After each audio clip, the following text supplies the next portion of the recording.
And now, The Twilight Zone and our story, A Passage for Trumpet, starring Mike Starr, with Stacy Keach as your narrator.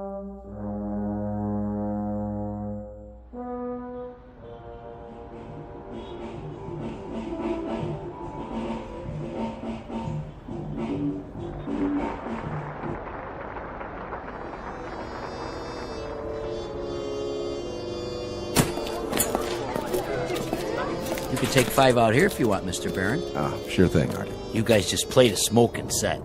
Thanks. Yeah, thanks. I came in early on the bridge. You did all the changes. Nice set, boys. Was it okay? I couldn't tell. That sounded good to me, just the way I like it. Sure was. Man, you guys know how to swing. Who's that? Too dark to see. I think it's... Hey, Joey. What do you say, Baron? What are you doing here? Well, what do you think? I brought my axe. What for? I thought you might need somebody with a horn. I already got my sidemen, Joey. Sure you do. But I was thinking I could sit in, for the second set. Not tonight. Just a few choruses. Maybe some other time. Why not?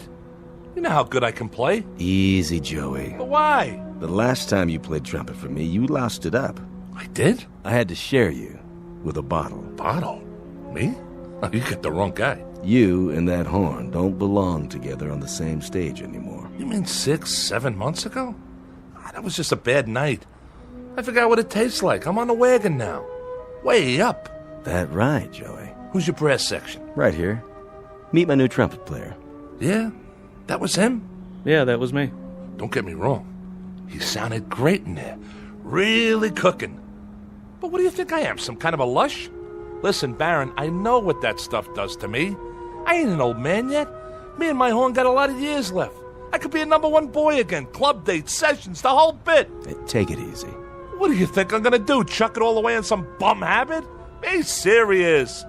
Listen, man, this is one mellow horn, and I got sweet music in me. A whole lot of it. You know yourself, when I open the case and pick that thing up and blow, I can make 'em cry. That you can, Joey. I remember. So what's the big deal? I can come in behind your man on the bridge. Then I sit out while he takes his solo.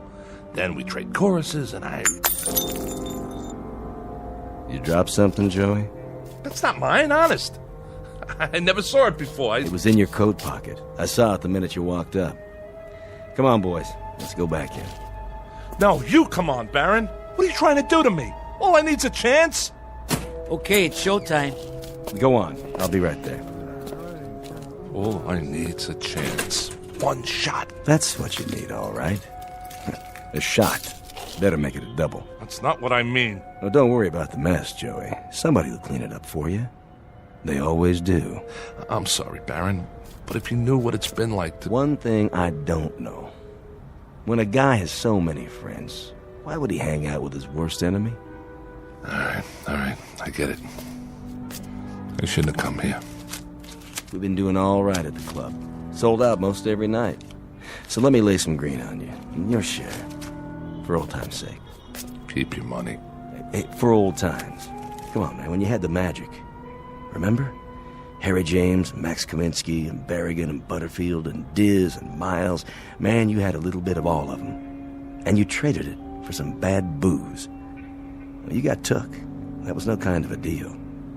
You got the crummy end of the stick. I don't want your charity, okay? I got one question for you, Joey. Why'd you throw it all away? Maybe because I'm sad all the time. Because I'm nothing anymore, and I know it. Because from now on, I'll live and die in a crummy one-roomer with dirty walls and cracked pipes. I'll never have a girl because I'm an ugly little gnome. I'll never be anybody again because half of me is that horn.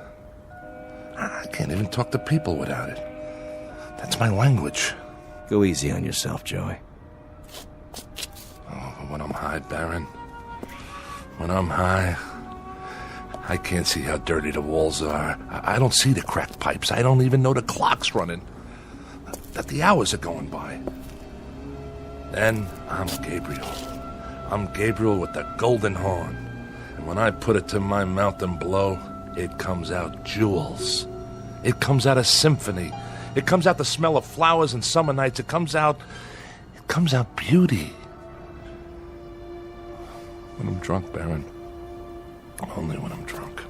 Take care of yourself, son. Oh, man. I got so much misery. I got so much sadness. I'm nothing. I'm just plain ordinary nothing. Oh, I'm so tired of hanging out.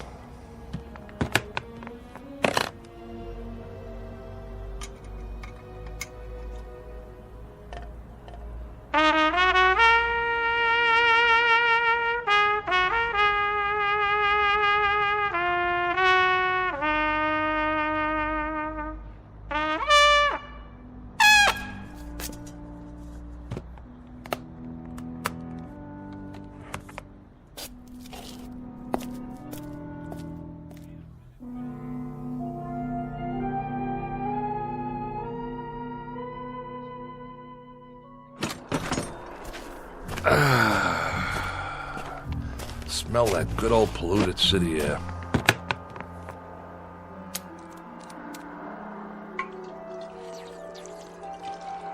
All right, Joey. It's showtime.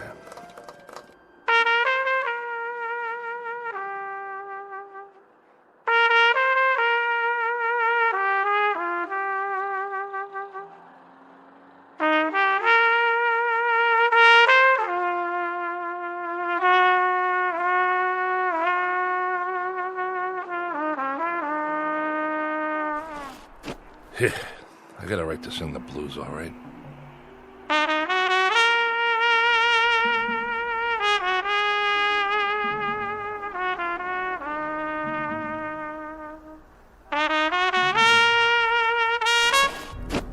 Don't stop. Who are you?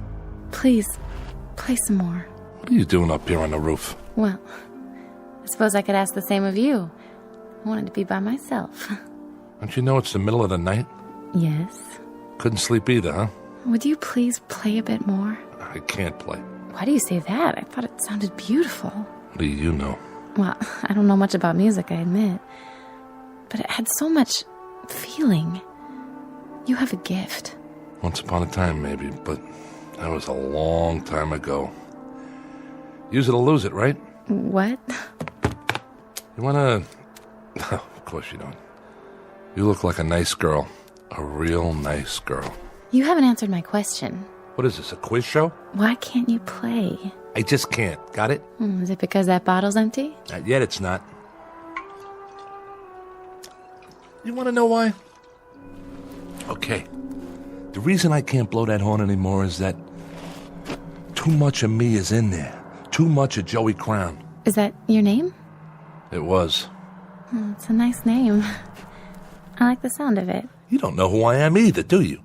You don't know anything. I'm sorry, I just like the way you play.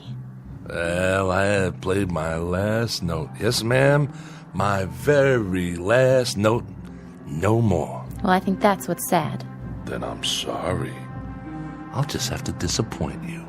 It's been very nice making your acquaintance. You look like a nice person. A very sweet person. Thank you. You're new here. You come out from Iowa or Cincinnati or someplace like that, and you don't know anybody. I could have shown you around. I could have taken you places where they play some nice jazz, you know? All we'd have to do is ride the subway down to the village, walk around. There's places everywhere. On every street almost. There was a time when you could have heard me play. Now, it's too late, so go home, lady. Go back to where you came from.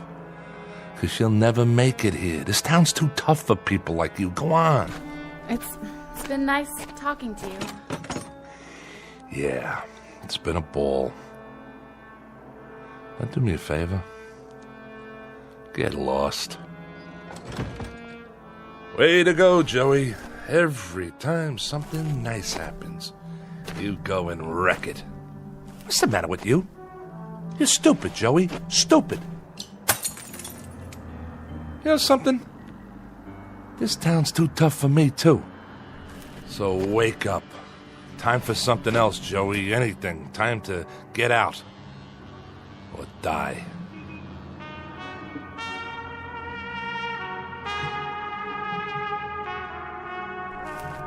Oh. Wait a minute. The heck is that? Nobody ever played that good, not even Joey Crown. Nobody on this earth.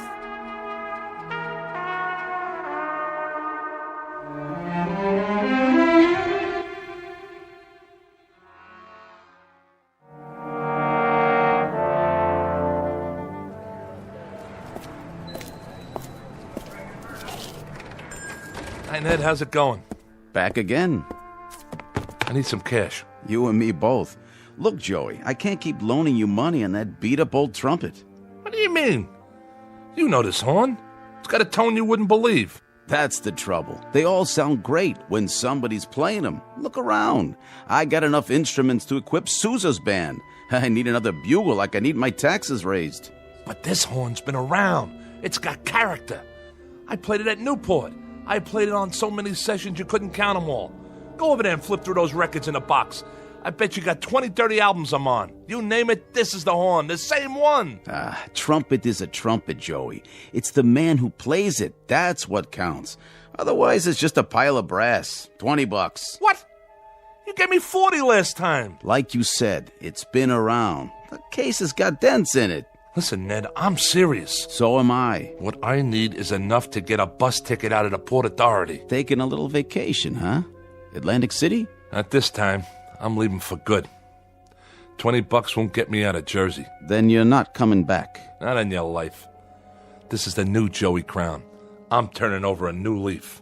If you're selling, 25. That's my best offer. Take it or leave it. Okay. 25. All right. Sign here. Just think, Ned. After today, you won't have Joey Crown to kick around anymore. This is the last time you'll see my ugly mug in here. You can count on that. Now hurry up before I change my mind. You want to kiss it goodbye? I already did that. Changing jobs, huh? Yeah. I'm going to start a new career. Digging ditches. So you don't need it anymore? That's right. Like I don't need lungs. See you in the funny papers. Then if you're sure... I'm sure. I'll go ahead and put it in the window. Wait a minute. You put a sign on it. $75. Nothing personal, Joey. Business is business. A man's got to make a profit these days. Sure, but you only gave me a third of that. Guys like you just don't get it. I mean, what's money to somebody who plays jazz all night? Sleep until noon. What kind of responsibilities you got? Nothing, right? Not a thing. Yeah, nothing. A big fat zero.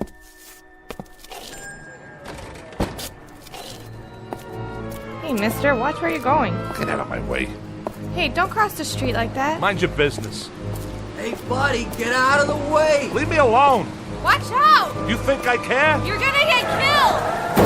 Oh my gosh! He just walked right out in traffic. Like he could care less. Somebody call an ambulance.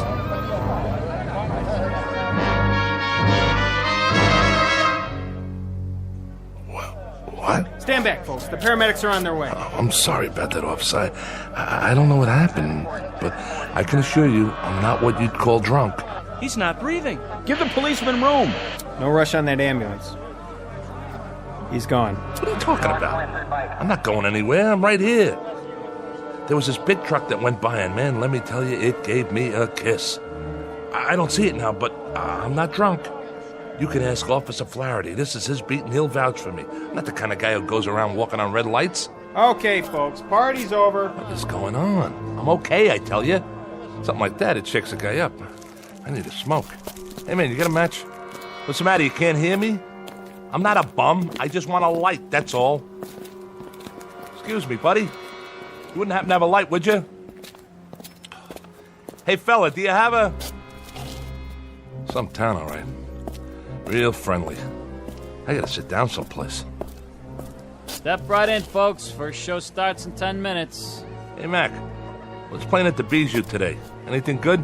Tickets, please. I asked you a question. What's the movie? Everybody inside. Snack bar straight ahead, seating to the left and right. Okay. I'm buying a ticket, see? I'm no freeloader. You want to sell me a ticket, miss? I got money. Hey, where's the girl that always works here? I gotta tell Gracie what happened to me. I just tangled with a Mack truck, and the next thing I knew... Yeah, 2 tickets, please. Yes, sir. Here you are. What, am I invisible? You don't want to sell me a ticket? Why not? My money's as good as the next guy's. If you don't want to sell me one, then I'll just go see the manager. What do you think of that? Where's Vincent? He's an old friend of mine. Vince? Where are you? Anybody? That's what's wrong with this town. Nobody's got manners anymore. You'd think I was someplace that nobody ever heard of, like I'm some kind of untouchable. I mean, at least when you talk to people, they could say a couple of words when you ask them for a match or a ticket or something.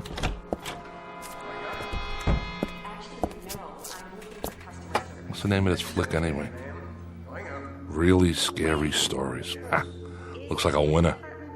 What is this, a horror movie? No thanks, I gotta get out of here. Excuse me, if you could move your feet a little. Sorry, I didn't mean to step right through your leg. Hey, what's going on? Where is everybody? You, behind the counter, can't you hear me? Are you deaf? Those people in there, they couldn't see me, feel me. I stepped right on one guy's toe. Pinch me, I'm real, ain't I? Wait a minute, is somebody pulling a gag? Vince trying to shake me up? Well, now look, miss, is somebody trying to... Look at me! Right behind you in the mirror. Where's my reflection? I can't even see myself.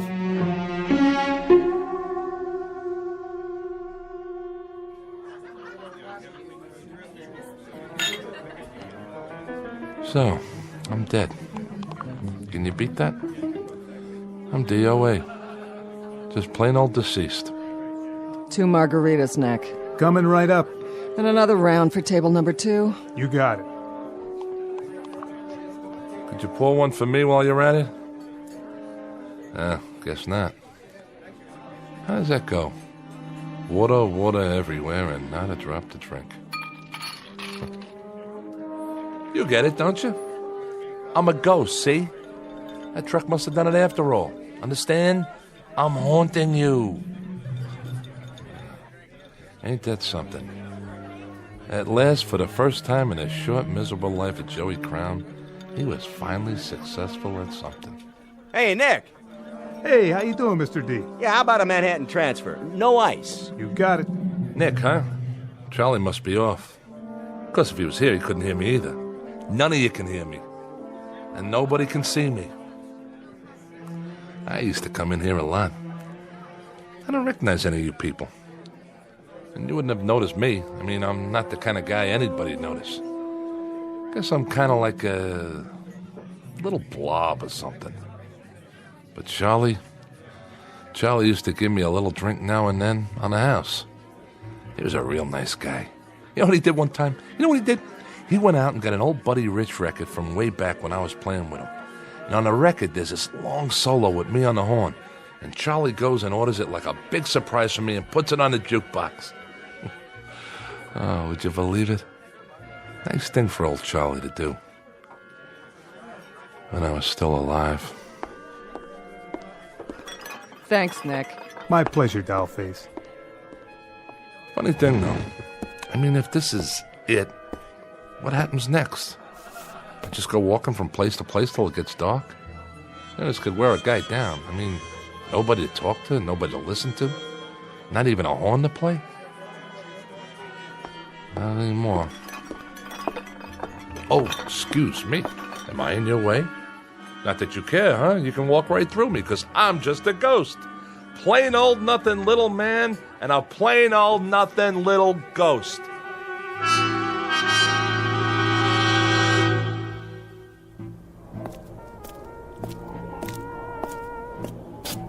Hey, it's that trumpet player I heard. The same one.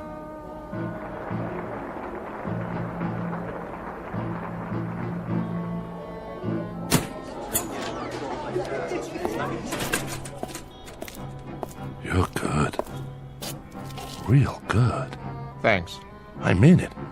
The tone's so clean and pure. You got some chops. Who's Baron? Oh, he took the night off. I see. Wait a minute.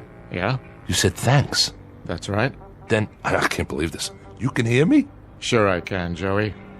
I hear you just fine.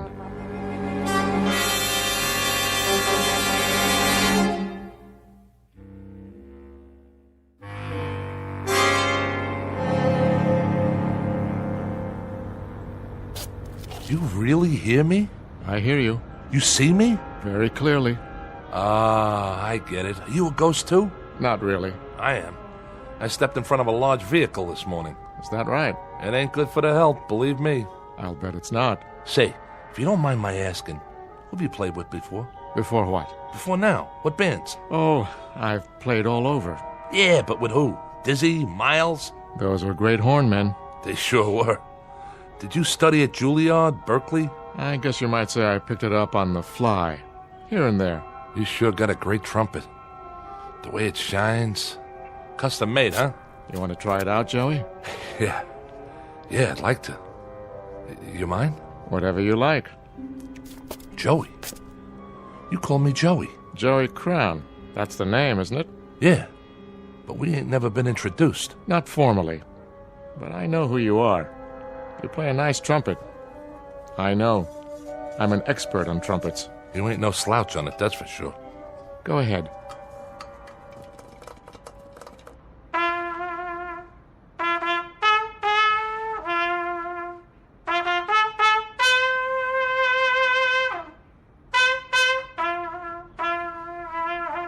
Not bad, Joey.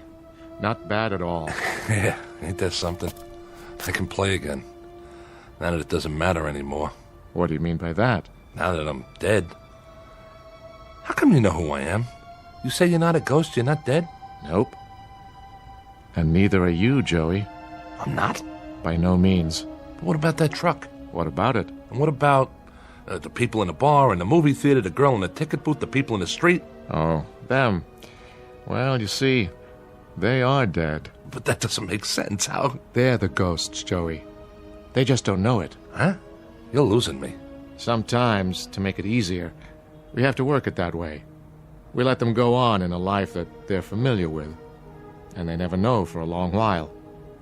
But that's why they can't hear you. You're the one that's alive. But like I said, I stepped off that curb. That you did. And right now, Joey, you're in a kind of limbo. You're neither here nor there.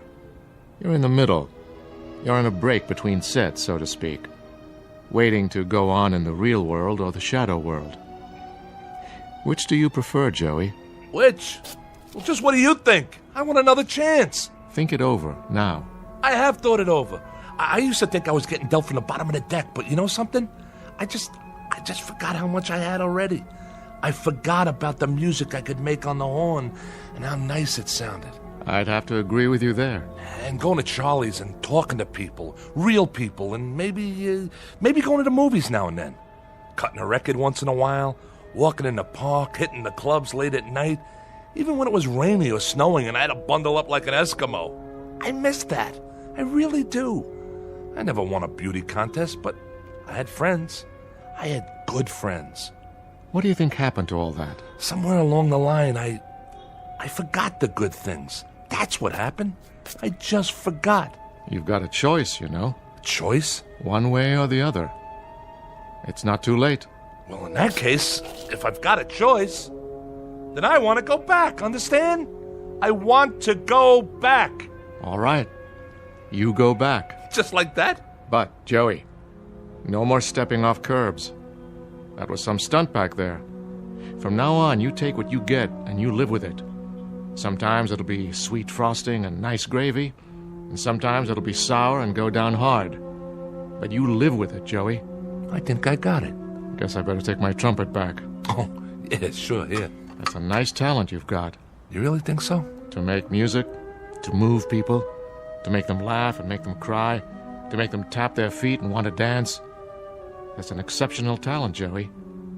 Don't waste it. See you around.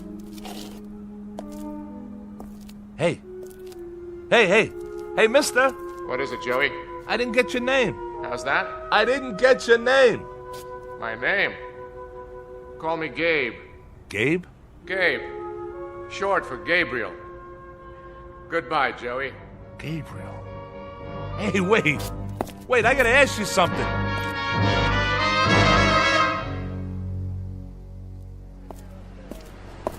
Hey, mister, watch where you're going. Get out of my way.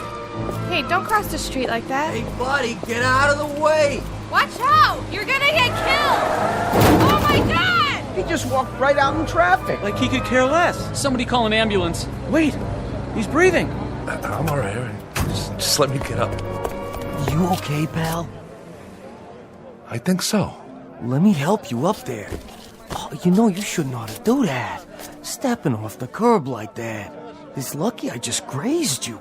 Don't worry about it.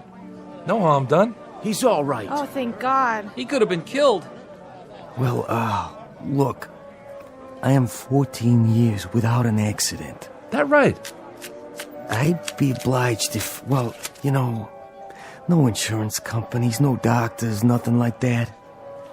So, how much do you want? For what? To keep this just between us. Name your price. My price? Oh, let's see now. You got, let me see, $75? That all?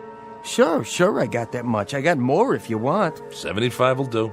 Okay, 50, 60, 75. Here you go, pal. Good luck to you. I gotta go now.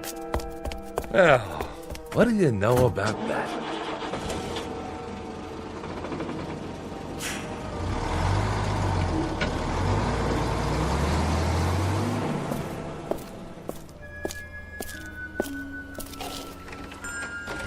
Hello, can I... Oh, it's you. Hi, Ned. Change your mind already? Yeah, I changed my mind. They come and they go. But you, Joey, you're the first one to go and then come back. I know. I don't want to hear your argument. No argument. I guess I can let you have it. How much? 75? No. 25. You'll talk me back down anyway. How long has it been? 5 minutes? Not even enough time to accrue interest. Go. The sign says 75, and 75 it is. A man has to make a living. You tempt me, Joey. Right is right. It's only business. What did you do out there? Win the lottery? Something like that. Goodbye, Ned. You won't be seeing me for a while. Hope business picks up. You too, Mr. Jazzman. But tell me something. Anything. What have I done to deserve such good fortune? Nothing much. You've been my friend is all. For quite a few years, and I'll never forget that. Get out of here. Go on.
You play beautifully.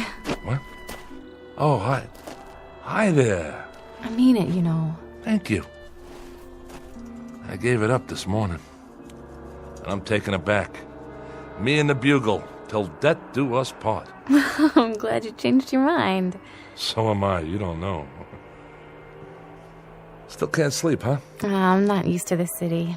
All the noise. I know. Like a regular symphony, isn't it? I guess so. I've never been to New York before. I just moved in.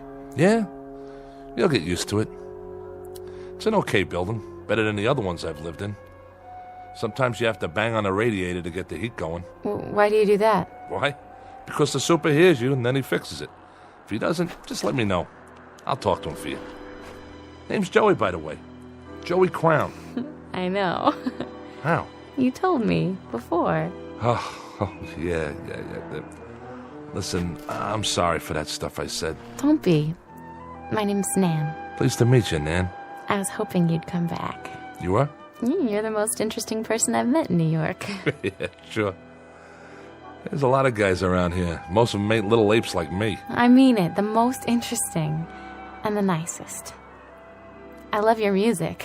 Honest? Honest. Will you play some more, Joey? Sure, I'll play some more. I'll play whatever you like, for as long as you like. What's your favorite song? I don't think I have one. Well, I know a couple you might like. Well, that would be nice. You know, you might get to like it here. It's not a bad town. I'm sure it isn't. Maybe you could show me some of it, Joey. If you have time. Me? Oh, I got time, all right. I got nothing but time from now on. I'll show you everything. The Battery, Central Park, the Village. I'll show you 52nd Street, and we'll hear some good jazz. I mean good. I'll take you to Charlie's. You'll like Charlie's. It's a great place. And you know what? You're not going to believe this, but he's got a record of mine when I was playing with one of the big bands. At least I think he still has it. If he doesn't, there's a little pawn shop I know that has all kinds of records in back, and we can pick up a copy and bring it home and listen to it.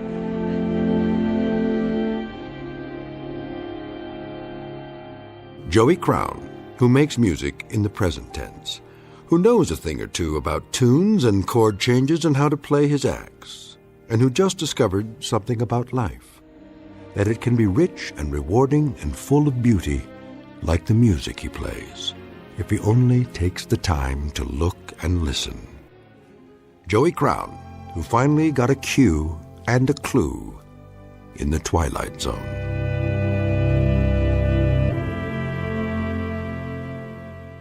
More from the Twilight Zone after this.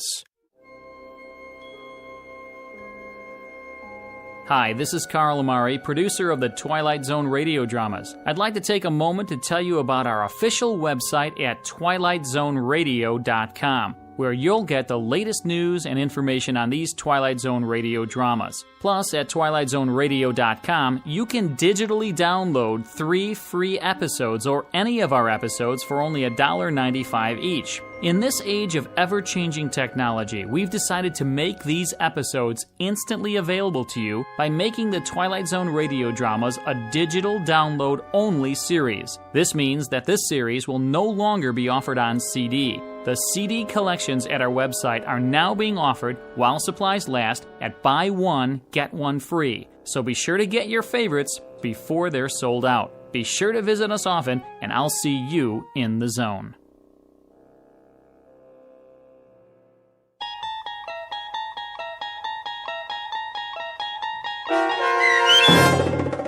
A Passage for Trumpet starring Mike Starr with Stacy Keach as your narrator was adapted for radio by Dennis Etchison and based on a script by Rod Serling. Heard in the cast were Doug James, Brooke Sanford, Jeff Lupiton, David Darlow, Kurt Nabig, Meg Falcon, Lynn Foley, Carl Amari, Sarah Marks, Chuck Somar, Vince Amari, Karina Karpolovsky, Bo Nortel, and Roger Wolski, with special trumpet stylings by Chuck Somar. To learn more about the Twilight Zone radio dramas and to obtain audio cassettes and CDs of these programs, visit our website at twilightzoneradio.com. The producers of The Twilight Zone wish to thank CBS Enterprises, Carol Serling, Dennis Etchison, Dick Brescia Associates, Claire Simon Casting, Terry Jennings, the American Forces Radio and Television Service, our sponsors, and our radio affiliates for helping make this series possible. This copyrighted radio series is produced and directed by Carl Amari and Roger Wolski for Falcon Picture Group. Doug James speaking.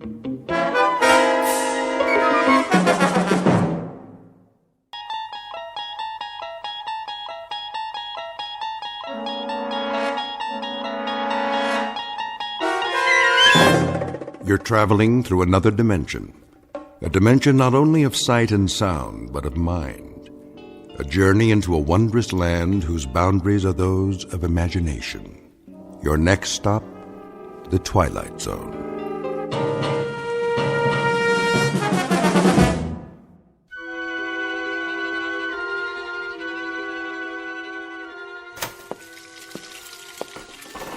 John, dear. John, your breakfast is ready. John? Didn't you hear me? I said... John? I heard you, Martha. You've worked hard, seen the good times and the hard times. What are you doing? Tying my shoes. Are you all right? Oh, yes, of course. Perhaps we should stay home. Give me a moment. And now, with the kids grown up, you're ready to retire and enjoy the good life. Shouldn't you make the most of your golden years? If you'd rather go another day. No. I'm sure they'll let us change the appointment. After waiting so long, I won't hear of it, Martha. A whole world out there, yours for the taking. A world of travel, adventure, all the things you've wanted to do. And now you have the time to do them together. Very well, then. I've made your breakfast. I'll be right there. So don't waste another minute. Call the New Life Corporation today for your illustrated brochure. The cost is surprisingly affordable for so much. Remember, this is your time in the sun. Shouldn't you make the most of it? The New Life Corporation, where we make all your dreams come true. Oh! Darling, be careful. I said, give me a moment. Lie down. I'll bring you a tray. Martha, if you don't mind, I think I'll skip breakfast this morning. Is it the pain again? It's only angina. Nothing to worry about. But I do worry. Let me call the doctor, please. Nonsense. He's done all he can. There's no point. Oh, John. John, what are we going to do? You know as well as I, we must go. There's simply no more time. If you're sure. Of course I'm sure. Oh, John. There. It'll be all right. You'll see. And now, back to our program on the Vacation Channel, Adventure for Two in Paradise.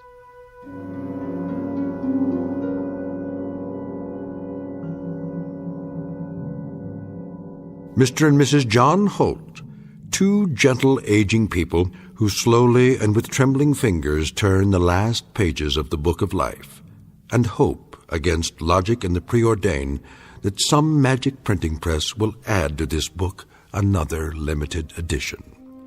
But these two senior citizens happen to live in the future, only a few years from now, but a time when almost nothing is impossible.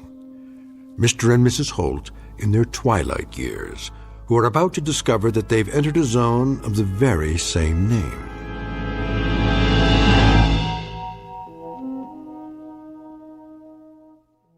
And now, The Twilight Zone and our story, The Trade-Ins, starring H.M. Wynant and Peggy Weber, with Stacy Keach as your narrator.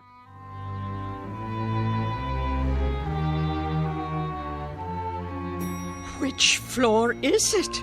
Be patient, Martha. We'll soon be there. Morning, folks. Good morning. I wonder. Martha? Yes?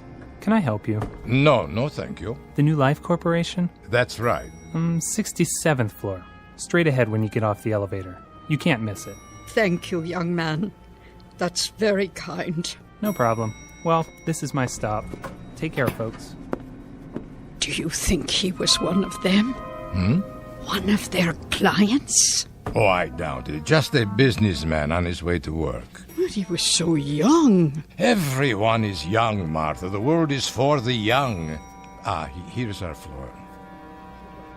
You look nice, dear. So handsome in your suit. Very old suit. But I'm sure it doesn't matter as long as we have the money. You brought it? In my coat pocket. All of it? Don't worry, it's safe and sound. New Life Corporation, please hold. Hello. You must be... Mr. and Mrs. Holt. Of course. Won't you take a seat? We have an appointment. With Mr. Vance. Certainly. I'll tell him you're here. Thank you kindly. I have a Mr. and Mrs. Holt to see you.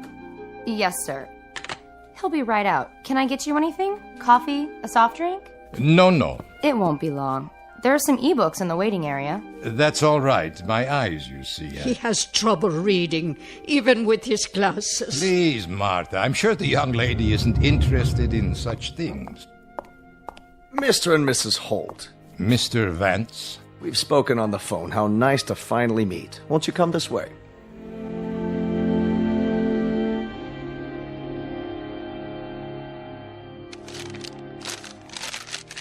Now then, let me see. You're 79 years old, Mr. Holt? That's correct. And you, Mrs. Holt? Why, this must be a misprint. It says that you're... I'm 74. No. I was 74 last May. I find that hard to believe. I sent all the records, including our medical history, if you need anything else. Everything seems to be in order. You have a history of illness, Mr. Holt. Some. More than your fair share. A great deal of illness, I'd say. From time to time. I'm so sorry to hear that. And are you in pain now, Mr. Holt? Some. He's in great pain. It's fairly constant now. It doesn't seem to let up. I see. Which is one of the reasons that the New Life Corporation exists. But surely you can't remove pain. Only a doctor, or perhaps God, could do that. Not remove, alleviate, banish. We make it a thing of the past. After a while, our clients forget even the memory of pain. I wouldn't want any more drugs. No, we don't deal in pharmaceuticals. That's the province of the medical profession. What we deal in is youth, Mr. and Mrs. Holt. We deal in a resurrected life. Our stock in trade is simply, well, some call it rebirth. An apt word, and believe me, it's no exaggeration. Could you tell us what's involved? Easily. The process is quick, merely a matter of hours, and guaranteed painless. Guaranteed? But how? Precisely. We supply synthetic bodies. Bodies that are perfect in concept, composition, construction. Physiologically and psychologically, you'll find that you're just as you are now in every way, except in a different body. A younger body, in the prime of health, both materially and emotionally close to perfection. These bodies that you speak of... We construct them ourselves on the premises using only the finest components: plastic, flesh, bone, steel. Did you say flesh? For some of the interstitial connections, we grow specialized cells for that purpose. They're permanently nourished to remain self-repairing and self-regenerating, supported by completely inert, non-corrosive materials. The wiring and circuitry are designed to duplicate the human neurological system, and the joints, such as the hip bones and knees, are almost totally invulnerable to disease or damage. So you see... How long do they... The lifespan of our units is roughly 112 years. 100? You've been married for how long? 50 years. We had our golden anniversary just 2 months ago. That's sort of the reason we finally decided to come here. Isn't it, John? A rich life. A happy life. A full one, I'm sure. I can see it in your eyes. And quite naturally, you don't want this relationship to end. Oh, it can't end. Martha is all that I've got. All I care about. Of course. Well, why don't I show you some pictures of the models we have available? No pictures. Well, they're very lifelike, all three-dimensional photography. My eyes, they aren't very good. In that case, why don't we go directly to the display cases, so you can view the finished product? May we? As long as you don't mind a brief walk. Not at all. If you'll please follow me then. The showroom is just here in the hall behind my office. Oh, it's so beautiful. Would you like to take my arm, Mrs. Holt?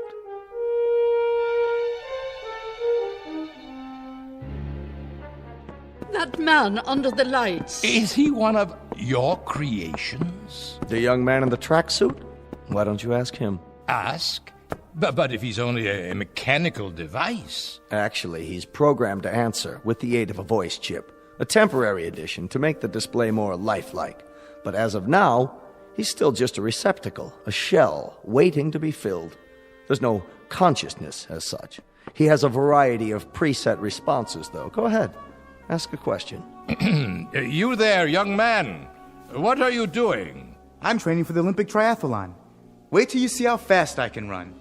My shoes are manufactured by Mercury Plastics. I come complete with a brand new pair and a gift package of home workout equipment, all courtesy of the New Life Corporation. Oh, my word. He looks so strong. But I wouldn't need such muscles. I was never very athletic. A valid point. If physical achievement isn't important, then you might want to consider another model. Oh, who is the young lady? This is our Queen of the Harvest Moon Ball. I see. She's very beautiful. Hello. I was the homecoming queen at my school, and now I'm a champion ballroom dancer. Do you like my evening gown? You're quite lovely, miss. I come with a fabulous selection of gowns, all custom designed. My shoes are part of the package, too, thanks to the New Life Corporation. Well, you are the prettiest girl I've ever seen. I could never wear such a dress. Of course you could. You did. Do you remember the dance where we first met? Oh, I was never so slim. But you were. Now you're being silly. Please, let's move on. I think you'll like the next display. What's that? Look, John. There are two young people. Our beachcombers. His physique would be ideal for a man approximately 22 years of age. See the proportions and the musculature. Nothing too extreme. She has such a small swimsuit. The female component. Note how they complement each other. This particular model would be roughly 21 years old, 3 inches shorter than the male, of equivalent health and potential, capable of walking for miles along a beach. We've given them both a foot structure with the perfect arch and legs that are polymer reinforced. Look at the ankles. And the hands. My hands were never like that. Oh, yes, they were, Martha. Don't you remember? We like to see these two go as a package, and you needn't worry that there'd be others like them. Each model is designed with distinctive features. None are exactly alike. How would... Yes? I'm not clear on the procedure. What would happen? I mean exactly. Very simple. We put you to sleep, and then we transfer all your memories, personality, and so forth into these replicas. You'll awaken in your new bodies and live a lifespan and a quality of life never dreamed of before, with health, contentment, and purpose. And there's no pain? None. Are you sure? Are you sure there would be no pain? No pain, Mr. Holt. For the first time in... how long I can only guess, you'd be free of pain. You'd be a young man again, in the prime of life. It's too much to believe. And you, Mrs. Holt, would be at his side. Instead of the end, it would be the beginning. Do you know what that means? What about the memories? Memories? They will be transferred in full. There's no loss. But the actual moment of transfer. If a new life begins, then the old one must end. A kind of death for the mind as well as the body. And so, that is what I will experience, death. Are you afraid of dying, Mr. Holt? Not afraid. But if all that I have been comes to an end, then this rebirth, it's not something for me to know. Perhaps that's even a good thing, to go to sleep at last. Well, there's no loss of consciousness. The continuity is seamless. What you'll experience is a sudden, dramatic change for the better. It may take some getting used to, but we have a counseling service available. The process itself is so simple, so uncomplicated, you'd really be quite amazed. Mr. Vance? Mr. Vance, you're wanted in the teleconferencing room. Would you excuse me for a moment? Yes, of course. Please, feel free to walk around, look at the other models. If you have any further questions, I'll be right back. We'll be here. John, it's like a miracle. Yes, maybe too much like a miracle.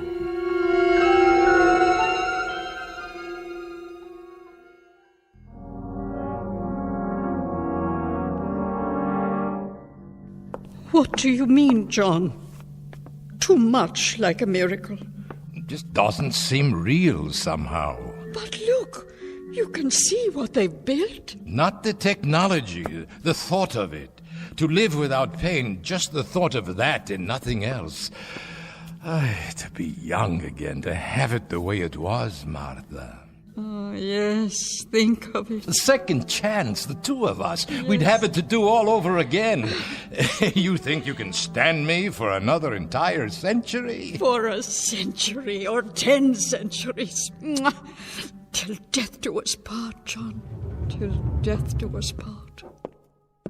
I do apologize, folks. That was a call I had to take. We understand. Well, now, have you chosen? These two here. The young ones at the beach. An excellent choice. Two of the finest we have. Now, we could begin any time. How about tomorrow morning? Tomorrow, you say? What about... Yes? She means what about, our present selves. I should have mentioned that. Your remains will, of course, be taken care of in any way you see fit. Whatever you've provided for in your wills. Burial, cremation. We don't encroach on the business of funeral homes. So you are saying that, that if we make the arrangements today, then tomorrow morning... I'm an incredibly bad salesman. I forgot one of the most important points. The guarantee. Guarantee? But how? You can have the transformation on approval for 1 week. After the test period, if you're not fully satisfied, we can always exhume your old bodies. You mean our bodies will already have been... Not exhume in the usual sense. They will be held intact, preserved, if you will, in a precisely monitored, germ-free environment. If, for some reason, after the 7-day period, you decide against your new life, but you'd be surprised at how infrequently that occurs. Or rather, you wouldn't be surprised. We've had better than 98% satisfaction in the 12 years we've been operating. In that case, Mr. Vance, there is only one more question. How much will it cost? There is no price given in your brochure. Why don't we go back to my office, where we can be more comfortable? It's this way. Please, excuse me. I think we'd better find out now. What is the price? The entire procedure, and that includes the guarantee and all services connected with the transfer, would be $25 per person. 25,000. So for the two of you, it would be only $50,000. That's correct. Quite reasonable, considering that there's nothing else like this on the market. By prorating it, Mr. Holt, in other words, figuring it on a basis of cost per year, I might say it's ridiculously low. I mean, $25,000 per 100 years of lifespan. Well, you can see how very economical it is. We've got nearly $25,000 in this envelope, Mr. Vance. We allow a 5% discount on multiples if they're purchased at the same time. The extended warranty is extra, but if I do say so, it's only prudent to... The $25,000 is all we have. Can we make a partial payment? Partial. Well, we could pay this much in cash and then charge the rest. I'll be able to work again. You can take it out of my salary as much as you want until the balance is paid. I'm sorry, Mr. Holt, but my hands are tied. Government regulations prohibit any extension of credit in these matters. The transaction must be in cash. But that's all we have. It's all we have in the world. We've been saving and saving it. Why... We've done without practically everything. The doctor bills ate up almost all of our retirement account, but this money, this is pennies, nickels and dimes. Sometimes it was only one meal a day. No vacations, it was no movies, no going out for months. It was my wife wearing the same coat for years, the same dress over and over. I'm sorry, Mr. Holt. Believe me, I am. But these are the rules I have to follow. They don't allow me any leeway. There is, of course, one alternative. And what is that? We could perform the transference for just one of you. Yes, that's the way it should be. No. You have it done, John. Use the money for yourself and have it done. And I can wait. That's not possible. But I wouldn't mind waiting. Not in the least. No, Martha. It's out of the question. I couldn't do that, Mr. Vance. Are you married? No, I'm not. Then perhaps you can't understand, but I'm afraid it would have to be the both of us or neither of us. We cannot be separated. We have to be together. One is no good without the other. Of course. I understand.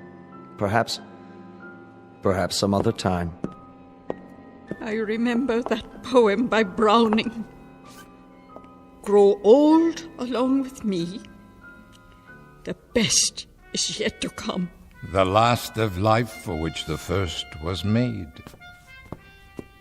Give me your hand, Martha. I'm all right. Give it to me, so I can kiss it. Don't worry, Martha. I'll find a way.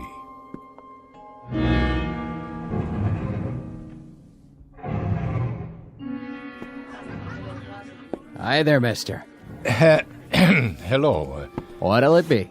A drink, yes. I'll have a drink. Sure, sit down. What? Oh, of course. What's the matter, Grandpa? Feet hurting you? No, not my feet. Well, take a load off. What kind of drink? What kind?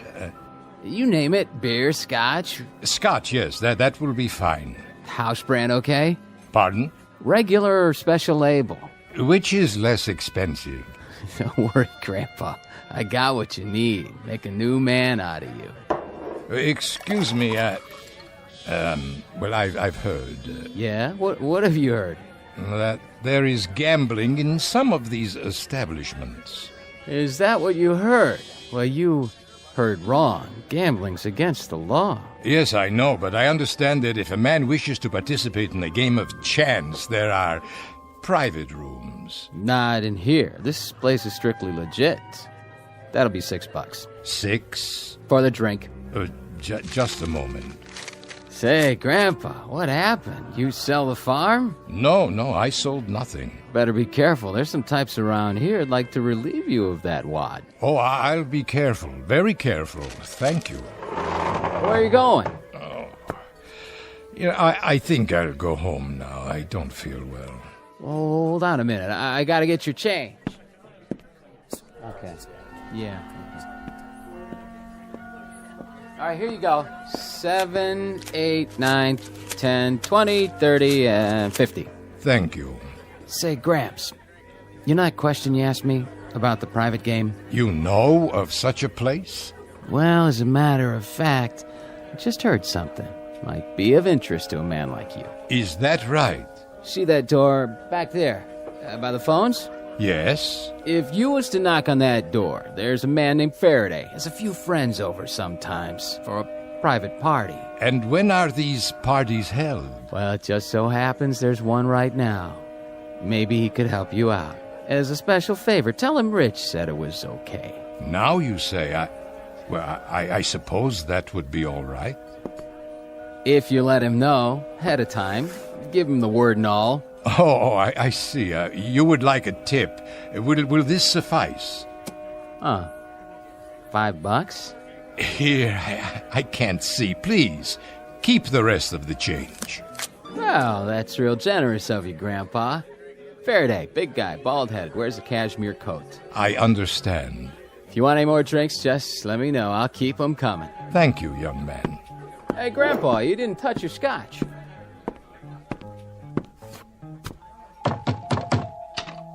Yeah? Mr. Faraday, please? Nobody by that name.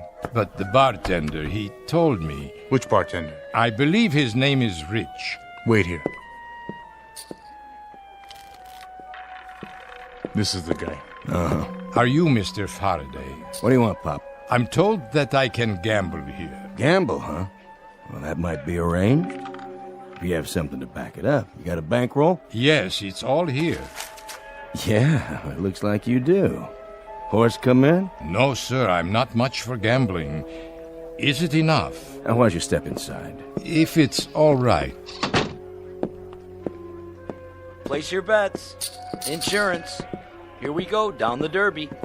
What's your pleasure? Dice, poker, red dog? I don't know very many games. I used to play a little poker. Did you now? When I was younger. Well, what do you know? There just happens to be a game open. There does? We got a chair for you right over here. Are you sure you don't mind? Oh, don't worry about it. Come on, Pop. Have a seat. There you go. We have a new player, gentlemen. Let the game begin.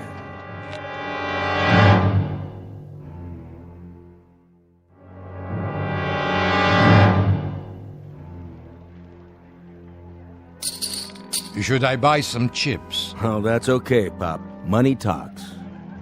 You sitting in, Faraday? Don't mind if I do. Oh, unless the new player has an objection. Why, no, it's your establishment, is it not? I should introduce you around. This is Mickey. Hi there. And Steve-O. Hi there. And the Count. How do you do? You are royalty, sir? Nah, they just call me that because... Because he's the best card counter ever came in here. That's why we barred him from the blackjack table. But I let him stick around. He just loves cards. Yeah. Whose deal? All yours, Count. Shuffle them up real good now so Pop here has a square chance. You got it. Shouldn't we ante first? Listen to the man. Hey, we got a real poker player here. Yeah, sure looks like it. You comfortable, old man? Why, yes, perfectly. Because if you aren't, I can get you a pillow. For your back or whatever. Lay off, Stevie. He said he's okay. I just thought... Hey, cut the chatter and play cards, all right? The game is 5-card draw. Jacks are better. Progressive. Jacks or better. So that means I have to have at least 2 jacks or... Ah, you've played this game before, haven't you, Pop? It's been many years. Oh, wait. If you got any doubts, I mean, maybe you shouldn't do this. Perhaps you're right, Mr. Faraday. You sure you want to be here? I just happen to need the money. Need it bad, huh? Very bad. Hey, are we playing poker here or what? Hold it, I said. Don't anybody pick up your cards. Look, you know, Pop, there's 2 sides to every street. Yes? I mean, you can triple what you got in 10 minutes. Or you can walk away from the table with a big fat goose egg. It's been known to happen. You don't have to explain. I understand. You're the boss, Pop. 2 jacks are better, you can't open. If nobody gets them, next hand his queens are better, and so on. Ah, yes, it's beginning to come back. Deal them. Cut first. Go on, Pop, cut the deck. Beautiful. Here we go. To you, Faraday. Check. Now I'll open for $10. Okay, 10 it is. How about you? The smallest I have is a $50 bill. How much do you want to bet, Pop? Well, I suppose I'll bet 50. You mean you raise? I'll raise, yes. Too rich for my blood. I'll see him. You will? 40 to you. I know. Let me think. Okay, I'll see it. Aren't you gonna raise them? You do it. No, thanks. Here's the 40. Cards? Take 2. Mickey. 1 card. Make it a good one. 2 for me. It's up to you, fella. I have a question. Yeah, Pop? Is it required that I take any cards? Well, no. But if you think you can improve your hand... I believe I will play these. Whoa, look at this. He's standing pat. Dealer takes 4 cards. $50. 50? You heard the man. I'm out. No way. Me neither. Not with these cards.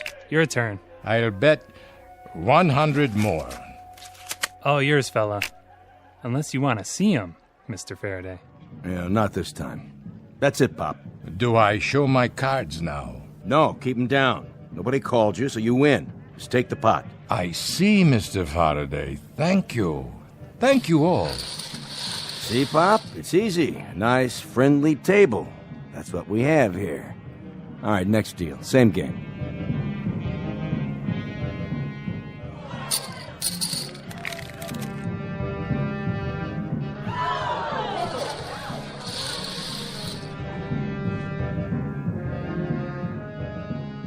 To you, old man.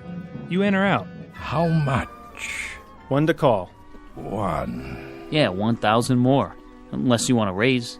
I can't raise. I only have $1,000 left. Yeah, we know. Then You sick, Pop? I'm all right. No, you're not. It's between you and the old guy, Faraday. Excuse me for a moment. You're pretty bad off, aren't you? Long time? The last several years. I'm about to clean you out. You know that, don't you? I'm sorry to hold up the game. I'll feel better in a minute. Why do you need the money, Pop? It doesn't matter now. No. Go ahead. I'm interested. My wife, Martha, and I wanted new bodies. It cost $50,000. I only had half of it, but I botched it up. I'm no good at this. I'm no good at anything anymore. Just a tired, sick old man who can't walk to the corner without swallowing a pill, who leans on his wife when he takes 3 steps. Just a tired, sick old man, not worth anything to anybody. I wanted to be young again. I wanted to be strong. I wanted to begin all over. I wanted to wake up one morning and get out of bed and not feel pain. That's all. You're raised, Pop. Then I call you. Look at that pot. Must be 20 grand. 25. Show him what you got. Read him and weep, old man. Pop first. I have these. 3 big ones. Kings. At least he hit something this time. Are you able to beat that, Mr. Faraday? Nope. You don't mean it. Be my guest. Game's over, Pop. You walk away. You came with 25, you leave with 25. Then I still have enough for one.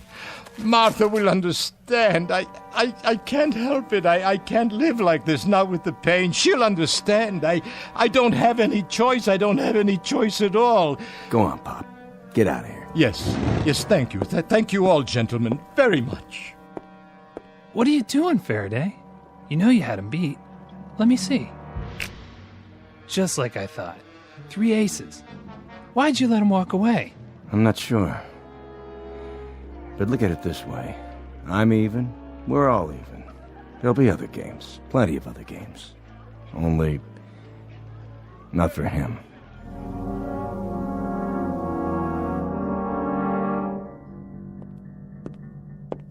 Sorry to keep you waiting again. Martha. It's all right, dear. I understand. Do you? I told you before. You should be the one. This is the way it should be. Forgive me, Martha, please. Please forgive me. It was just I can't stand the pain anymore. Of course you can.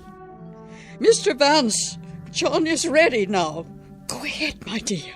They're waiting for you. Are you, Mr. Holt? Are you ready? Yes, I'm ready. Martha, I'll be waiting for you, my darling. Mwah.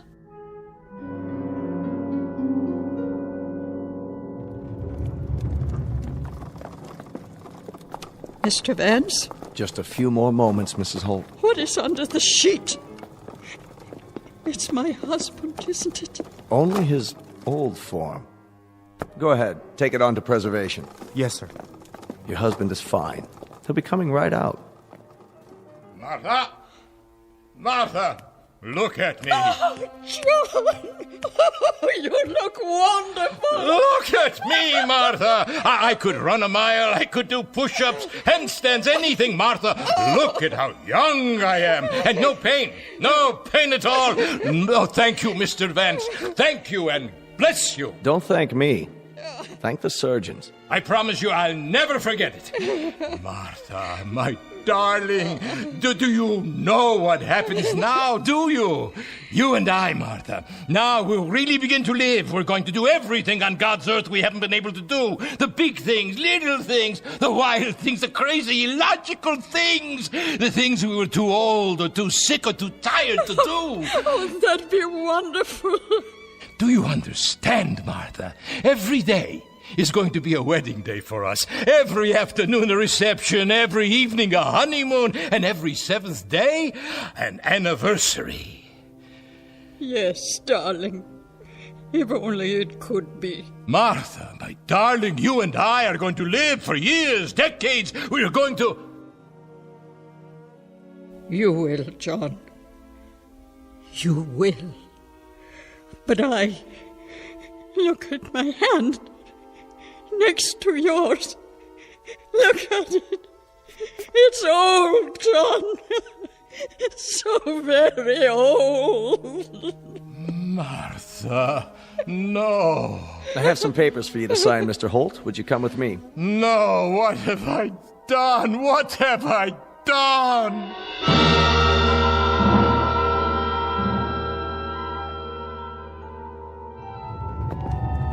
You can carry it back to the display now. Right, sir. The beach scene? That's correct, just as it was with the other.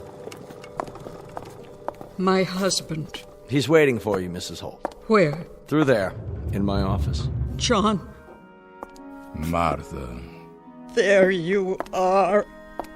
There is my husband again. My wonderful, wonderful husband. Martha, my dear, I must apologize. Hush. You are my dearest one. Martha, if it must come with occasional pain, then so be it. I wouldn't have it any other way. My love. Remember Browning. Grow old along with me, the best is yet to be, the last of life for which the first was made. Yes. Our times are in his hand, who saith, a whole I plan. Youth shows but half. Trust God. See all. Be not afraid. I'm not afraid. You know, John. Nor am I.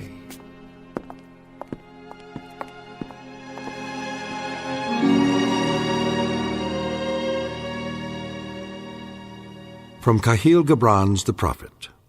Love gives naught but itself, and takes naught from itself. Love possesses not, nor would it be possessed. For love is sufficient unto love. Not a lesson, just a reminder from all the sentimentalists in the Twilight Zone.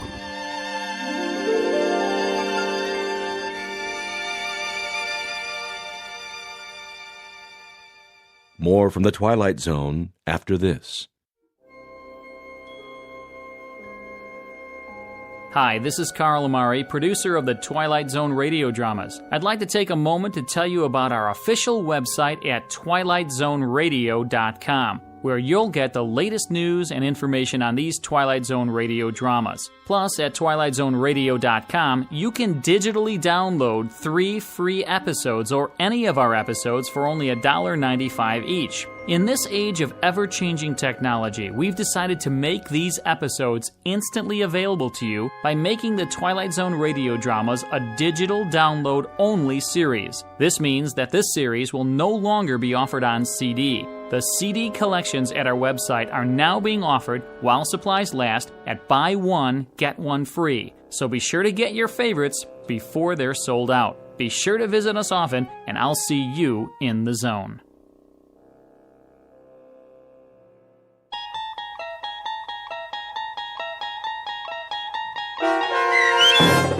The Trade-In, starring H.M. Wynant and Peggy Weber, with Stacy Keach as your narrator, was adapted for radio by Dennis Etchison and based on a script by Rod Serling. Heard in the cast were Christian Stolte, Doug James, Todd Manley, Andy Herman, Sarah Marks, Brooke Sanford, Rick Vargas, Vince Amari, Roger Wolski, and Carl Amari. To learn more about the Twilight Zone radio dramas and to obtain audio cassettes and CDs of these programs, visit our website at twilightzoneradio.com. The producers of The Twilight Zone wish to thank CBS Enterprises, Carol Serling, Dennis Etchison, Dick Brescia Associates, Claire Simon Casting, Terry Jennings, XM Satellite Radio, Sirius Satellite Radio, our sponsors, and our radio affiliates for helping make this series possible. This copyrighted radio series is produced and directed by Carl Amari and Roger Wolski for Falcon Picture Group. Doug James speaking.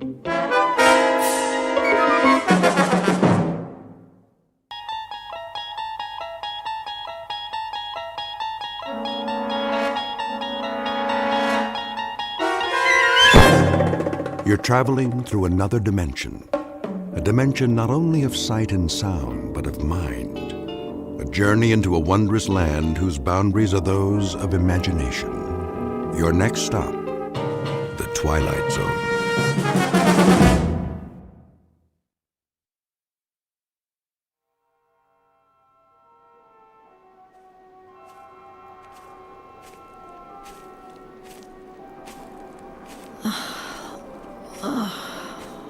Ja taka zmučena. Я голодна. Нема людей. Нікого іншого нема. Нема звірів. Нема птахів. Я не знаю, як довго я вже ходжу. Кілька день, я думаю. Тут запах смерти. Що це є? I can't see it through the vines. Oh, a town. I hope they have some canned food. They'd better. I haven't eaten in I can't remember how long. Make sure your weapon's in working order. The first rule for a soldier. I wonder what they call this place. They're all alike. Bombed out. Every last one. Not worth fighting for. And the people, where are they now? Dead, turned to dust. They should have surrendered at the beginning. We gave them a chance, but they ignored us. The fools. If only they had listened, they'd still be walking down this street, going to their shops, their markets, their decadent restaurants, sleeping in their beds at night. But their stupid army won't give up. They fight on, wherever they are, whoever is left. Sooner or later, they'll have to surrender. The word will come through, and it will be over. Oh, please let it be over soon. But how will I know? Come out! Why don't you come out? And we'll finish it right here in the street! Just the two of us! Come on! Cowards! You're cowards! All of you! Cowards! You cowards! Cowards!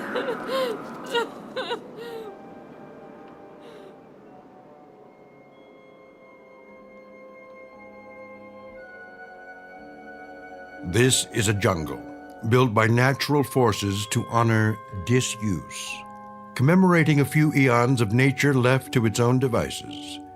To all appearances, it is a backward step in evolution, a return to an earlier, more primitive state. But it's also another kind of jungle, the kind that grows out of the human race's war with itself. Hardly an important battle, this one, not a Gettysburg or a Marne or an Iwo Jima. More like an insignificant corner in the crazy quilt of combat. But it was enough to end the existence of this little city. It's been 5 years since a human being walked these streets. This is the first day of the 6th year, according to the old calendar. The time? Make it 100 years from now, or sooner. Or perhaps it has already happened 1 million or 2 years ago. And into this lifeless setting has just walked a soldier in a tattered uniform. She's doing what she was trained for, and with no order to the contrary, she's locked into searching and destroying or merely surviving. The language spoken is English, for our benefit, but the place is the Twilight Zone.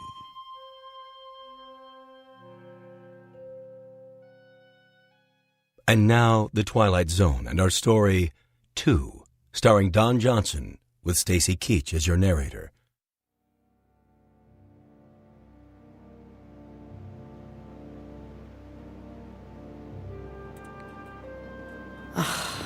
Just as I thought. Another ghost town. Broken windows. Empty shops. What did they sell? Civilian clothing. How quaint. Something at the corner.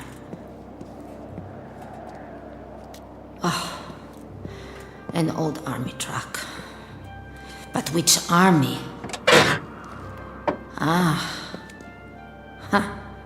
One of theirs. Well, It's not going anywhere now. What else have they got around here?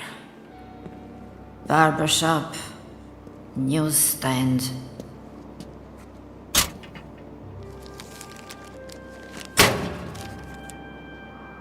Pictures of the war. Troops landing. Big news. Years ago. Restaurant. Not much business today. There has to be a service entrance. But where? Ah, in the alley.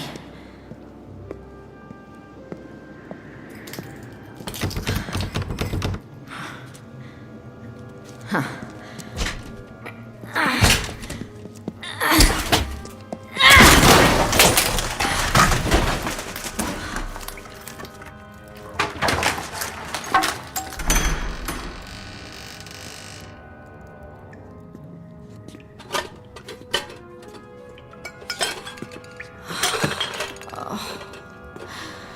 Somebody got here before me.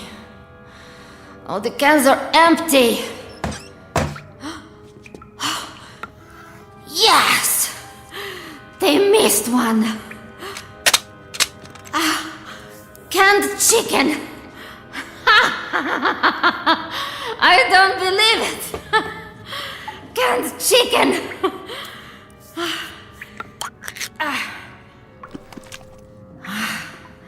Smells fine.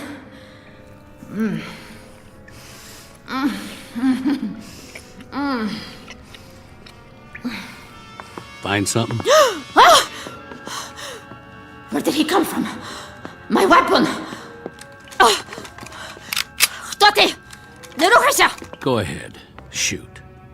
If that's what you want. Стій тихо, я маю револьвер! To tell the truth, I don't care.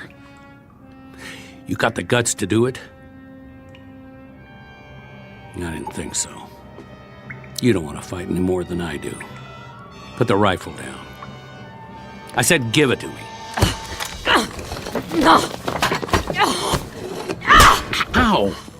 What do you do that for? What are you, crazy? Let go of that frying pan. You could hurt someone.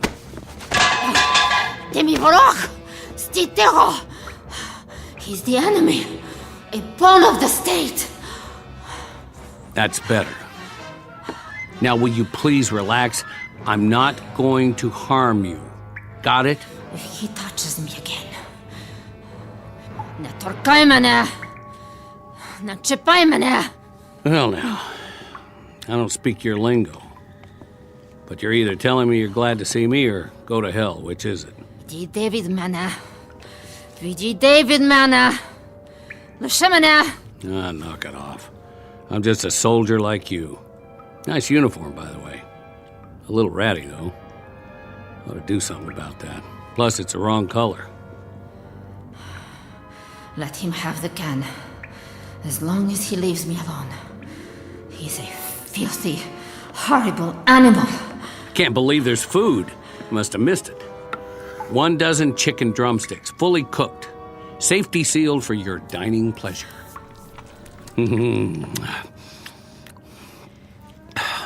That's mighty tasty, if I do say so. I prefer the white meat myself. Oh well, beggars can't be choosers. He's going to eat all of it. Who does he think he is? Ти свиня! Ти повинен мені дати трохи. You're right. Better slow down. Eat too fast and I'll get stomach cramps. Ти холера. Я тебе заб'ю! Whoa, down. Settle down. Hey, I said cool it. Now stay down for a while. The rest will do you good. There's the menu for today. Well, pretty boring if you ask me. Could use a little something to wash it down. Bottles. Nope. The cupboard's bare. Canteen's nearly empty, too. Stuff dripping out of those pipes ain't fit to drink. Who knows where it came from? You got any water in your canteen?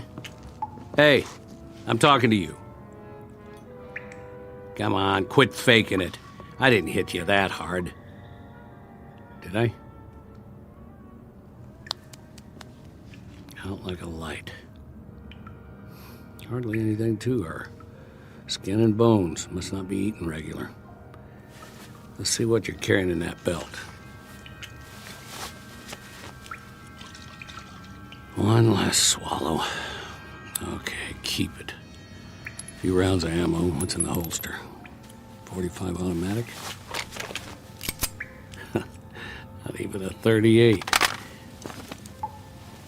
Broken mirror, an old comb, and a couple of hairpins. Sorry, lady. I can't use them. Go on. Chow time. Hey, you better eat it before I do. Wake up, I said. For the love of...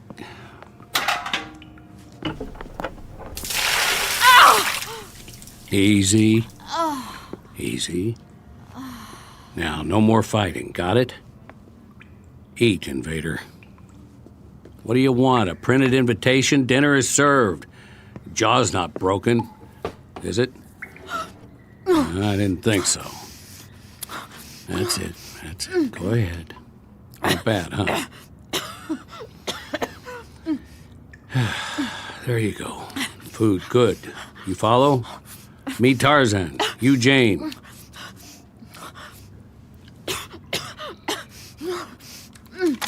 Oh, no.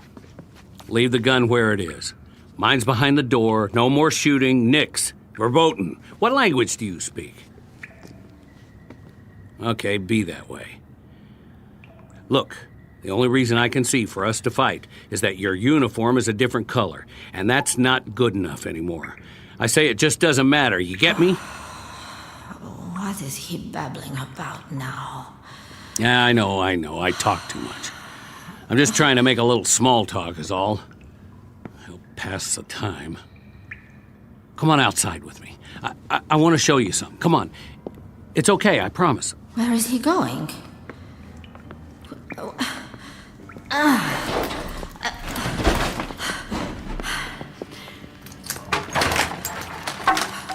Over here. The street. Now take a good long look. What do you see? Bombed out buildings. Weeds. Torn up asphalt, broken glass, caved in roofs and bullet holes. We're lucky we don't have any in us. And you know who shot up the place? Trigger-happy infantry, like you and me. All that firepower, and for what? Nothing here but a bunch of skeletons. Bodies they didn't even bury. The future of city living. Comprende? Capiche? Had to bring your weapon, didn't you? Well, who you gonna shoot? I know. The old ways die hard. I got mine too. See? Same as yours. With a different language and a serial number on the side. Won't you get it? They were all made in the same factory. Somebody wanted us to fight so they could sell these and bombs and planes and missiles and I don't know what for cold, hard cash for the economy when there was one.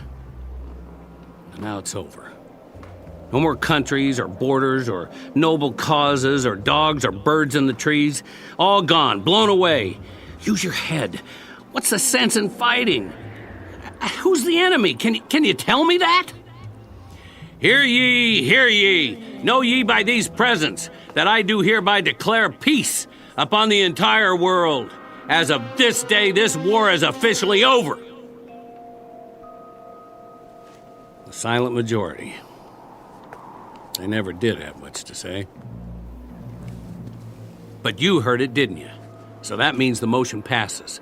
A majority of 2. Where are you going? Don't you like my company? I'll admit I'm a little mouthy sometimes, but I can button it. You'll see. Give a guy a chance. You know, I'll bet you're really very pretty under all that dirt. Parlez-vous pretty? Let me see. Trace Bell? Bonita? Oh, I know what you're thinking. Don't worry, I'm not that kind of guy. If I go on blabbing, we'll end up in another fight. If I could just make a better impression. I'm going in that storefront over there. See that red and white pole? They call it a barbershop. Well, they used to. It's about time I got cleaned up. Make a new man out of me. Then we can start all over again. Just don't you run off with somebody else while I'm gone.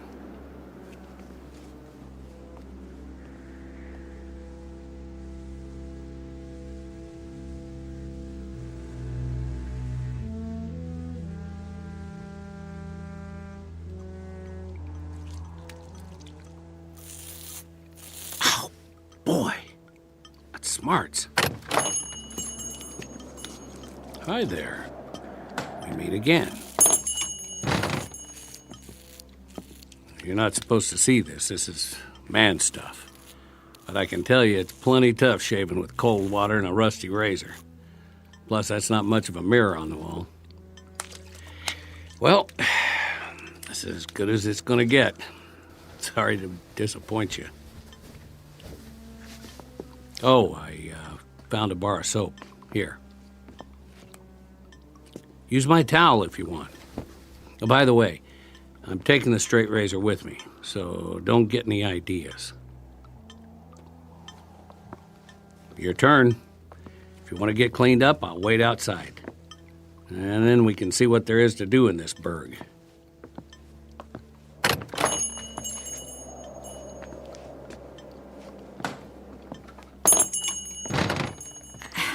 I don't understand a word he's saying.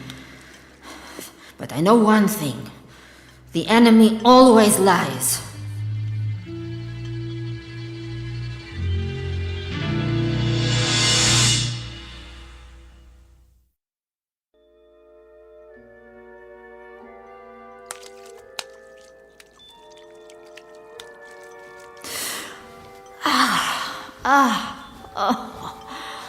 Better. A little. I almost feel human again. What is he doing out there? So violent. I swear, if he hits me again, I'll cut his heart out.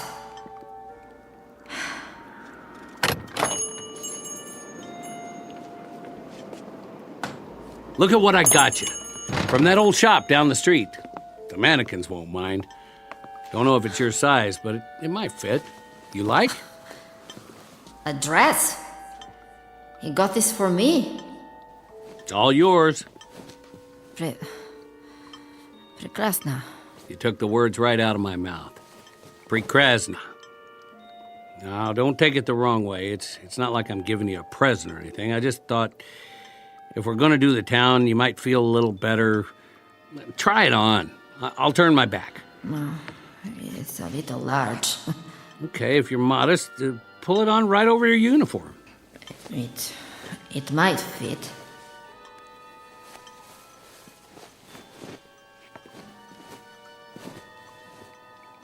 Some kind of evening dress. And it ain't even night yet. Well, that's all right. Nobody's going to take our picture for the paper. Check it out in the mirror, what's left of it. There's a little piece of glass there in the corner. See? Oh. What happened to my hair? Greasy. Awful. I need a pair of scissors.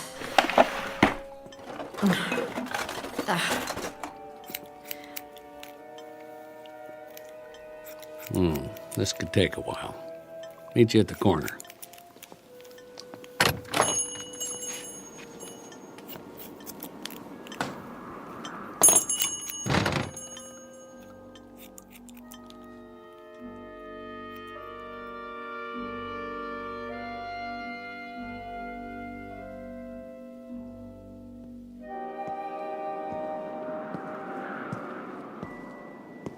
Well, what do you know? It's a female human. One more thing, though, if you don't mind my saying. You really ought to do something about those army boots. They just don't go with the outfit. Maybe we'll find a shoe store. I could use a pair of tennies myself. You don't have to walk back there. You're not a squaw. Oh, I get it. You want to keep an eye on me. Well, at least we don't have our weapons. It's not polite to shoot people in the back. His words are so coarse. What an ugly language. Uncivilized. I used to live in a town like this. Close enough. Houses on the side streets. My folks had one just like that one. See it through the vines? I'd walk home after school, stop in at Old Man Wilson's for an ice cream soda, or the mom and pop store. What is he raving about now? He never stops. Telling me his life story, probably. As if I cared. Or sometimes I'd hang out at the park. I bet they got a park around here. Of course, it'd be overgrown by now. Have to hack your way through it with a machete. But it's my duty to keep an eye on him. He might be a sniper. Or a saboteur. I don't believe it. A movie theater. You know what movies are, don't you? They have them where you come from. Sure they do. Everybody loves movies. Well, come on. I'll buy you a ticket. What? Hey, wake up in there. You got a couple of paying customers. A film emporium. To entertain the masses with propaganda. Let's sneak in. Nobody's watching. Just have to move some trash away from the door. After you. Ugh. Ugh. What is that stench? Something very bad in here. Don't you love the smell of buttered popcorn in the afternoon? Reminds me of cholesterol. You want something from the candy counter? I'll see what they got.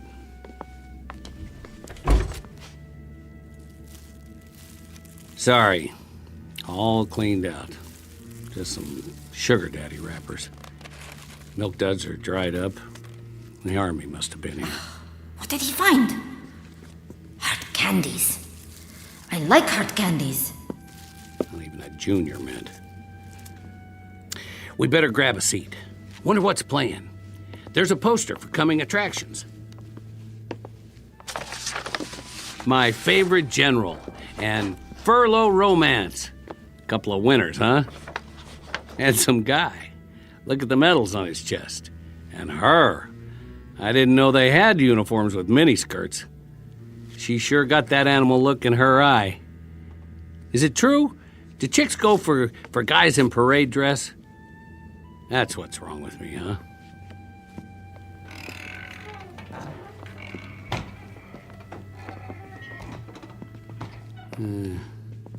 Not so bad.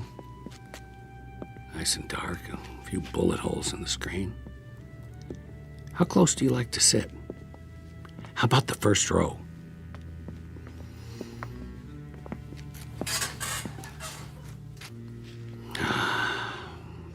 I spent plenty of Saturdays down front. All kinds of flicks. Used to be comedies, westerns, science fiction, and horror movies. I liked those. A mummy walking around, or an old house, maybe some vampires, or a killer with a knife. Always something like that, or zombies. They were the best. But you know something? Me, I don't care if I ever see another zombie again. It was all fun and games back then. Special effects, makeup. Not like the real thing. I don't know about you, but I'll take a comedy anytime. The old ones especially. You ever see Laurel and Hardy? Nah, you wouldn't. They were the kings. A skinny guy and a fat guy back in the 20th century. The fat one would get so mad. One time they had to carry this piano up the stairs. Must have been 100 of them. They kept dropping it. and it would slide back, and they'd have to get it and bring it up again, and then would they find The movie theater. I remember. They showed us films of enemy forces, invading and attacking all over the world, burning and looting, destroying everything in their path. Like locusts, like a plague. And we were the only ones who could stop them. I took my training, like the others, to learn how to fight. The best trained soldiers on Earth. We would stop the aggressor and restore order in the world. But it went on and on. He would not give up. He would not give up. Like this one. He is the enemy. those old comedies? They He were the absolute is top the in my enemy. book. There were even some guys called the Three Stooges. Man, oh man. Where is my weapon? Where are you going? Sit down. Why Моя don't you... стрільба. Мушу дістати. Мушу боронитися. Wait. Досить. Hey, will you wait? I've got to get my weapon to defend myself. Come back. What are you doing? Don't go in that hall. It's not safe. I'm telling you the truth. Rats live in these buildings. You think I'm lying? Hey, whatever your name. I've got to get out. Another door somewhere. Oh! What did I trip on? Bones. I told you not to go. Lord, dead soldiers. They must have been trapped. Sick. Don't touch them. What's left of the bodies might be infected. Keep your hands off that gun. You'll get the sickness. Do you want to die like them? Do you? Стій тихо! Я тебе заб'ю! All right. Two can play that game. Now, you want to pull the trigger? We'll do it on 3.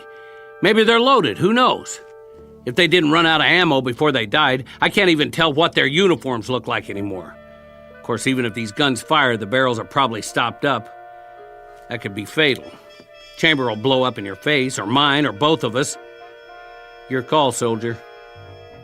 On my count. 1, 2... I don't want to kill him. I don't want to kill anyone. You made your point. You're tough. Me? I don't want to play. Watch what I'm doing. I'm setting this gun down again, where it belongs. With the dead. You see? Nice and slow. Now I'm going to turn around and walk out of here. If you still want to shoot, shoot. Thanks for the movie date. It was fun while it lasted. Я слаба. Я слаба. Я не можу. I'm weak. I'm weak. I'm weak.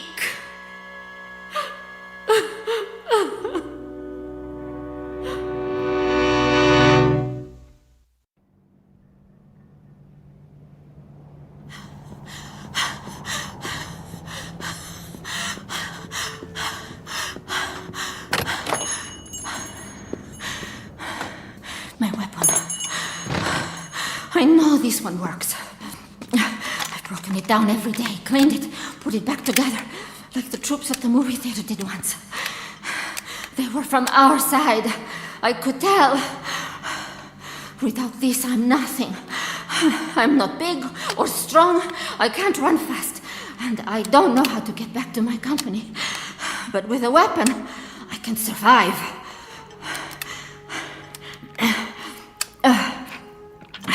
Not many rounds left. I have to make them last.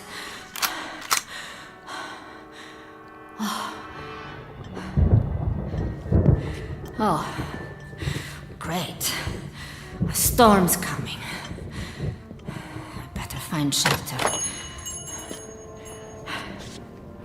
doing here? Where's he going now? He's looking for shelter, too. Someplace without holes in the roof. Why doesn't he hurry up?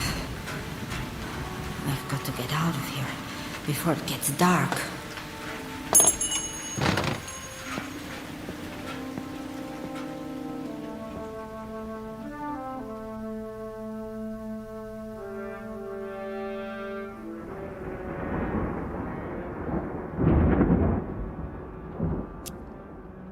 Come on, light.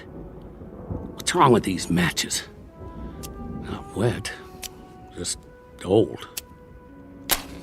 There. Now let's get a fire going. Good. Chimney's drawn. House isn't damaged at all. And they left tons of newspapers. Find some wood, it'll burn all night. Furniture should work.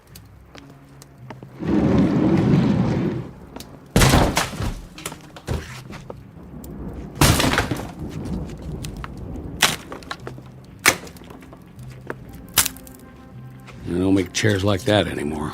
Solid hardwood. This ought to last. Where is she? Crazy soldier. Use your eyes. There's a whole house here they didn't hit. Big enough for both of us.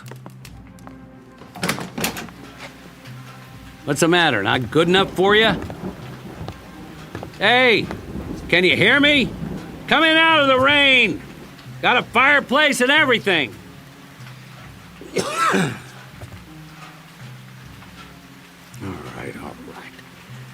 Stay out there and fight your war. All by your lonesome.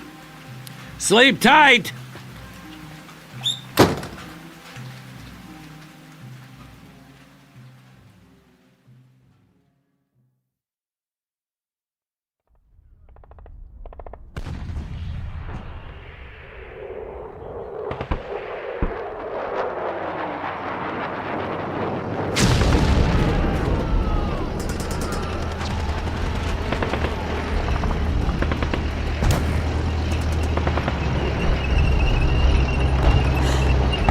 No! The tanks! The tanks are coming! No!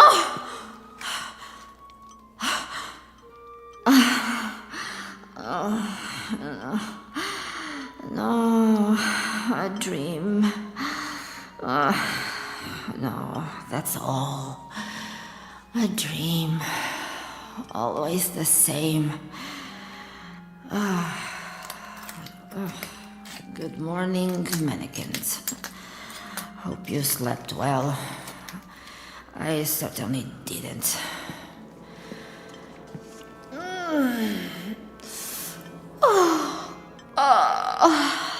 What am I doing in this stupid dress? You can have it back. I'm not going to need it.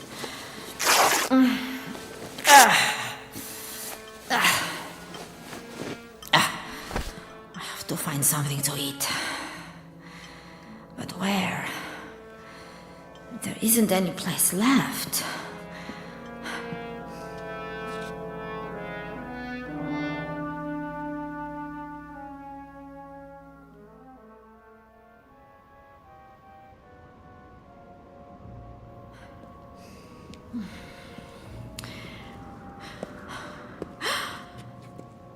I don't believe it. One house is still standing. How can that be? The troops must have missed it. Is that smoke from the chimney? It's him. He's already claimed it. Food? What the... You? Good shooting. Go ahead, finish it. You got me in your sights. Do it. Do it now. Some kind of trick. Make your move. Because I'm not going to fight. See? I don't have a weapon. Left it at the movies. What, you don't believe me? Come on and search the place. Not even a pea shooter in here. What's he wearing? Where's his uniform? By the way, that thing you shot out of my hand was called a mason jar. You know what that is? Preserves. They have a whole slew of them. Put them away before the war. Take your pick. Probably keep us both alive. Food? Oh, yeah. You know that word, don't you? Well, what are you waiting for? Or would you rather starve to death? Hold it a second. Drop your weapon. What? Drop it, I said. No guns allowed. It's a trick. You want to live the high life like me, you have to leave the fighting at the door. Lay your weapon down or move out. This is civilian territory from now on. Food. Please. Here, I'll let you sample the goods. Catch. Nice. Now unscrew the top. That's it. You don't have to use your fingers. There's a kitchen full of spoons and forks. We can wash them in the rainwater. I'll set up a barrel in the backyard. We'll need most of it to drink, though, till it rains again. Yeah, I think it's loganberries. There's plums and figs and peaches and applesauce and summer squash. You should see it, a real fruit cellar. Take it easy. It's not good to eat it all at once. You might get a stomachache. Later, okay? I'll put it on the porch. Plenty more where that came from. Where's your dress? What's he saying? You know, dress. The one I gave you. Prekrasna? That's it, Prekrasny. Oh, I didn't ask you. What do you think of my new duds? I found them upstairs. Where did he get that ridiculous outfit? The suit doesn't even fit. The sleeves need to be taken up. Of course, he wouldn't know how to use a needle and thread. There's a whole closet full, men's and women's. The shoes don't fit me, more your size. You should try them on. I wonder if there's a sweater and a good overcoat. And something besides these boots. They're falling apart.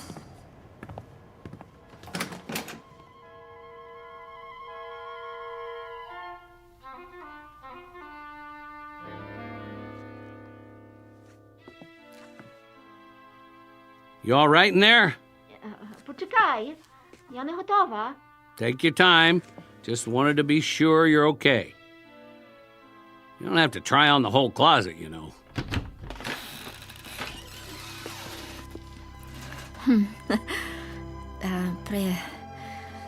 Prekrasna? Whoa! Get a load of you! He doesn't like it. I should have known. I'm ugly. Ugly. I don't believe my eyes. No, you. Listen, I've never seen anyone who looks like you do right now. The skirt, the blouse, and you did something to your hair. Did you brush it or what? Don't you dare change those clothes. You look absolutely perfect. The death washed away. Gone for good and never coming back. Shh. Listen. Get over here. You know what that is? A real live bird. How long it's been since you heard one? Is it a mockingbird?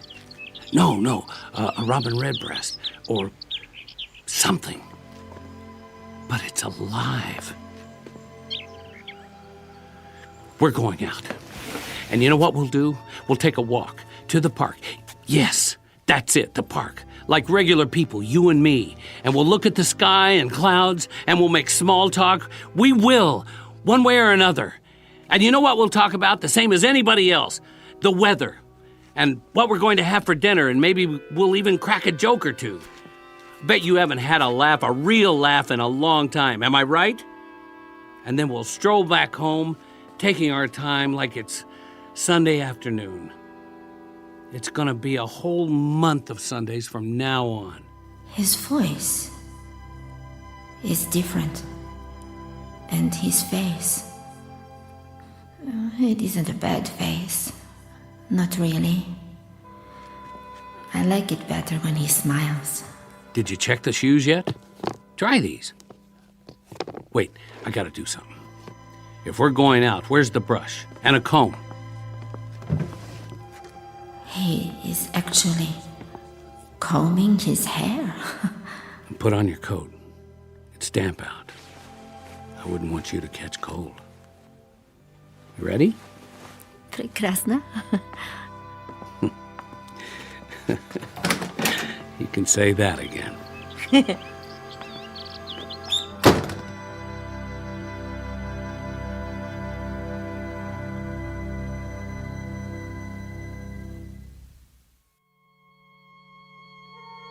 It's easy to talk about the big issues like fear and survival, war and peace, life and death. Instead, we've turned our attention to something both smaller and greater. Because in the end, it may be that politics don't add up to all that much. This has been a love story, stripped to its bare essentials, about two lonely people who, against all the odds, found each other in the Twilight Zone.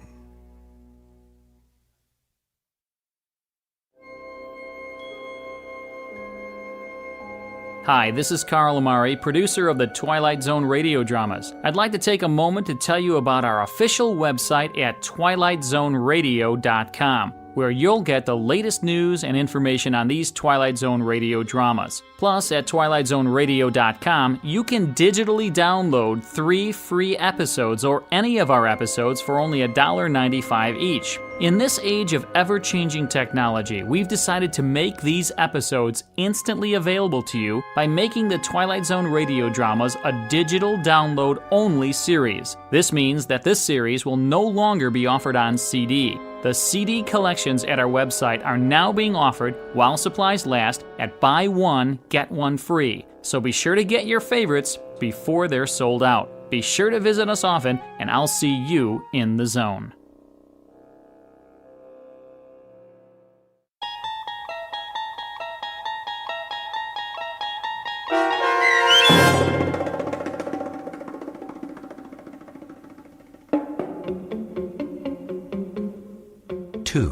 Starring Don Johnson, with Stacy Keach as your narrator, was adapted for radio by Dennis Etchison and written for The Twilight Zone by Montgomery Pittman. Oksana Fedonushyn was featured as the woman. The producers of The Twilight Zone wish to thank CBS Enterprises and the Rod Serling Estate for making this series possible. This copyrighted radio series is produced and directed by Carl Amari for Falcon Picture Group and Westwood One. Sound design and custom Foley effects for The Twilight Zone by Cerny American Creatives Bob Benson, Craig Lee, Matt Sorrow, Tim Cerny, and Todd Beyer. To learn more about the Twilight Zone radio dramas and to contact us, visit our official website at twilightzoneradio.com. Doug James speaking.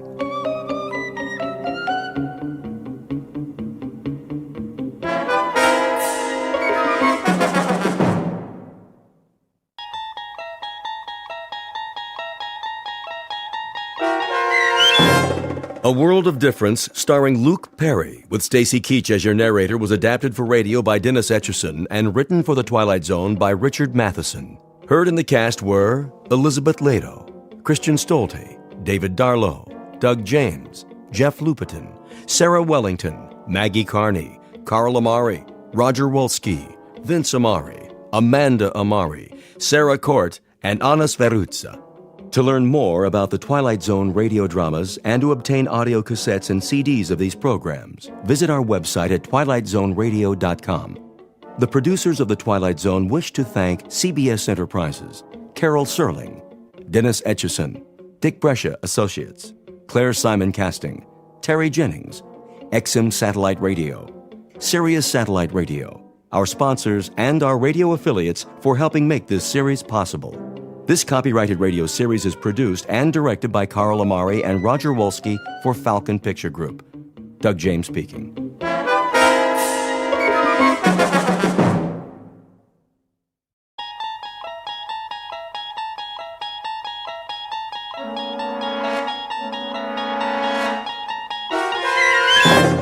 there is a fifth dimension beyond that which is known to man. It is a dimension as vast as space and as timeless as infinity. It is the middle ground between light and shadow, and it lies between the pit of man's fears and the summit of his knowledge. This is the dimension of imagination. It is an area which we call the Twilight Zone.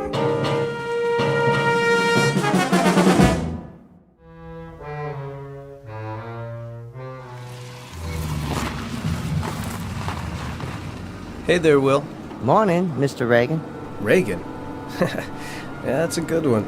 Yeah, you want to open the gate? Yeah, I guess it is. A good one. Want to let me in on it? Let you in on what? You called me Will. Yeah, so? So, my name's Harold, you know that. Since when? How long you been working here? Oh, long time. All that time, I've always been Harold. Some people call me Shorty, but never Will. And I'm Arthur. My wife calls me Artie sometimes, but if you want to be Harold, that's okay by me.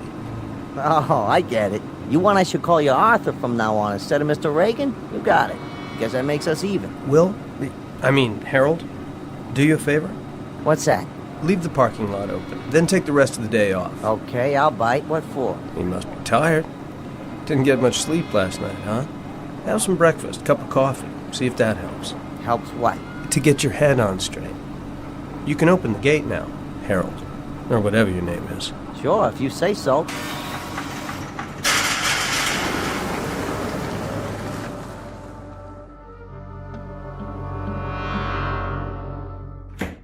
Morning, Sally. Oh, good morning, Mr. Curtis. I just got here myself. I hope I'm not late. No, I thought I'd better get an early start. I have to leave about 3. You do? My wife and I haven't gotten a thing for Tina's birthday yet. That's right. The party's Saturday afternoon, isn't it? If my daughter can last that long. Excited? She sure is. It's all she can think about. Are the Matson contracts ready? Right here. I finished them before I left last night. Good. I'll look them over in my office. Well, back to the grindstone. Yes, sir.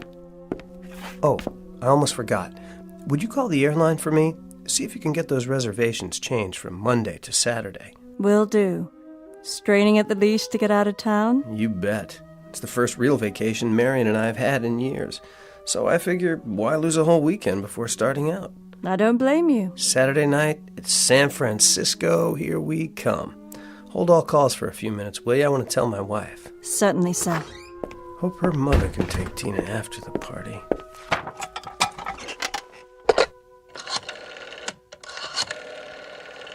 Oh, for heaven's sake. Sally! Sally! I can't get a dial tone! What's he doing? I don't know. This isn't in the script. Sally, I said... Who are you? What are all you people doing in... Cut! Where did Sally go? What happened to the wall and... I said cut. All right, everybody, take 5. Will somebody please tell me what is going on? Reality. The quality of being real or having an actual existence. A matter of interest to philosophers throughout the ages. The definition comes from the dictionary, and it directly concerns one Arthur Curtis, 36 years old, and a successful businessman. Or so he believes. Mr. Curtis is about to discover that the line between reality and unreality can be very thin indeed. In fact, under certain conditions, it may be less than thin. It may be invisible. At least in the Twilight Zone.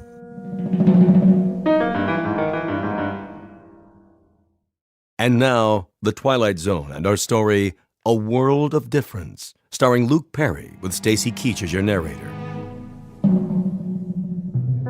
I asked you a question. All of you. What are you doing here? Get out of my office. Come on, Jerry. That's not my name. Is it so hard to make a phone call? Lose the ad-libs. Who are you? Remember, Jerry? Marty Fisher, your friendly neighborhood TV director. What are you talking about? How soon they forget. Sally, what is all this? Something go wrong, Mr. Reagan? Why are you sitting there like that with your feet up? Take them off the desk at once. I thought we were on a break. We are. Why don't you go to your dressing room while I talk to Jerry? Sure, Marty. Call me when you're ready. Watch the cables, Miss Lawson. Of course I will, Kelly. You'd think I'd never been on a set before. What are all these lights for? I can hardly see. Pretty hard to shoot without him, Jerry. This isn't exactly verite. That camera, what's it for?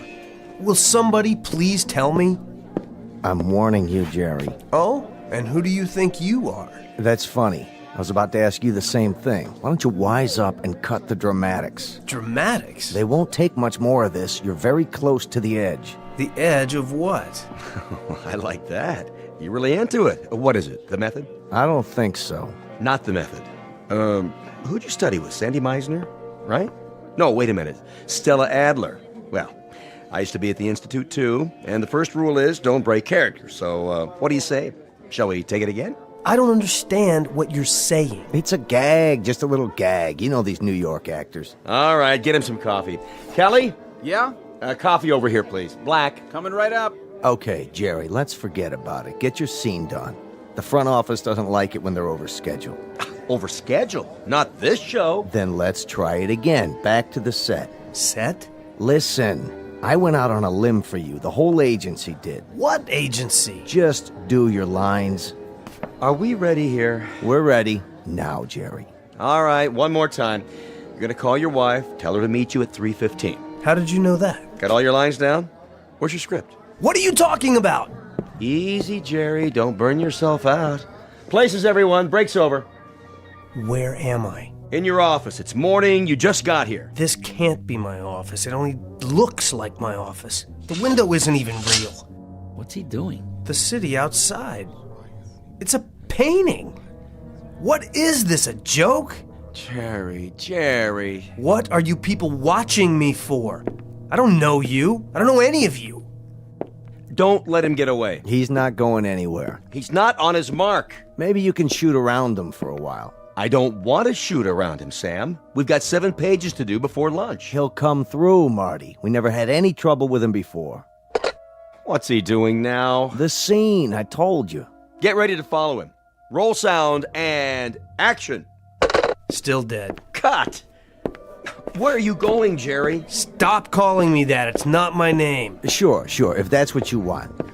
Is there another telephone in here? Sit down, Jerry. One that works? Jerry, if I have to phone Brinkley on this, you're dead.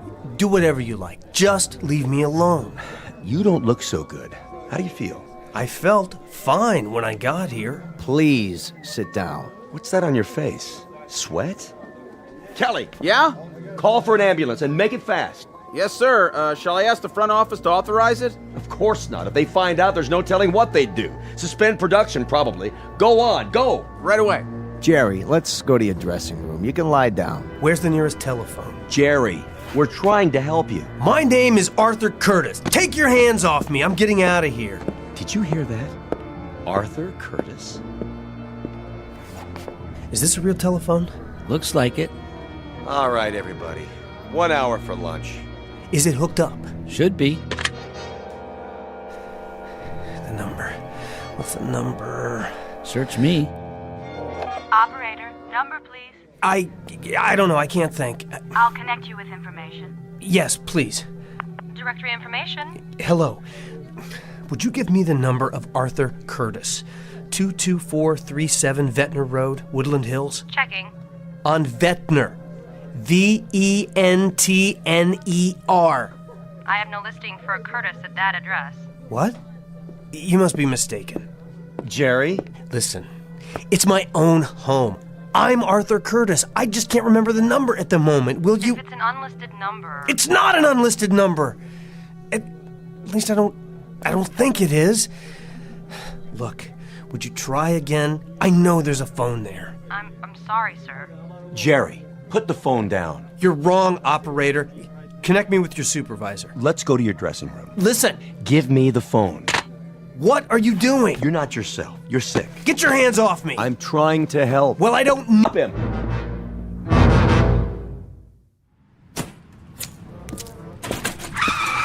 Hey, watch it, lady. Are you out of your mind?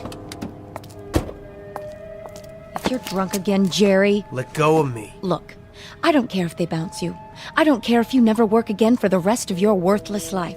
You're going to pay me what the judge tells you to pay me, or so help me, I'll put you so far behind bars, they'll never find you again. There you are. Mrs. Reagan. I am not Mrs. Reagan anymore. Sorry. Could I speak to you in private? I haven't the time. It's about Jerry. He's coming with me. He'll be back in time for the afternoon filming. That isn't exactly what Excuse me, but I need your car. What do you think you're doing?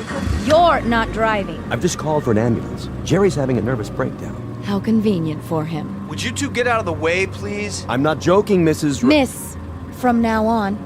If you won't move... Slide over. I don't have time to argue. I said... Get in if you have to. I'm getting out of this place. You pig-headed... Better fasten your seatbelt. Slow down. Don't touch the wheel. I'll do more than touch it. I'm not going to let you crash this car. It's mine now. Get your hands off the brake. There. Now will you let me drive? I'm warning you. You're warning me? Give me those keys. Now. Stop! Please, whoever you are. I said I'll drive. If you want to kill yourself, you'll have to wait. First, I'm going to bleed you, Jerry. I'm going to bleed you dry. Every bank account, every residual. Now listen. I don't know who you think I am, but you're wrong. You're wrong. My name is Curtis. Arthur Curtis. And I don't have the slightest idea what you're talking about. Right now, I'm going to... Oh, cut the histrionics. If you think you can chisel your way out of pain with a cheap trick like this... I'm gonna turn the key again. And I'm driving to my home in Woodland Hills. Once we get there, you can have your car back. Do you understand? I told you to cut the act. No act. My name is Arthur Curtis. My wife's name is Marion. I have a daughter named Tina. And I live at 22437 Ventnor Road in Woodland Hills. I mean it, Jerry. My name is Arthur Curtis. My wife's name is... I said cut. Cut!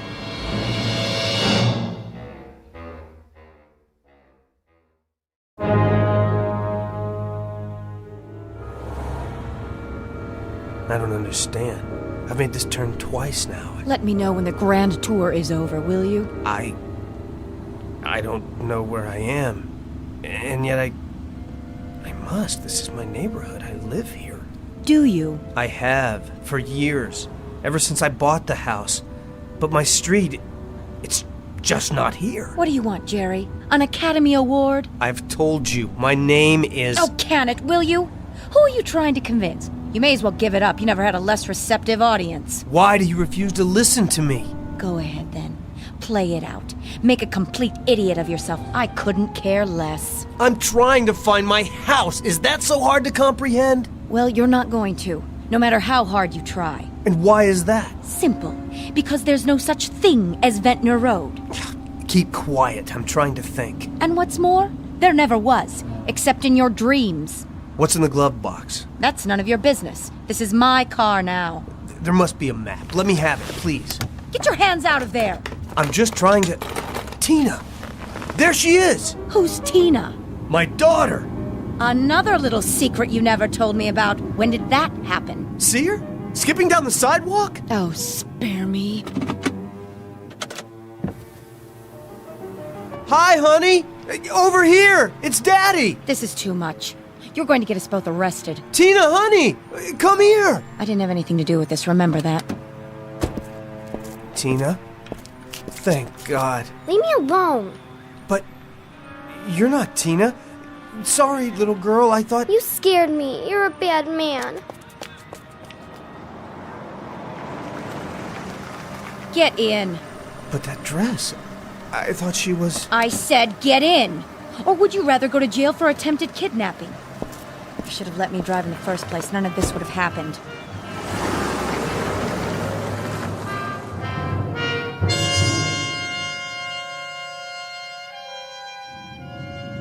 Why are you stopping? Because this is the end of the line. Here? Oh, don't tell me you're going to play surprised. But I've never seen this house before. You just won't quit, will you? That's Brinkley's car out front. What does he want? Who's Brinkley? Pound of flesh, probably. Well, he'll have to wait his turn. Coming? I can't stay here. I have to go. I said I'd get you back for the afternoon shooting. I mean home. You are home. Who's home? Move it, Buster. Or would you rather sit out here? Fine with me. Suit yourself, but I promise you'll regret it. Where are we? Come on inside. Fix yourself a drink. A little hair of the dog? Maybe that'll do it.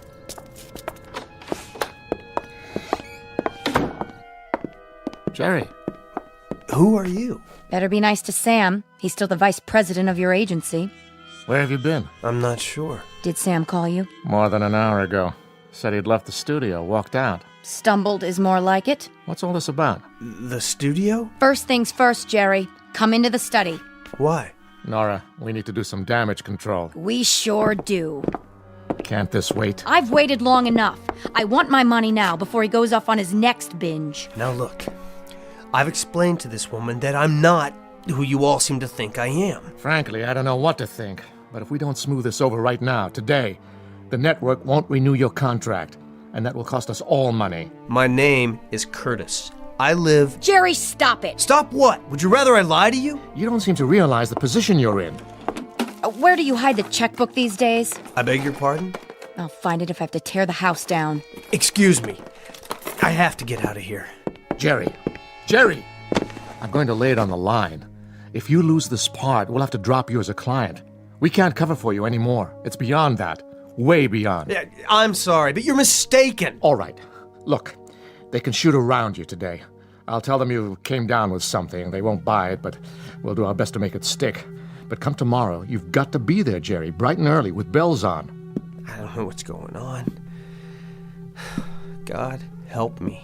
I don't know what's going on. You said that. Jerry, enough is enough. I tell you, I found it.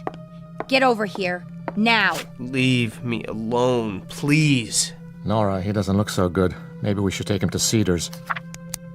You're going to sign this check, Jerry, right now, before you can pull anything else. Go on. Pick up the pen. That's it. Then we'll see about the state of your precious health. Please, I'm asking you. And I'm telling you.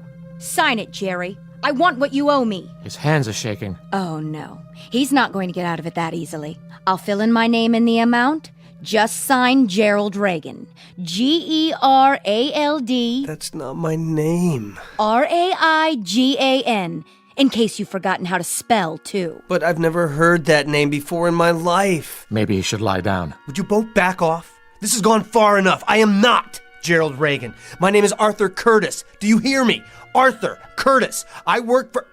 Wait a minute. I'll prove it.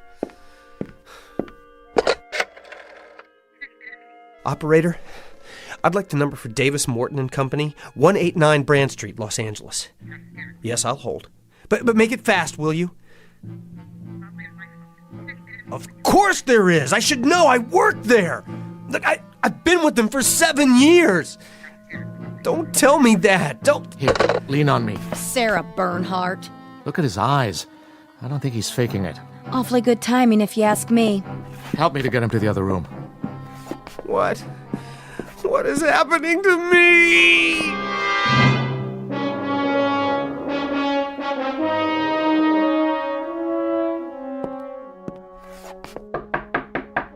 Jer?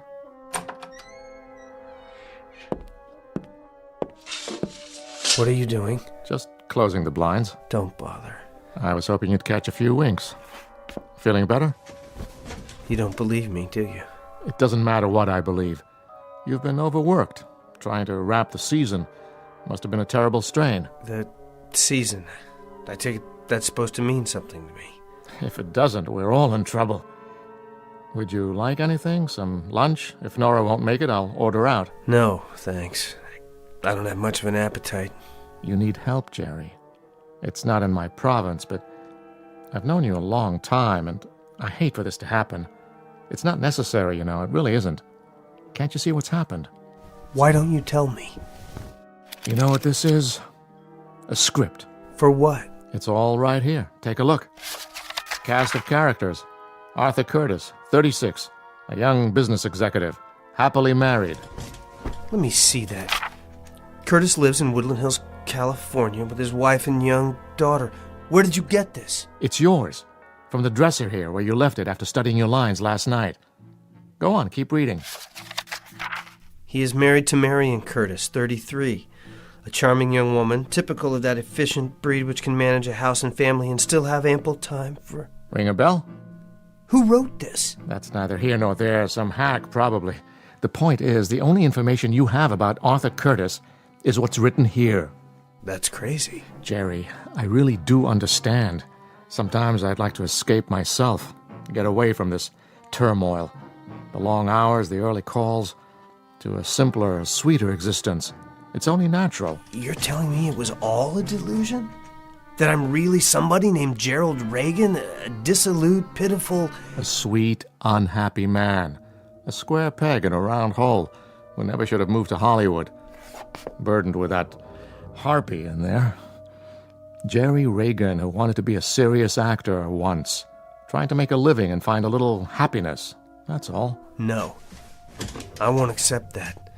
The life I remember, it was real. I wish it were.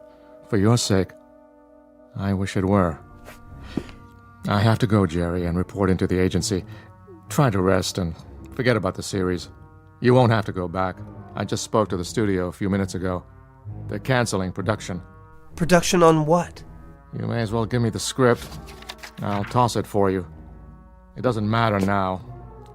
I'm sorry, but Arthur Curtis is dead.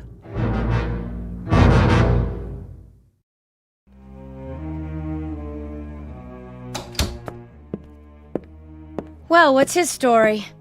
I don't think it's a story. Not this time. All better? Or should I fix him some milk and cookies? He's had it. Withdrawn from the playing field. And I can't say I blame him. Go on, then. Get out of here. I'll whip him into shape. If he thinks a little breakdown is going to let him off the hook. Wait! Jerry! Well, what do you know? It walks. Out of my way. Yes, sir. What is it, Jerry? I've got to go back. I told you it's too late for that. It's finished. No, I've got to get back to my office. If you mean the set, they're probably tearing it down already. And as far as I'm concerned... But they mustn't. Don't you see? I'll never get back if they tear down the only connection I have to... Jerry, knock it off. I can't do that. Jerry!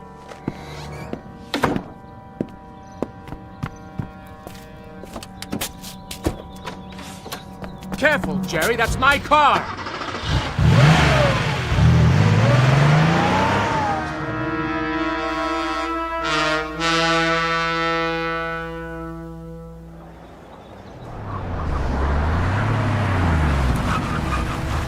Name? Open the gate. Oh, that's you, Mr. Reagan? I'm in a hurry. Oh, sure. Nice car. What happened to your... Now, Harold. Well, see, your name's not on the list anymore. I mean, Reagan's not. That other one you gave me. What did you say it was? Curtis something? I don't have time for this. Hey, did you get fired? Real sorry to hear it. Or maybe you quit. Either way, I'm not supposed to... Stand back. Huh? No, I was just saying...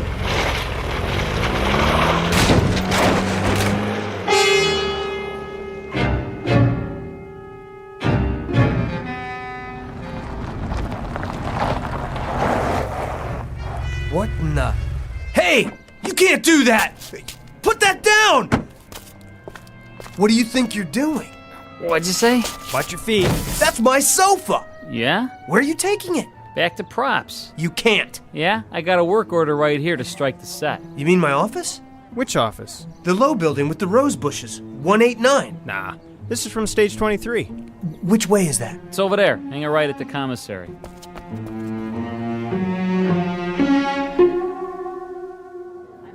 Take the wall down? Not yet. Get the desk and chairs. Where do you want them? Hold on! Pardon me, Mr. Reagan? Don't touch the desk yet. Or the chair. No? How come? I have to get something. Oh, sure, go ahead. It'll take us a while. Too bad, huh? Nice set. Real nice. Kinda sorry to see it go.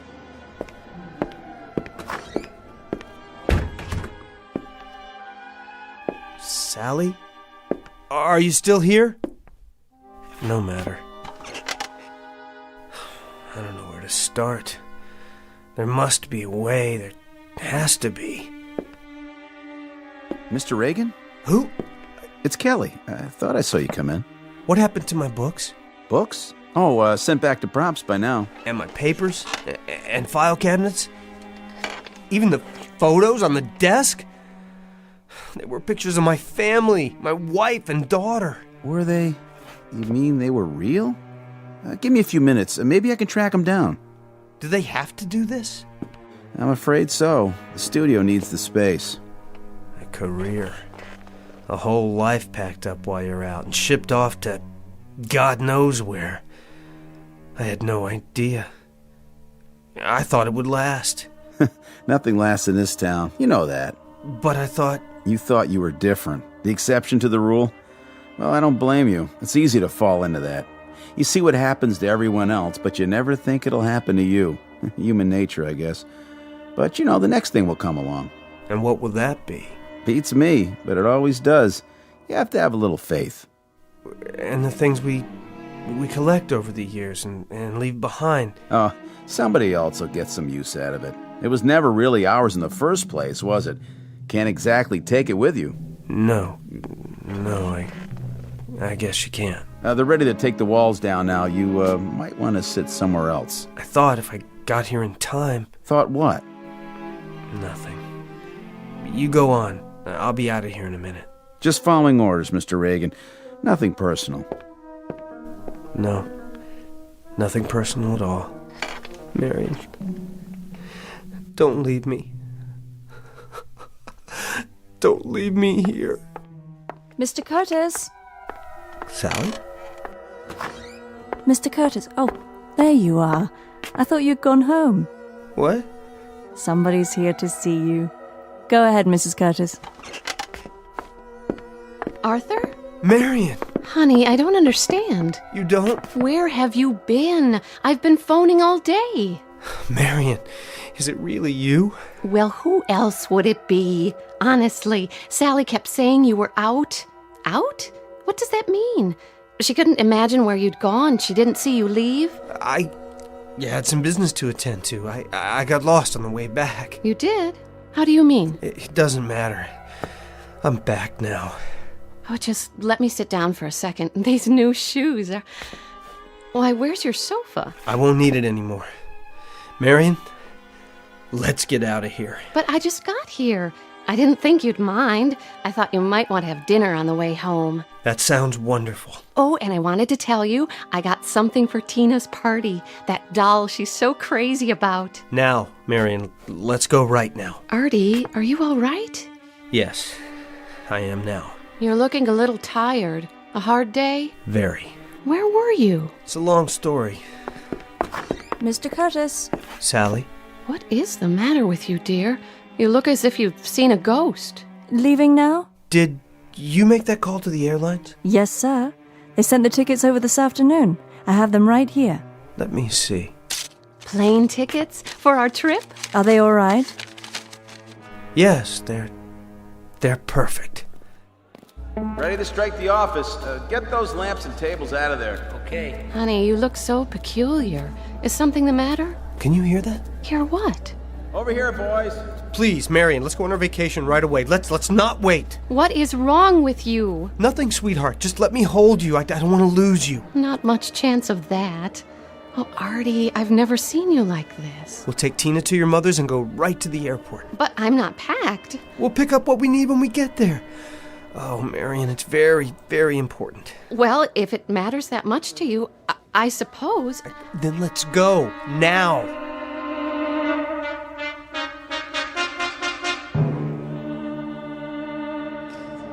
Hi there, Mr. Brinkley. Have you broken it down yet? Just about to. Has Reagan been here? He was a minute ago. Where? The office set. And he's not there now? Nope. You didn't see him leave? I didn't. Any of you guys see where Reagan went? Nope. Sure didn't. Would you look in his dressing room? Sure thing. Well? Not in his dressing room. Then, I wonder where he's gone. Wherever it is, I hope he finds what he's looking for.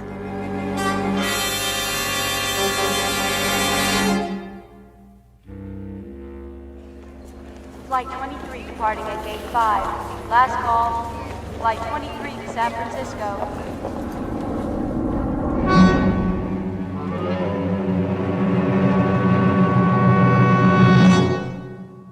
Reality.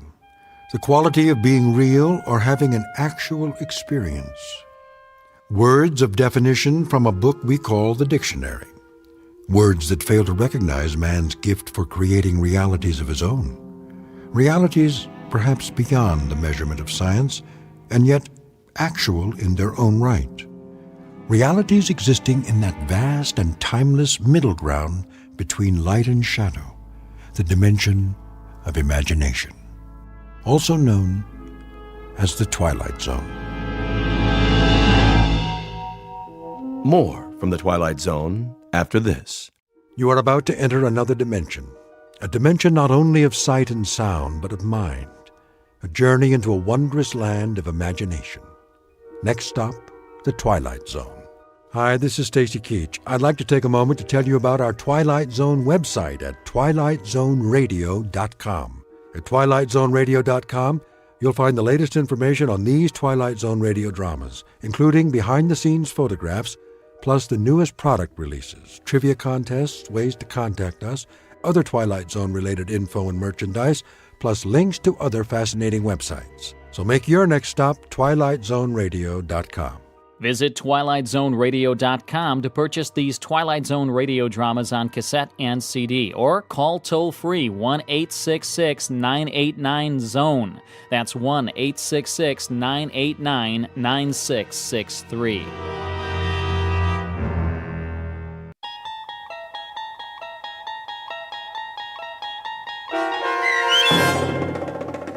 Mute, starring Wade Williams with Stacy Keach as your narrator, was adapted for radio by Dennis Etchison and written for The Twilight Zone by Richard Matheson. Heard in the cast were Amanda Amari, Deb Dotzer, Linda Ryder, Craig Brawley, Valerie Glowinski, Jamie Barron, Richard Shavzin, Roderick Peoples, Doug James, Carl Amari, and CJ Amari. To learn more about the Twilight Zone radio dramas and to obtain audio cassettes and CDs of these programs, visit our website at twilightzoneradio.com. The producers of The Twilight Zone wish to thank CBS Enterprises, Carol Serling, Dennis Etchison, Dick Brescia Associates, Claire Simon Casting, Terry Jennings, XM Satellite Radio, Sirius Satellite Radio, our sponsors and our radio affiliates for helping make this series possible. This copyrighted radio series is produced and directed by Carl Amari for Falcon Picture Group.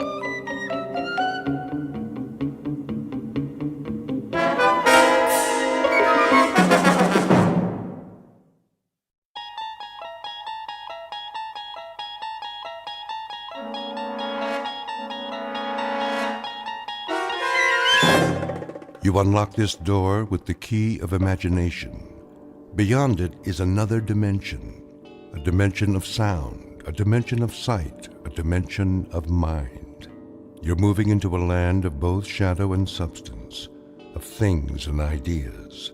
You've just crossed over into the Twilight Zone. So here is the agreement. You got it all down?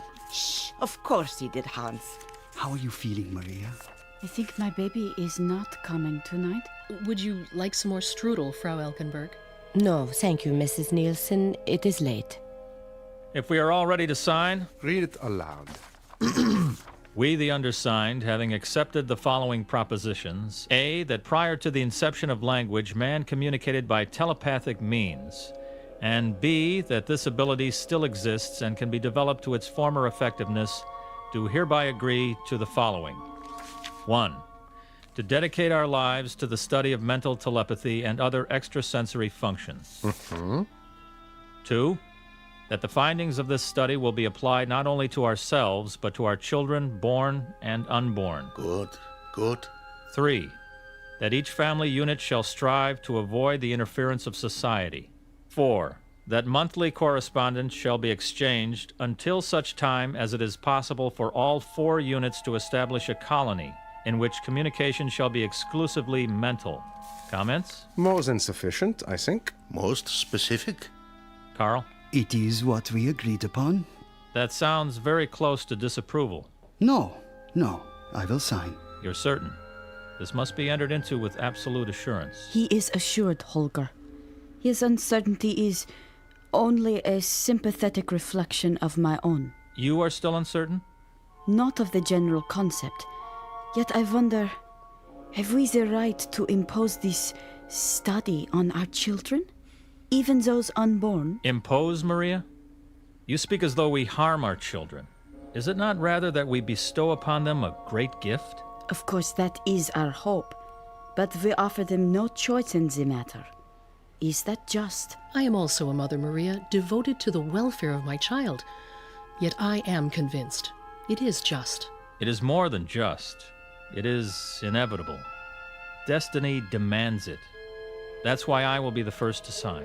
And I, beneath my husband's signature. Herr Calder? I have no hesitation. Nor have I. Professor Werner? The pen, please. Have you and Holzer decided definitely not to remain in Heidelberg? There's a house in Pennsylvania which was left to him by an uncle. And what is the town? It is called German Corners. Ah. May I have the paper? As soon as you have signed. It's for the better, Maria. You'll see. Yes. Yes, all right. Thank you. And my signature? Thank you all. It is a nice town, is it? Oh, yes. Small, secluded. Ilse needs to be fed again. Surely not. She's asleep. You see? Excuse me, I must see to her. What you have just witnessed is the curtain raiser to a most extraordinary play. To wit, the signing of a pact. The play itself will be performed almost entirely off stage. The main character of these final scenes lies sleeping in her crib, unaware of the singular drama in which she is to be involved. Her name is Ilse, the daughter of Professor and Mrs. Nielsen. Her age, barely 1. But 10 years from this moment, Ilse Nielsen will know the terror of living simultaneously in this world and in the Twilight Zone. And now, The Twilight Zone, and our story, Mute, starring Wade Williams, with Stacy Keach as your narrator.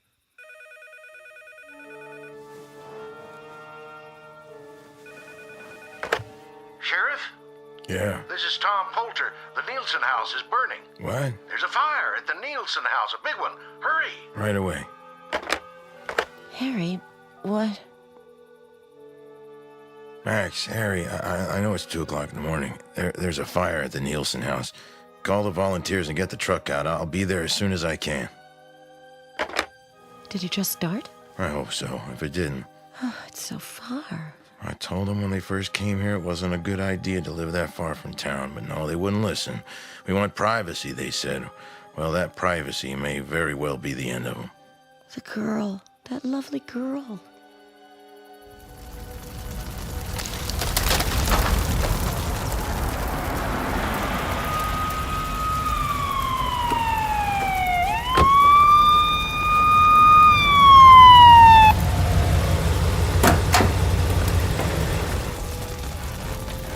I won't ever put that out. We can try. Never mind the house. Keep the woods from catching. You heard him, Tom. Get the hose. Start pumping. Right. Here goes. Let's check the back.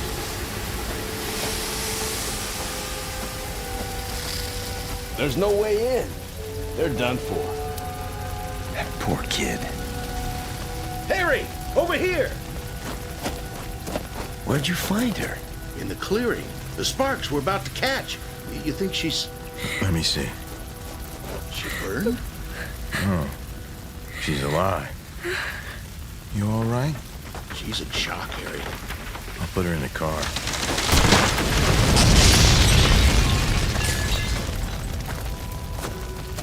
Lay her down on the seat. There's a blanket in the back. Here you go, little lady. Put this around you. It's gonna be all right now. Bad off. Can't talk, nor cry, nor nothing. She isn't burned, though. Tell me something, Tom. How could she get out of that house without being burned?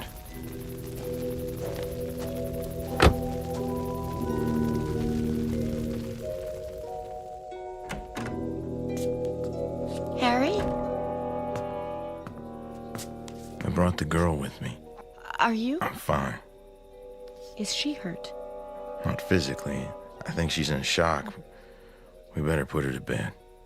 Where are you going? We'll have to use Sally's... The other bedroom. Cora? All right, Harry.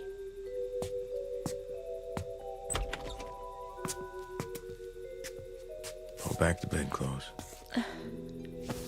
Of course. Cover her up. I'll be downstairs. Poor darling. She looks a little like Sally, doesn't she? Harry?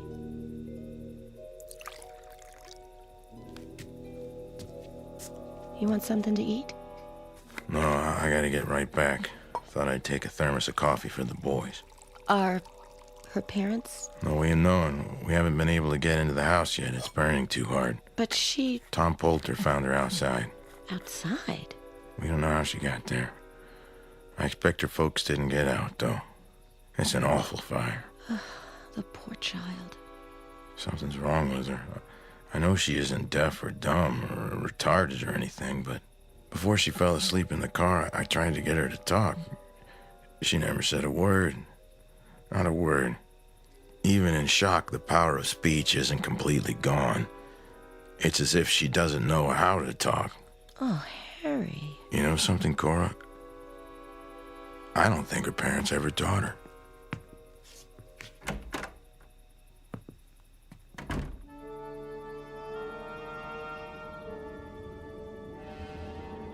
Mother. Mother. Mother. Where are you, Mother? Ilsa. Ilsa. Are you near me, Father? Ilsa. Ilsa, you must be brave now. Mother. Mother. Where are you?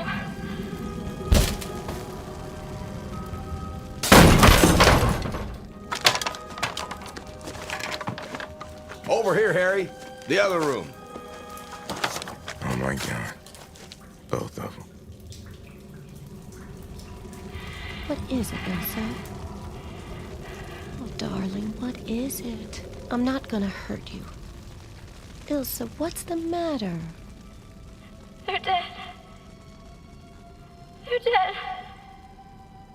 They're dead. They're dead. You still awake, Cora? Is the fire out? Yes, it's out. And her parents? Too late. How did it start? We're not positive, but apparently the professor was smoking his pipe in bed, fell asleep.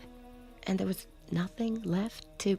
Everything was burned, Cora, I told you. There's no way of getting in touch with Ilsa's relatives, then. Tom Poulter says the post office gets 3 letters for the Nielsen's from Europe at the end of every month. But wait till the next batch arrives and write to the 3 addresses. What are we going to do with the girl until then? We'll have to keep her here. It'll only be a week or so, Cora, unless the girl can tell us something. I doubt that she can. You don't think she can talk either?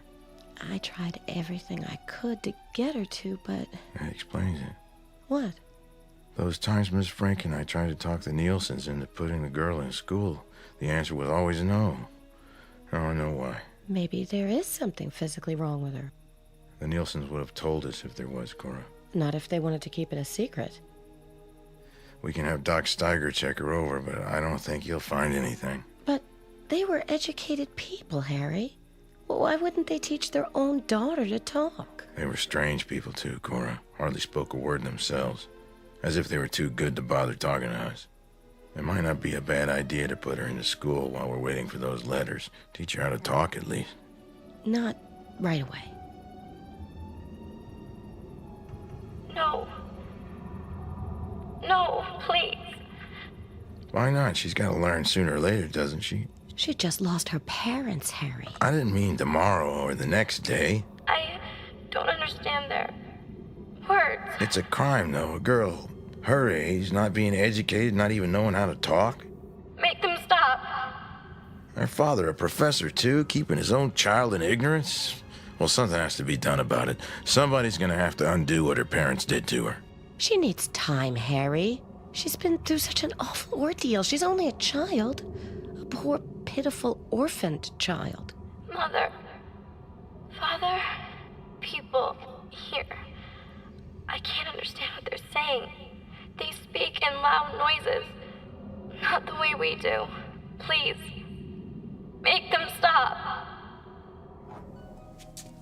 Well, at least she likes my cooking, especially at breakfast. Of course she does. She's a growing child. Do you think she likes us? She's calm when you're around. In fact, she hardly ever leaves your side. The doctor says she's healthy. I don't understand it. If there was something organically wrong with her. Don't talk. Please. Don't make those sounds anymore. There's nothing wrong with her. He checked everything. There isn't a reason in the world why she shouldn't be able to talk. I'm sure she will, when she's ready. Then I'm afraid we got a problem on our hands. She can't just learn on her own.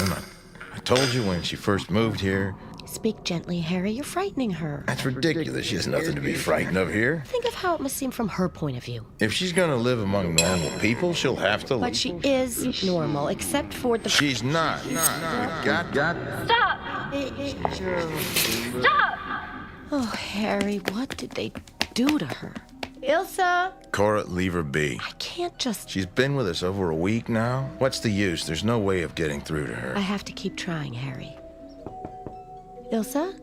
May I come in? Can't you tell me what's... Oh, there. Go ahead and hold on to me. My, what a strong hug you have. Oh, sweetheart, didn't they ever talk to you? Try to speak, Ilsa, try. Say your name at least. Can you do that? Ilsa. Ilsa. If only I could make you understand. Take away your fear. Look into my eyes. That's it. I'm trying to tell you something. Did you know I had a little girl once? This was her room. Her name was Sally. And then one day, one terrible day, I was downstairs. I remember I was wearing a summer dress. I looked out the kitchen window and I saw them coming, carrying something in their arms.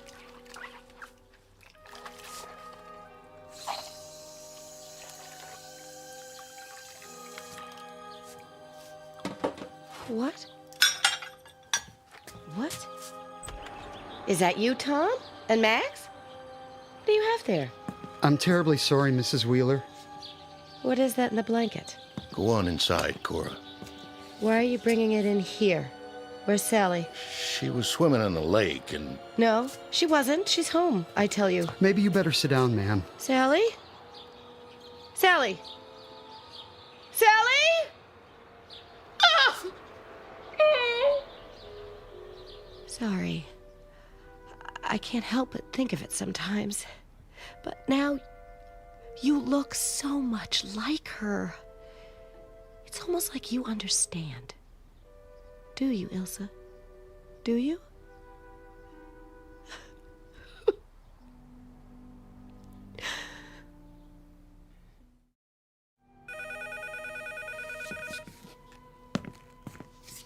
Hello. Yeah. Okay, well, I'll be right over. Who was that? Tom at the post office. The 3 letters came in. Oh. Be back in a while. Yes. Yes, you do that.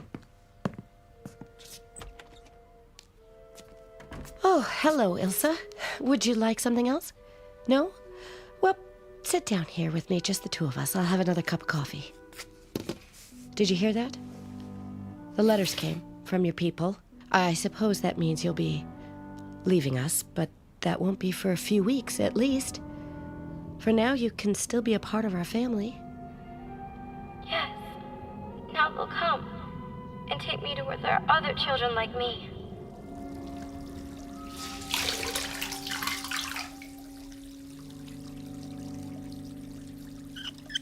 Perfect, Ilsa. You're just about the best helper a person could have. Harry? Everything all right? Oh, why wouldn't it be? Ilsa was just helping me dry the dishes. Do you have them? What? The letters. You said you were... Oh, we can't have the letters, Cora. It's against the law. Tom's got to send them back. All he could let me do is copy the return addresses. Oh. I'm going to... Oh, hello, Elsa. You like to stare, don't you? Go in the living room, Ilsa. I'll be with you in a minute. Get me some paper and envelopes, will you, please? I suppose you have to write them. What do you mean? Nothing. Would you like a cup of coffee? Thanks. What are you telling me? Oh, just about to fire the Nielsen's dying. Asking them if they're related to the girl or know where any of her relatives are. What if... Hmm?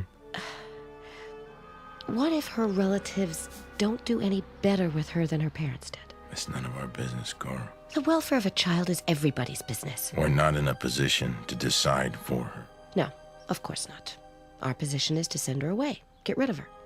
And maybe she'll never talk, Harry. Maybe she'll be terrified of shadows all her life. Cora, I know how you feel. Sally's gone. Another child in the house. But she's not our child, Cora. We have no rights where she's concerned. And there is something wrong with her. Is that why you want to get rid of her? I think you know better than that.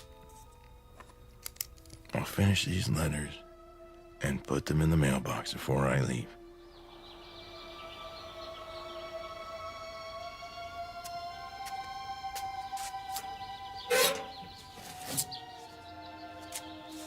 Hi there, Cora. Oh, hello, Eunice. How's the little girl these days? Fine, just fine. I was just checking for the mail. Has it come yet? I don't think so. Looks like you got something. Just some junk mail from yesterday. It was still in the box. Well, you take care, Cora. Don't be such a stranger. You too. Elkenberg, Calder, Werner, all from Germany. Strange.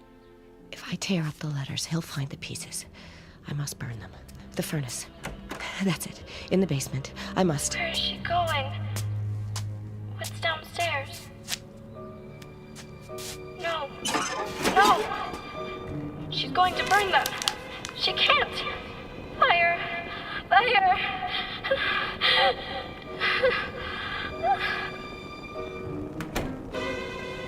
Ilsa, is that you? Ilsa, come back! Ilsa! Ilsa! They'll never find me now. Never. Never. I'm here. My name is Ilsa Nielsen. Help me, please. Someone. I'm here. Here.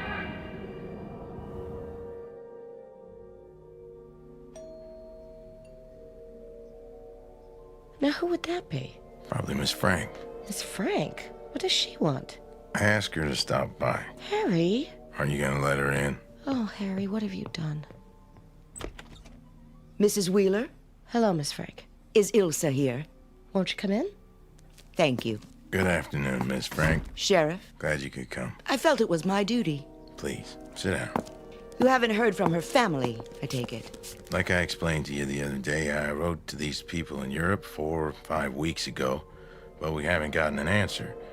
We don't know exactly what we're gonna do with the girl, but until we decide, I feel she ought to start getting some education. She most certainly should. It was positively criminal of her parents not to have started her education years ago. The smugness of them. The insufferable disdain. We do not wish our daughter in your school, just like that. In many ways, that fire may have been the blessing of her life. Miss Frank! I'm not just referring to her lack of education, Mrs. Wheeler. But to call the hideous death of Ilsa's parents a blessing... I'm sure I didn't mean it that way, Mrs. Wheeler. What do you mean? I'd rather not discuss it at this time, Sheriff, except to say that I believe I know why Ilsa doesn't speak. You know? And how very much she needs to be educated. Why doesn't she speak? I can't go into details right now. I shall at a later time, after I've had the opportunity to question her. Question? The first thing she must do, of course, is to learn to talk. If I may see her now. She's upstairs resting. I'll get her. Elsa? Elsa? Don't let them put me in school. Please. Elsa? Oh, please. They don't understand. They don't understand. And when would she start school? Why, tomorrow morning, I should think. Just a moment. Harry?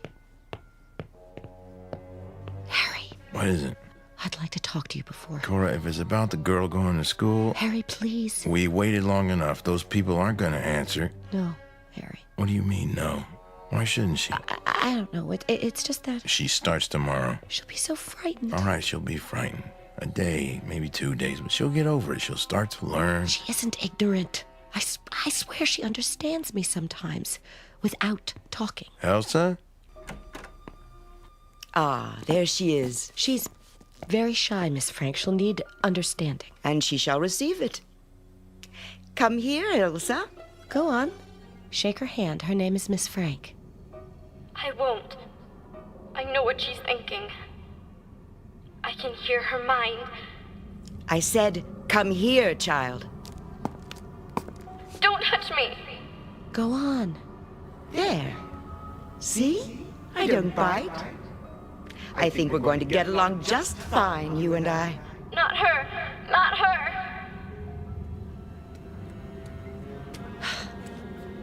Don't be worried, sweetheart. They're only children, like yourself. Wait for me and I'll come get you after school. Here we are. It's the first classroom. Ready? It won't be so bad. You'll see. Miss Frank? Good morning, Mrs. Wheeler. We were just about to start. I do hope everything will be all right. Ilsa's very shy. She'll feel right at home in no time. Shouldn't I stay with her a little while? As long as you're here, she can't begin to adjust. Believe me, it's the only way. Yes, well, goodbye, dear. Don't leave me.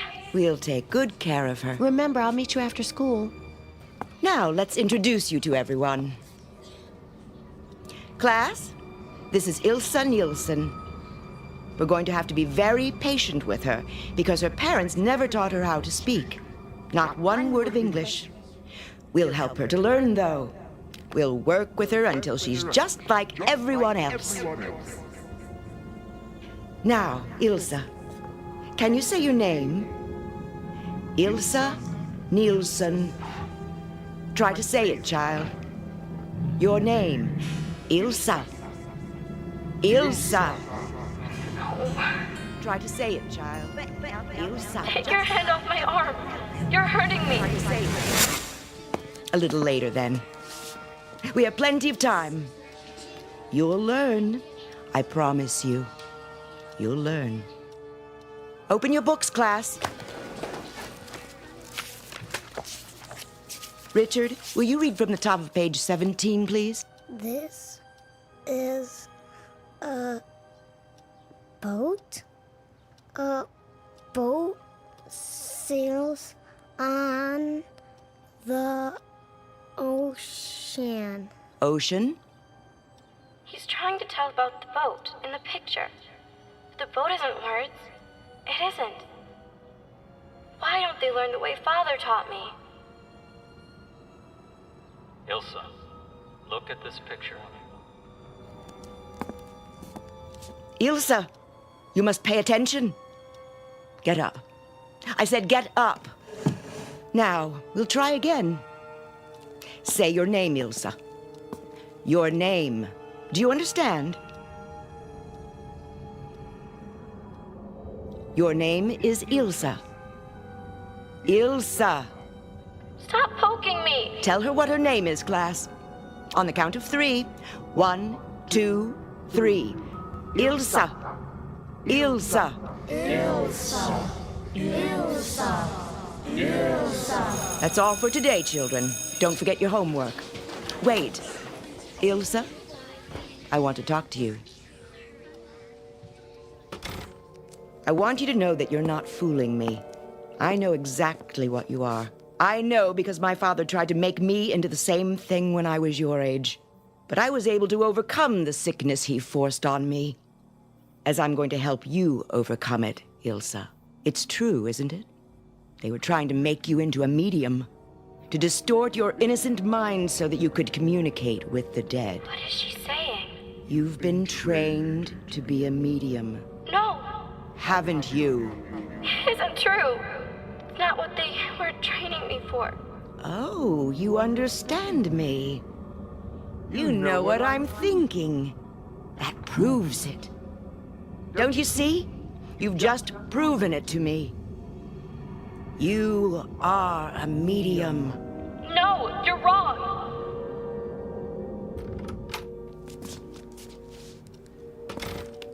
Ilsa? There you are. Mrs. Wheeler. Was it very bad, Ilsa? Not at all. She's coming along nicely. Oh, she's still a little timid, of course, but she's learning. Oh, I'm so glad. We'll see her in the morning then. Yes. Goodbye, Miss Ray. Goodbye. For now. See you tomorrow, Ilsa. And the next day. And the next day. And the next day. And the next day. And the next day. And the next day.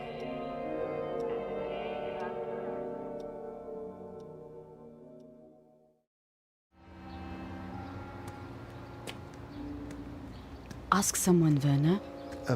Please, where might we find authority? Authority? Constable? The... Sheriff? Yeah, the sheriff. Down one block on the other side. Can't miss it. Thank you. I feel so guilty, Carl. What could we do? We simply could not get away sooner. We have our own responsibility to the project. I know.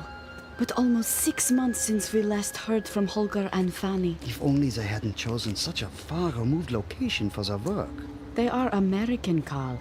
We could not have expected them to reside in Europe. Yeah. You still think something has happened? Why else would they fail to write? I hope you are wrong. That lovely child. Oh, such a talent. The progress with her has been phenomenal. It is as if she was born telepathic. I think that of all the children, she has the most potential. Perhaps they were forced to move like the Eltenbergs to avoid prying. Let us hope so.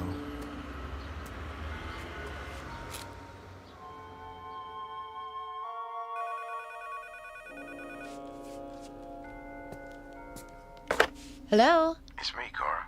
Yes, dear, what is it? The ones from Germany are here. Did you hear me? Yes. I'm gonna bring them to the house. We'll be over in a little while. All right. No. No.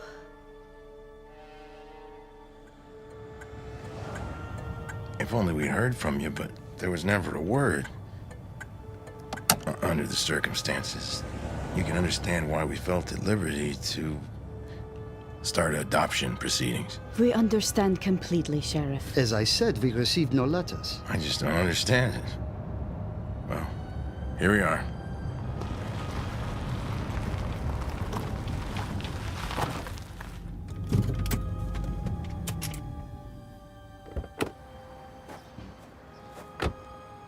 Holger and Fanny dead.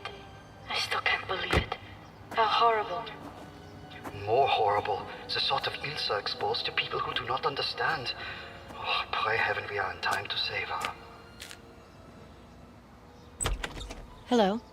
Cora, this is Professor and Mrs. Werner, my wife. How do you do? Mrs. Wheeler. Cora, they say they never received those letters. Oh, that's odd. Won't you sit down? Thank you. She burns those letters, Maria. Yes, I know. How terribly she suffers. You came a long way, Mrs. Werner. Yes, we did. Are we going to tell them? Not unless we have to. May we see Ilsa? I'll be going to get her out of school in a little while. School? God in heaven, school.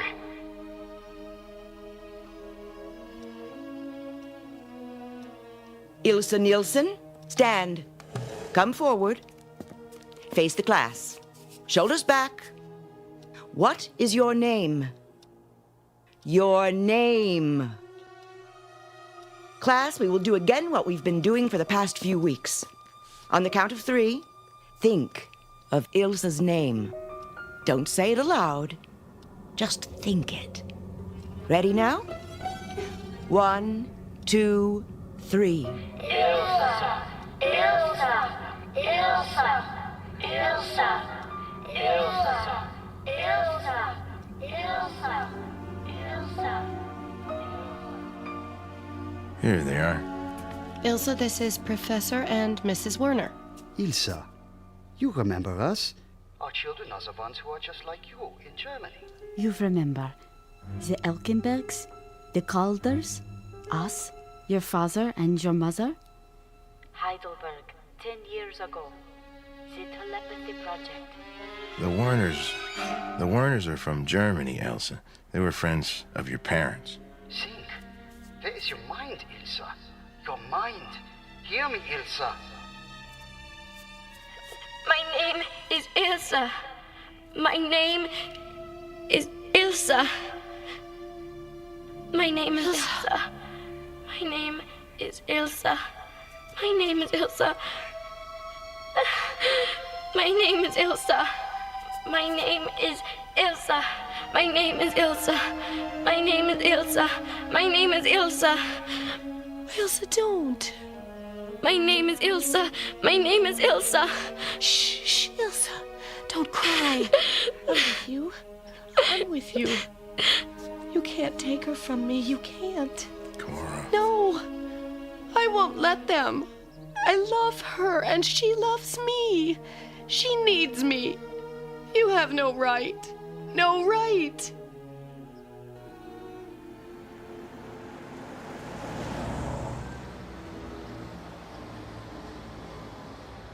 Look, I apologize for both my wife and myself. Well, we thought... We understand. Naturally, you would think that we had come to take Ilse back with us, but as I've said, we have no legal power to demand her, being no relation. Auf Wiedersehen, Sheriff. Goodbye. Your bus should be here in about 5-10 minutes. Good luck. And thanks again. I hope we did not make a mistake, letting them keep her here, even though we do have the legal right to take her. I don't think so, Carl. To take her to the other children now. The talent is gone. Even with work, it might not return. I suppose. All those years Holger and Fanny spent on her, wasted. Wasted, Carl? If they had not made her mind so receptive, how could they have directed her out of the burning house, even though they themselves were trapped? But the loss, it isn't right. There is no right or wrong in it, Carl. They all meant well. No one wanted to do anything but help her. But to lose everything? She has not lost everything. Why do you think I ask for you to let her stay here? Because she has gained something. Gained? We always knew that Holger and Fanny did not really care for her. Maria! Oh, they were not unkind. They gave her what affection they had in them to give. But the project always came first. You know that, Carl. To them, Elsa was less a daughter than an experiment in flesh. She is going to be all right. Now she is loved. And that is so much more important than telepathy. Isn't it, mein Professor? Ja, Liebchen. Much more important.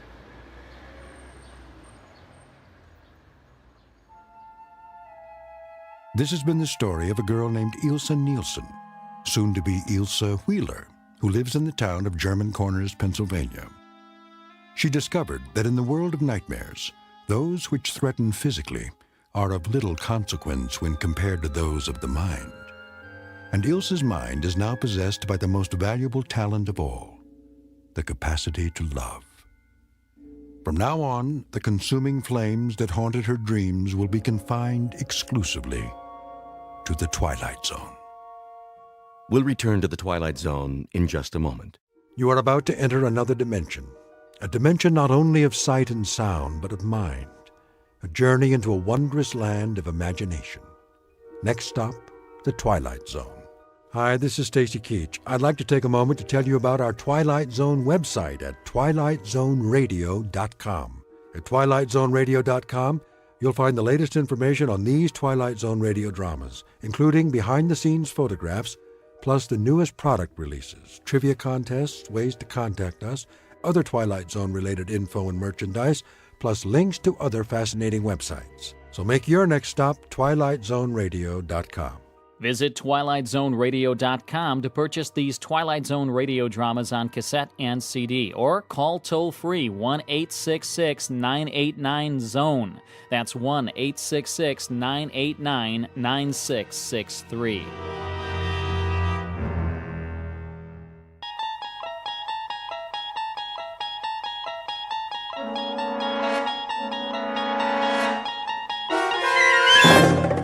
You unlock this door with the key of imagination.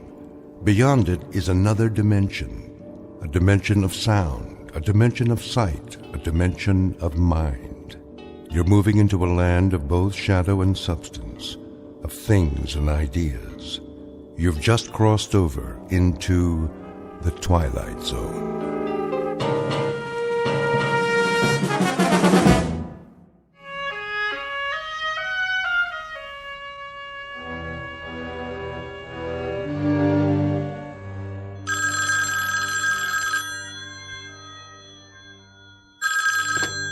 Yes?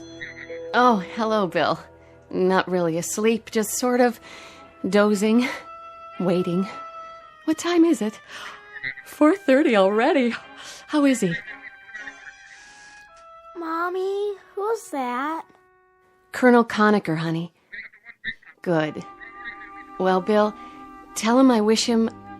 But that's crazy, isn't it? That's gibberish. Just tell him we'll be waiting for him. Thanks, Bill. Yes, we'll be watching. That was Colonel Conacher, honey. He said Daddy's just fine. Is he going up soon? Probably within an hour, honey. That's what Colonel Conacher said. Do you want to go back to bed? No. I don't blame you. I can't sleep either. I'll tell you what. I'll make some coffee for me and some cocoa for you, and you get dressed in the meantime, okay? Then we'll turn on the television set. Okay, Mommy. And in this morning's news, all is set at the Cape for the big launch. Astronaut Robert Gaines will orbit the Earth alone, gathering vital information for the President's stepped-up space program. So far, Be safe, Bob. are clear, Be safe, darling. looks like a go. And come back In to world us. News, the stock exchange in London reports an opening gain, despite concern over yesterday's devaluation.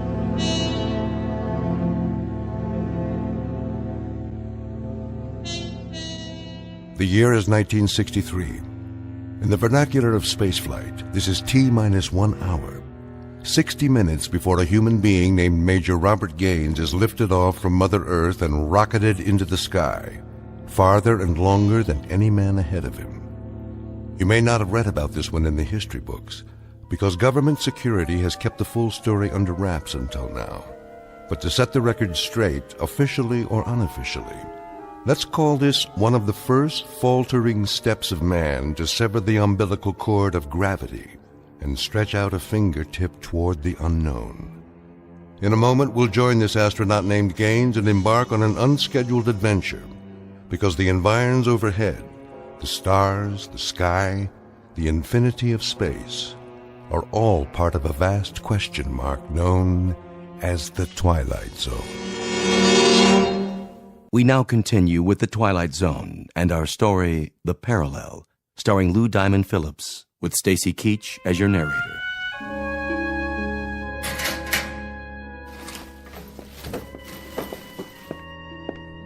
Hello, Gaines. Hey, Conacher. Pulse normal? Reasonable. Someplace between nonchalance and panic. I know the feeling. I talked to Helen. She's fine. Says to tell you they'll be waiting. Bless you for that. Any messages for the angels? Well, you could give them a kiss for me. Any that you happen to meet. Well, on my last orbit around, I'll lasso a pair of gossamer wings and I'll ship them down to you Air Express. Collect.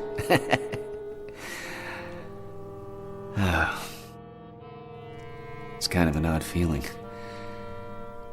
to know that I'll be off the Earth for a week. Well, that's progress. Gus Grissom went 302 miles. John Glenn made 3 orbits. Wally Schirra handled 6. You're going to go round and round. And when you come back down, Bobby, we'll be that much closer to filing a claim on some more sky. Good luck, buddy. Thanks, Bill. Thanks a lot.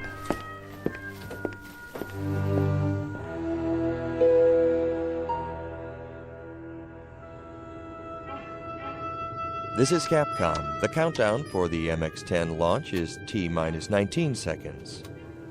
T-minus 19 seconds and holding.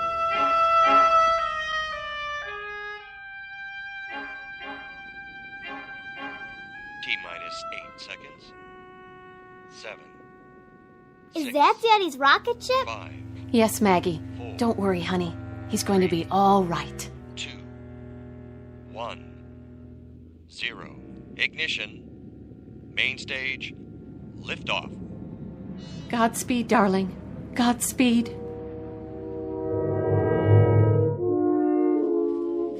The MX-10 liftoff time is 5:30 a.m. Eastern Standard Time. All systems go. Astronaut Gaines reports his fuel and oxygen quantity steady, the cabin pressure decreasing on schedule. How's he feel up there?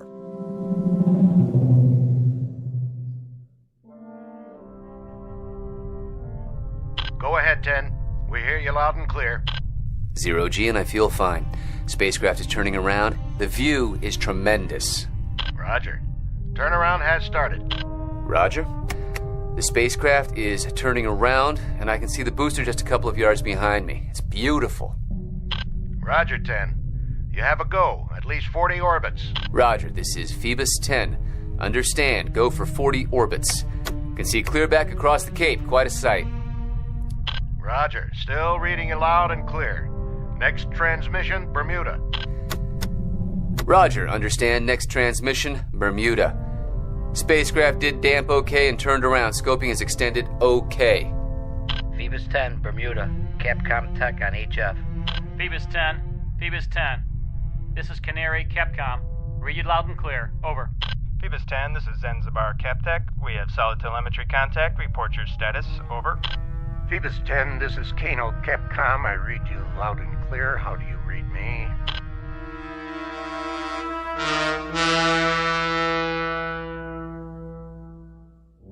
Phoebus 10, this is Capcom. We now have iOS. Over. Phoebus 10, your voice transmissions are starting to fade very badly. I've lost radar here. What? Let me see. I've lost radar. We don't have contact here either. No contact at all. Capcom Tech calling Phoebus 10. This is Capcom Tech. Capcom Tech calling Phoebus 10. Come in.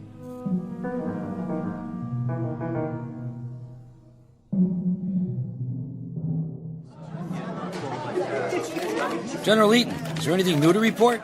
Gentlemen, you know it is not our policy to conceal information.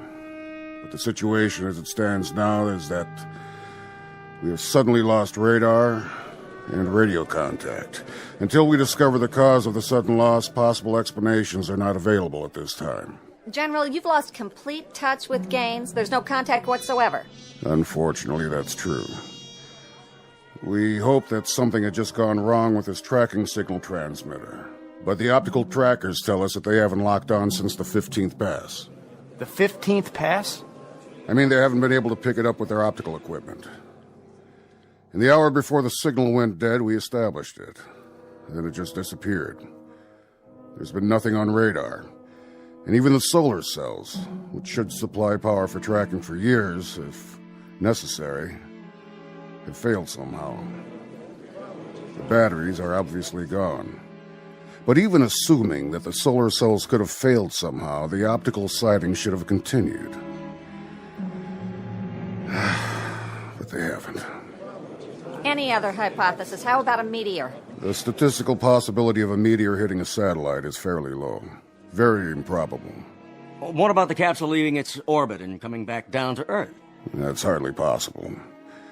There'd be no foolproof means of making it spiral in. The trick, once it reaches denser layers of atmosphere, is to slow it up enough so that it wouldn't burn like a meteor, and then have some means of depositing it on the ground.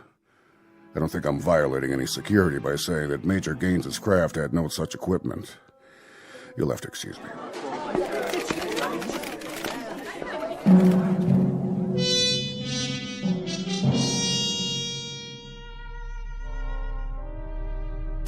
Capcom? Capcom, this is Phoebus 10. I've lost contact with you. Capcom, this is Phoebus 10.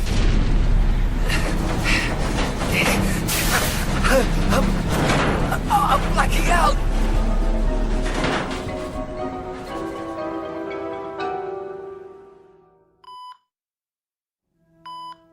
How about it, Gaines? Can you talk? Sure, General. Yeah, sure, I can talk. Oh. Hey, Billy, what happened? We were waiting for you to wake up, Bob, and tell us. I don't know what to tell you. I blacked out. We lost you on radar and radio. We had no contact at all. It boils down to this, Gaines. You're the only one who can explain it. I can't explain anything. I had an odd, sensation. The last thing I remember is a 15th orbit. Then I don't remember anything except this bed. I couldn't reach the Cape at all. I kept trying. Why don't you let him sleep? I think he'll be a little clearer later on. I won't be any clearer than I am right now. Bill, how could you lose me on radar? You mean to say that every single tracking station blacked out? Really, gentlemen, I think he ought to... Just one last question, Bob. There was only one way you could head back toward Earth. That was simply to spiral in and head for water. Your spacecraft was found intact 46 miles from where you were launched. Intact, Bob. On the ground. No evidence of any damage, not even a dent. Somehow, some way, you brought that spacecraft in and you landed her. How about? Explain to me how you did an absolutely impossible act. I didn't. I had nothing to do with it. I blacked out, General. I simply blacked out. There was some factor up there, something that I had no control over, something that must have taken over for me. We'll talk about it later on. This entire thing is temporarily classified, gentlemen. I mean everything about it. Simply say that he regained entry and landed. That he's shaken up, but not seriously hurt. That's the feed. No enlargements, no extensions beyond that simple statement. After we probe this thing a little while, we may come up with some answers that we can let out. But for the time being, it's a one-sentence release. Quote, he came back down. Unquote. Yes, sir. Yes, sir. Now get some rest, Gaines. Sleep it off, buddy. There's an explanation for everything. Oh, I've called Helen. Told her you were all right, so there's no worry there. Yeah, well, you've talked to her more than I have in the past week. Hmm? Yeah, 2 phone calls. That's 2 more than I've made. What do you mean, 2? Well, you talked to her once before the blast, and then now. You know, I feel like you're my proxy. I didn't call her before, Bob. I didn't have a chance. But I'm sure that she knows that you're all right. What's the matter? Just before I went up, we were talking in the locker room. You said you phoned her. I didn't phone her, Bob. I never told you I did. I guess you dreamed it. No, I didn't dream it. I remember you telling me that, okay? That's just part of a delusion. Maybe it's part of the whole pattern here. But why worry about it now? You're all doped up and you're also dead tired. Sleep it off, and I'll see what I can do about getting you a leave to go home. Rest easy, pal.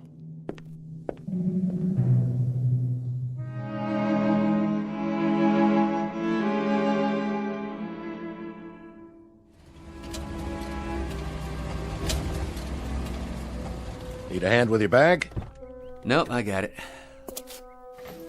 Now give Helen my love. And do me a favor. All your concerns, all your question marks, keep them in abeyance for a while. Stick them in a drawer someplace and bring them out one by one. But do it gradually. Give yourself time. And that's supposed to mean what? That's supposed to mean that all the mysteries of the universe don't have to get settled by one man in one morning. Those stars have been up there for a long time. I'll keep it in mind.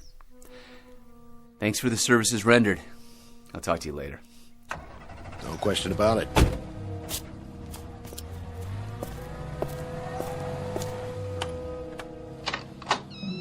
Daddy! Hi, sweetie. Guess who? Welcome home. What's the matter, Bob? Oh, is that what you did for therapy while I was gone? You put up that fence? What do you mean? That fence. It wasn't there when I left last week. Are you kidding me? That fence was there when we bought the house. I guess outer space does things to memories, huh? Yeah, I guess so.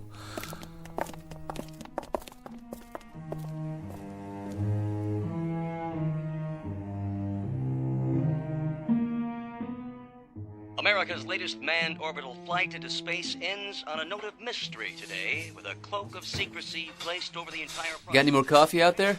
I'm making some. Be done in a minute. The Space Administration announced late this afternoon that the flight was a success, but admitted contact was lost at one point. Gaines landed safely, but as to where and how, that is what the Space Administration censored, and no further information has been forthcoming. I'm going to go up and put on a bathrobe, okay? I'll be right down. Do you want Maggie to get it?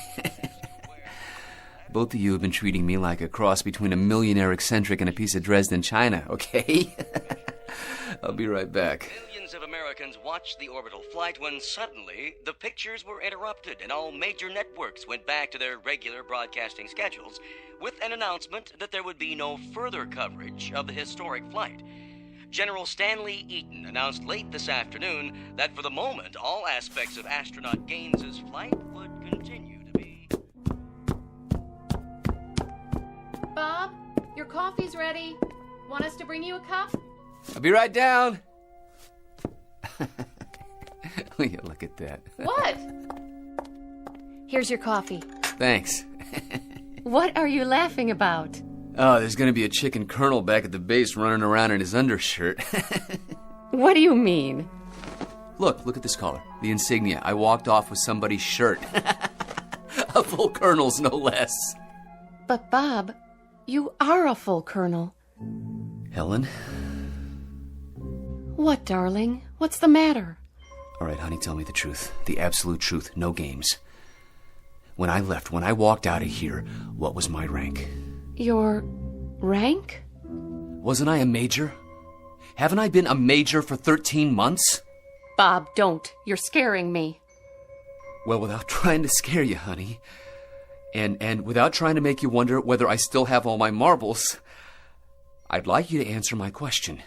Are you serious? I'm not playing games, Helen, please. You've been a full colonel since last March.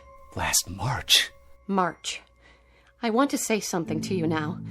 I don't know what happened up there. I know you don't want to talk about it yet, and that's why we haven't said anything.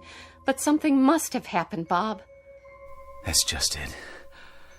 I don't know what happened.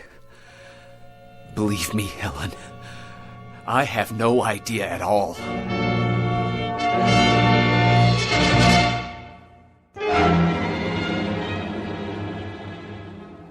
Listen, darling. You told me once that there were whole areas of space medicine that had only been touched upon, phenomena and reaction patterns that could only be guessed at. I'm sure this is one of them. I'm sure that there isn't anything wrong with you except a couple of odd fixations that will go away with time. I don't know what happened, but I do know that I'm rational, Helen. I do know that I haven't changed at all, but in some crazy, unexplainable way, the things around me have. Nothing's changed. You've gone through some kind of trauma, and somewhere along the line, Bob, you've gotten a hold of some delusions? Huh? Some distortions? Like the fence outside of the house. I don't remember it, Helen. You told me it had been here when we bought the house. And then there was this business with Bill Conacher. He told me he'd phoned you before the blast-off. He made it a point to tell me. But afterwards, he said there was no such phone conversation. It's not important, really. I mean, it's insignificant, and yet it's part of a crazy pattern here. Something is very wrong. Because he did tell me he called you earlier, and that fence wasn't there, and those eagles were never on my collar before, because when I left, I was a major. Come on downstairs. We'll have dessert. And don't let a white fence and a promotion end the world for you. Helen, I think it would be a whole lot better if we just dropped all the pretenses. If you think there's something wrong with me, just say so. But honey, I'd consider it a real favor if you didn't tiptoe around me, all right? All right. I was going to ask Bill Conacher if he'd like to come over for dinner. How about a piece of pie with your coffee? I helped Mommy make it. Oh, did you? I'll get it for you, Daddy. Thanks, sweetie. Careful, Mags. Don't break any more plates. I won't. So, why did you want to call Bill? I remember he said once that there were some aspects of prolonged weightlessness that can't be explained. Here you are, Daddy. You know, little girl. One day, I'm gonna lose you to some Navy ensign who'll marry you for your father's fortune and your cooking. Come here, baby. Give me a hug. Don't! Maggie, honey, what's the matter? Nothing. Maggie, tell me, what's wrong? He's different.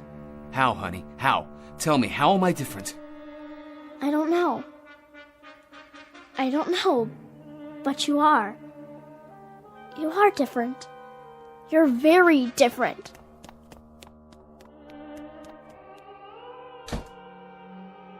What does she mean? I don't know. Yes, you do. What does she mean I'm different? Am I? Am I, Helen? Have I changed that much? I can't explain it, Bob. I don't know how. But I have changed, haven't I? There's something different about me. The child sensed it, and you've sensed it too, Helen. Yes, I have. How? I don't know. It's just that you're not the same somehow. You didn't have to call Bill Conacher. That wasn't necessary. Tomorrow I'll report in, for psychiatric help. I don't know what it is that's happened, but something did. Something that's tearing us all apart, and until we find out what it is, it's going to keep on doing that.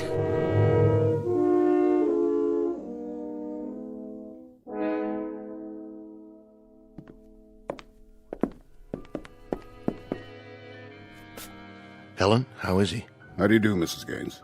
Bob's still in with the doctor. They should be about finished. Well, Doctor? If you're looking for a very specific label, I'm afraid I'll have to disappoint you, sir. We're looking, Doctor, for some memory that might explain a re-entry and landing of a spacecraft that absolutely defies physical laws. I can't help you there, sir. That's physics. This is psychiatry. Mrs. Gaines. Yes? Your husband is suffering from a collection of very odd fixations. I say odd because there seems to be no pattern. The conversations he recollects that never occurred. The idea that he's a major and not a colonel. The fence around the house that he claims was never built. You put all these things together and they don't add up. They're totally unrelated, at least after a fairly perfunctory examination. I'll need more time with the patient, General. There was nothing he could tell you about what happened up there? Nothing that he could relate to me. Then we're back to where we started. I don't mean to sound callous, Mrs. Gaines. He's an exceptional officer, that husband of yours. I think he'll be out of the woods in no time. My concern happens to be the space program. I understand, sir. Come on, Helen. I'll walk you out. Mrs. Gaines, what about that fence? It was there when we bought the house. And when did he seem surprised that it was there? The moment he came back. Yesterday morning. Really? A very strange collection of delusions. A white picket fence, his rank, and the last thing he said was he doubted very much if President Kennedy would pin any medals on him. President who? Someone named John Kennedy. Who's John Kennedy? Someone who Colonel Gaines has decided is the President of the United States. And I share your bewilderment. I never heard of him either.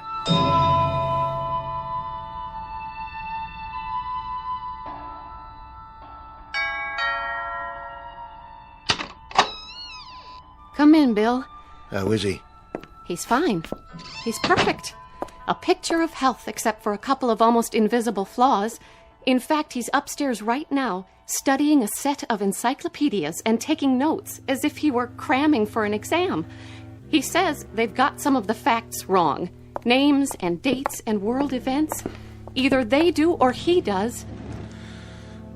Still the fixations. More of them now.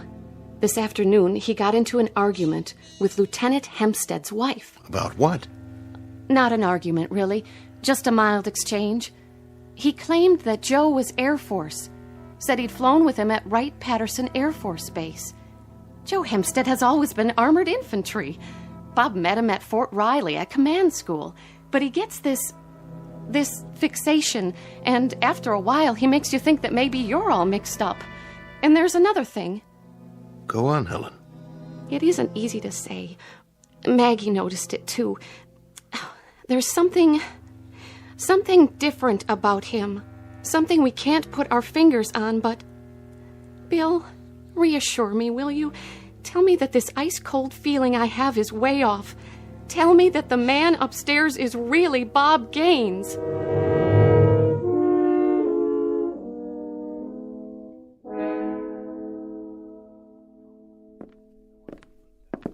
I'm sorry, General, but that's what we came up with. And you expect me to believe it? What you've told me is fantastic, incredible. How in the name of... I can't answer you how, General. This hypothesis will have to come from someone else. I'm only the project manager. But I can tell you what we've just seen. And it's not the same capsule that we sent off. It's almost a twin to it, down to the very last nut and bolt. But it's simply not the same spacecraft. It's a different vehicle. It's made as if it came out of the same mold. But every now and then in the wiring, in the control panel, in the structure, you come up with one very irrevocable fact. Colonel Gaines went up in one spacecraft, but he came back in another. Which leaves us with two alternatives. One, Colonel Gaines actually blacked out and has no knowledge of what occurred. Or two, that Colonel Gaines is not who we think he is. But then, General, who is he?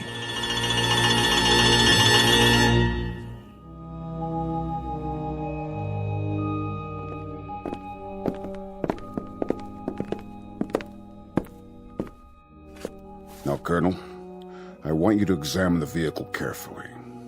I want you to be able to say to me without one single shred of doubt that this is the same Astro 7 spacecraft you were sent up in and came down in. This is extremely important. I'll try, General. Phoebus 10. Phoebus 10. Good. Phoebus 10. I trust I've made my point. Well, have I? I'm sorry, what? What's the matter? Bob, what the General is getting at... Phoebus 10. Phoebus 10. We're not sure whether or not your landing bag is deployed. We feel it is possible to re-enter with the retro package on. We see no... I don't... I can't. Bob, what's the matter with you? I said I'll try, okay? Just a minute. This is California Captech. The weather in the recovery area is excellent. 3-foot waves, 10 miles visibility. Don't you hear that voice? Gaines, what's going on? What voice? Phoebus 10. Phoebus 10. This is California Captech. Do you read? Over. Phoebus 10. We're recommending that you leave the retro package on during re-entry. Override the 0.05G switch. Expected at 044353. Retract the scope manually. Do you read? Phoebus 10, recommend you go to re-entry attitude and retract your scope manually at this time.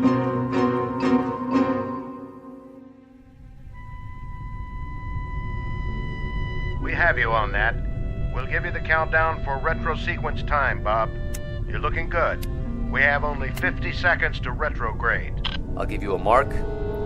45. Mark. I'm on ASCS and backing it up manual. Good, Bob. Leave your retro pack on through your pass over Texas. Do you read? Roger. 15 seconds to sequence. 5, 4, 3, 2, 1, fire. Roger, retros are firing. I am starting my re-entry now. I'm going to fly by wire, down to about 15% on manual. There's a real fireball outside. How are you doing? What's your condition? I'm feeling fine. Condition is good. But listen, there's a lot of fire out there, an awful lot. Capcom, just one question. Go ahead, Bob. Who is the President of the United States? Say again, Bob. We don't think we got that. Who is the President of the United States? Sounds like you're asking who the president is. Roger, that's the question. Bob, the President of the United States is... I sure hope you said Kennedy.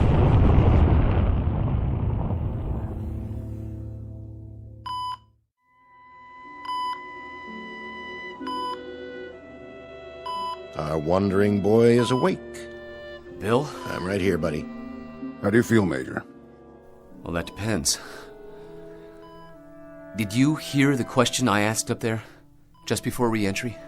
You wanted to know who the president was. What was that, a gag? No gag. I didn't hear the answer. President Kennedy. You were gone 2 days, Major, not 2 years. What happened the second morning, Gaines? It was your 15th orbit. We lost you for a period of almost 6 hours. Lost? No radar, no contact. We couldn't find any reason for it. We threw the question at you several times later on after we picked you up again, but you ignored it. 6 hours? That's about how long it took. Then you came back in loud and clear. Gentlemen, please. Right now I think he'd better rest. Oh, all right, Doctor. Bill, something happened. You're not gonna believe this. I'm not absolutely certain I believe it myself. There is, another dimension. I don't know where it exists or how, but it's a world that's a twin to ours. Same places, most of the same people, most of the same chronology of events, except every now and then there's something a little bit different. How do you know this? Because I was there, sir. For almost a week. That's impossible. We only lost you for 6 hours. I can't help that, sir. During those 6 hours, I lived out a week. Doing what? Looking at our counterparts, at us. Us? As we exist in a parallel world, General. A world that exists alongside us, but one that we can't see. And one that I stumbled into. I don't know how. Some kind of space-time warp or something, but there's a doorway up there. It exists, and every now and then, it's possible to fall through it, like I did. Well, how did you get back? I don't even know that. All I remember is standing by the spacecraft in the hangar, and then I was up there again, and now I'm back here. Bob, sleep on this for a little while, will you? Why? Because this whole thing may be a delusion. A delusion? Bill, I don't have any proof. But I can recount to you, minute by minute, everything that happened. Every word that was said, every person I met. I could describe the streets, everything. This was no dream. We'll talk about it after a while, Major. Get some rest. Has anybody phoned Helen? She asked what you wanted for supper. Will I be able to leave? At least for an overnight. But we want you back here first thing in the morning. What for? I want to look at the psychiatrist's face when you start talking about parallel dimensions. We'll see you later, Major. One last question. Be my guest. If we each have a counterpart, and you saw them, where was yours, Bob? I don't know. But he's a colonel, a full colonel. And I hope he got back. He's got a very beautiful wife and a very lovely little daughter.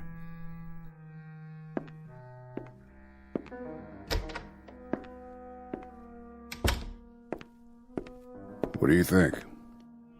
I don't think. Not on this one, sir. Some kind of trauma. What else? Another dimension? Another world that's parallel to ours? Does that sound rational to you? Up there, who knows what's rational and what isn't? We don't even know the rules, sir, let alone the facts. We're little ants that have just made it to the desert, and now we say we've conquered the Sahara. But we haven't conquered anything. We're only starting to find the mysteries, General. We haven't even begun to solve them. We're going to do a lot of groping through a lot of dark nights, through a lot of space, before we find the answers. We've got a long way to go, sir. Sir. Yes? There's a message from Capcom, sir. It doesn't make much sense. I'll judge that. Capcom reports telemetry with an unidentified space vehicle. What? They had voice communication for about a minute and a half. The spacecraft identified itself as the Astro 7, and the person in it said... Said what? He identified himself as a Colonel Robert Gaines. He asked for re-entry data. Colonel Robert Gaines? Yes, sir. Then we got some garbled stuff, and then nothing. Then what? Well, then nothing, sir. We lost the visual sighting, and we lost all voice. The thing just disappeared. Get a transcript of everything that was said. Have it brought over to my office. Keep trying to raise... whoever it was. Yes, sir. We're still trying, sir. All right. Keep me in touch. Yes, sir. You're so right, Colonel Conacher, when you say that we've got a long way to go. A lot of questions to answer. And you are so right when you say that we haven't even begun. Anything on your mind? One thing. I'd like to tell Astronaut Gaines that his proof just showed up on a radar screen, however briefly. Be my guest. Yes, sir.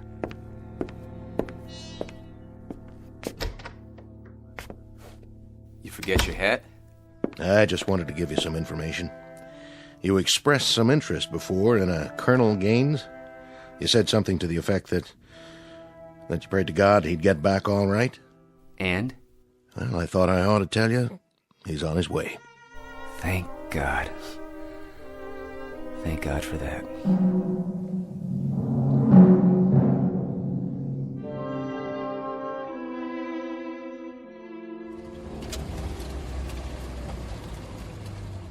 Hey, thanks for the ride. My pleasure, Bobby. I really mean that, you know. I do. I do know it, Bill. Daddy! Hey, sweetie. Do me a favor. What? Who am I? Why, you're my daddy, silly. Thank you, honey. That's all I wanted to know. Hey, where's... Mommy, come here. Bob? Yes. Oh, Bob, darling, welcome back. You don't know how glad I am to be back.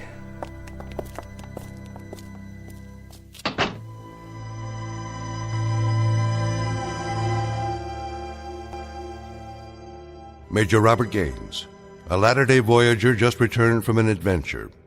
Submitted to you without any recommendations as to belief or disbelief. You can accept or reject. He pays your money and takes your choice. But credulous or incredulous, don't bother to ask anyone for proof that it happened. The obligation is a reverse challenge. Because NASA, try as they might, has never been able to prove that it didn't. At least, not in the Twilight Zone.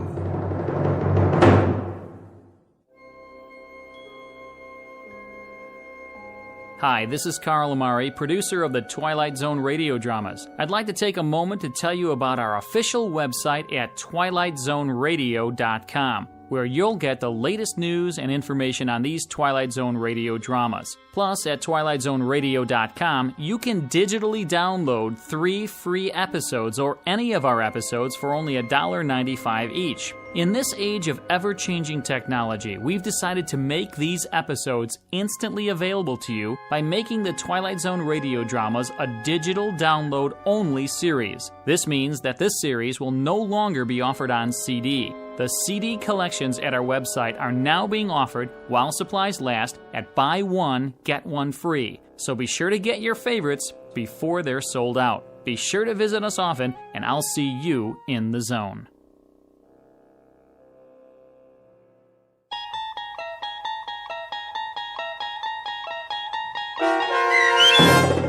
The Parallel, starring Lou Diamond Phillips with Stacy Keach as your narrator, was adapted for radio by Dennis Etchison and based on a script by Rod Serling.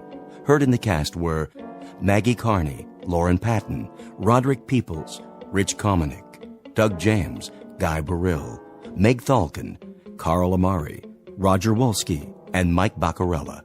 To learn more about the Twilight Zone radio dramas and to obtain audio cassettes and CDs of these programs, visit our website at twilightzoneradio.com. This copyrighted radio series is produced and directed by Carl Amari and Roger Wolski for Falcon Picture Group. Doug James speaking.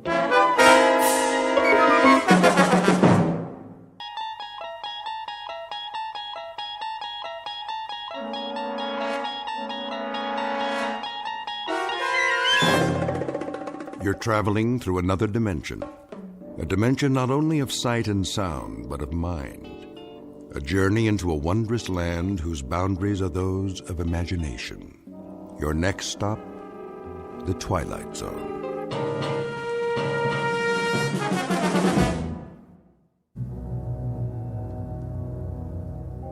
There are only 3 questions worth asking. 1, where did we come from? 2, what are we supposed to do while we're here? And 3, what happens next? All the rest aren't important. It took me a while to figure that out. I didn't get it at first. None of us did. But then, who does? What? Where am... Wait! Oh! What in the... Hey! Can anyone hear me? Is anybody up there? Hey! Can you hear me? I had no idea how I got there. I must have blacked out on the way down because all of a sudden I couldn't remember anything, not even my name. There wasn't much light at the bottom, just a steady, even gray, like fog with the sun behind it, only very far away. The wall was curved a little and made of some kind of smooth metal. At least, that's what it felt like. There was only one thing I could think of. If I was a prisoner, I had to get out. So I started exploring, feeling my way along. But I couldn't find a door, not even an edge to grab onto, nothing. I stopped to get my bearings, and then I heard it. Hooray! The fleet's in! Who are you? Oh, but it isn't the fleet, is it? It's the army. Then the army's in.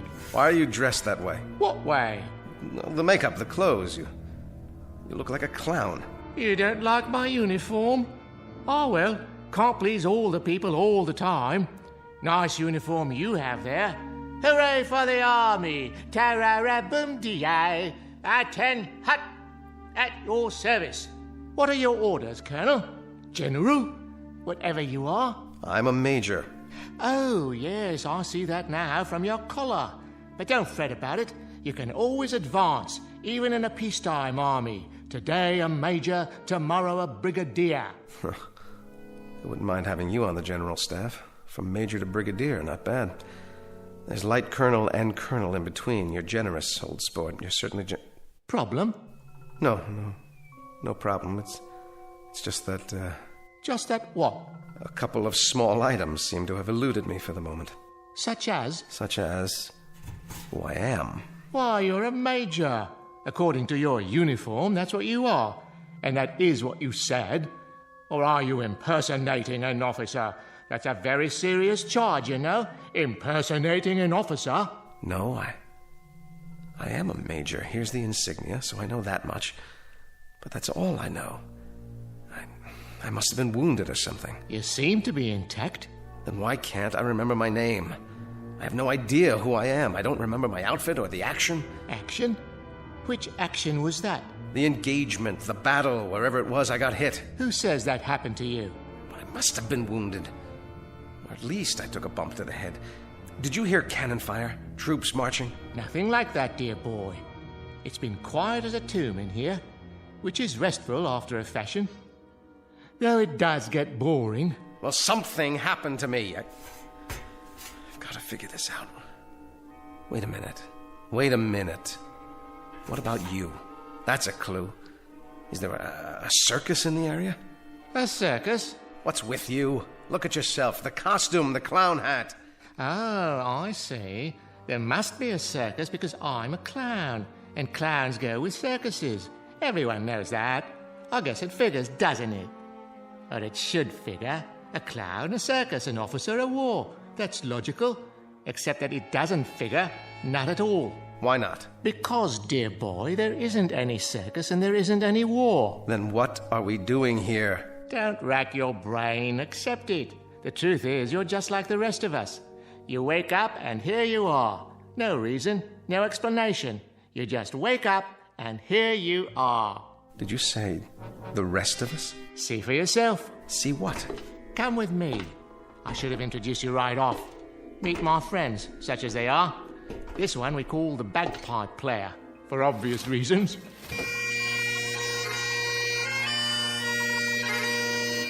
Hello, laddie.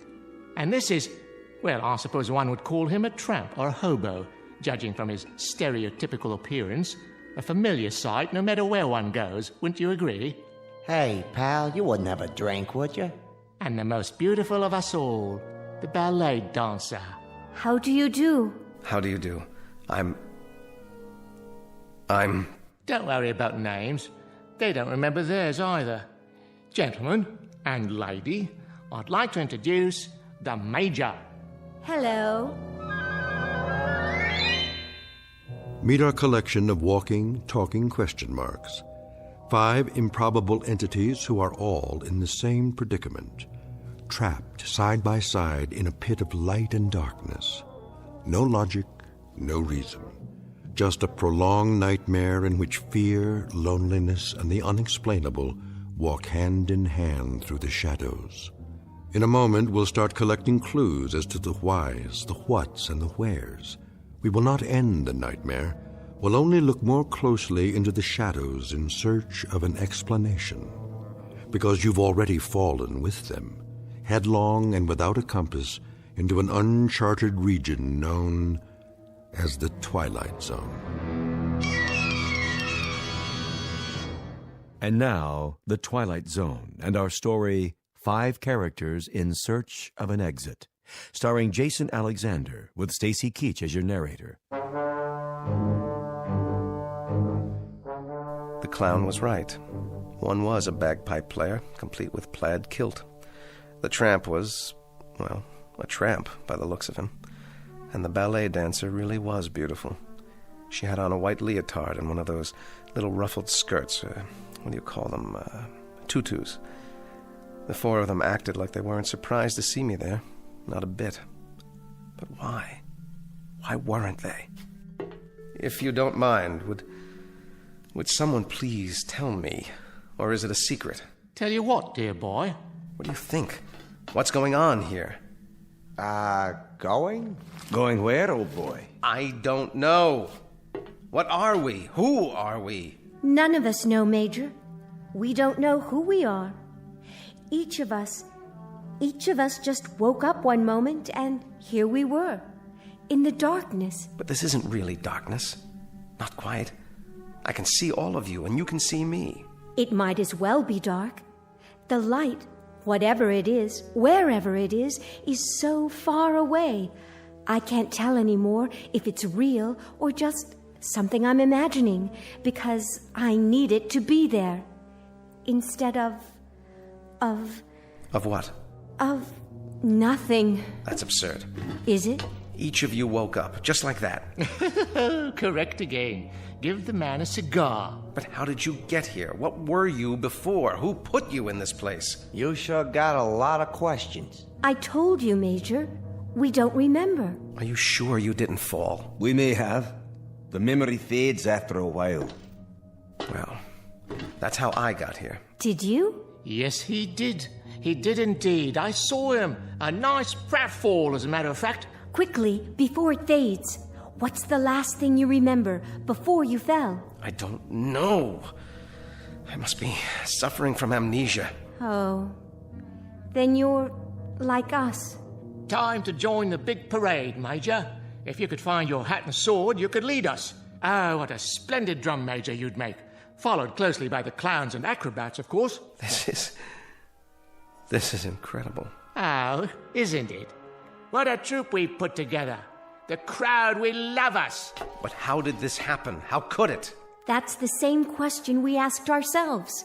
How could it happen? A question with no answer, Major. A question with no hint of an answer. At least, not a rational one. Nonsense. Everything has an answer. You just have to find it. Consider all the evidence, sift through the clues. Oh, is it this exciting? Where do you want to look first? It doesn't matter. Of course it does. Please, try to understand what I'm saying. It will be easier for you that way. We're things with no memory, no knowledge of what went before, no understanding of what is now, no knowledge of what will come. How long have you been here? Hey, it's part of the mystery, too. We don't know nothing. At least I don't. You got any ideas? No idea at all. Then don't fight it. Live it or live with it. Know what I mean? Whoever left us here must have a plan. How long will we be here until the next phase? Now, that's a very good question. The best question of all. But, alas, no one has the answer. You mean you don't? Who else is there? We've discussed it like a proper committee, and we're no further along than we were at the beginning. Talk, and more talk. So I ask you, man to man, clown to officer, what's the point? Sit down, Major. Conserve your energy. For what? For whatever the fates have in store. I suggest you listen to the beauteous ballerina and fasten your seatbelt, because we may be in for a very bumpy ride. Or then again, perhaps not. Perhaps what will happen is only more of the same. Perhaps we're all doomed to die of terminal boredom.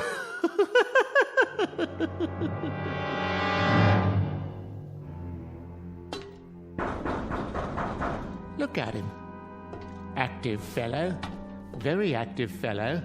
Very much army, in other words. A man who has to do something, anything. A compulsive type. A regular worker ant. Oh, you're a big-time psychologist now, huh? By no means. I'm only a clown, which is neither here, there, nor anywhere. I could as easily be a financier, a certified public accountant, or a left-handed pitcher who throws only curves. What difference does it make? We're here because we're here because we're here. And what are you? You're an idiot. An energetic idiot, but an idiot nonetheless. You know you're wasting your time, don't you? I know I want out of here.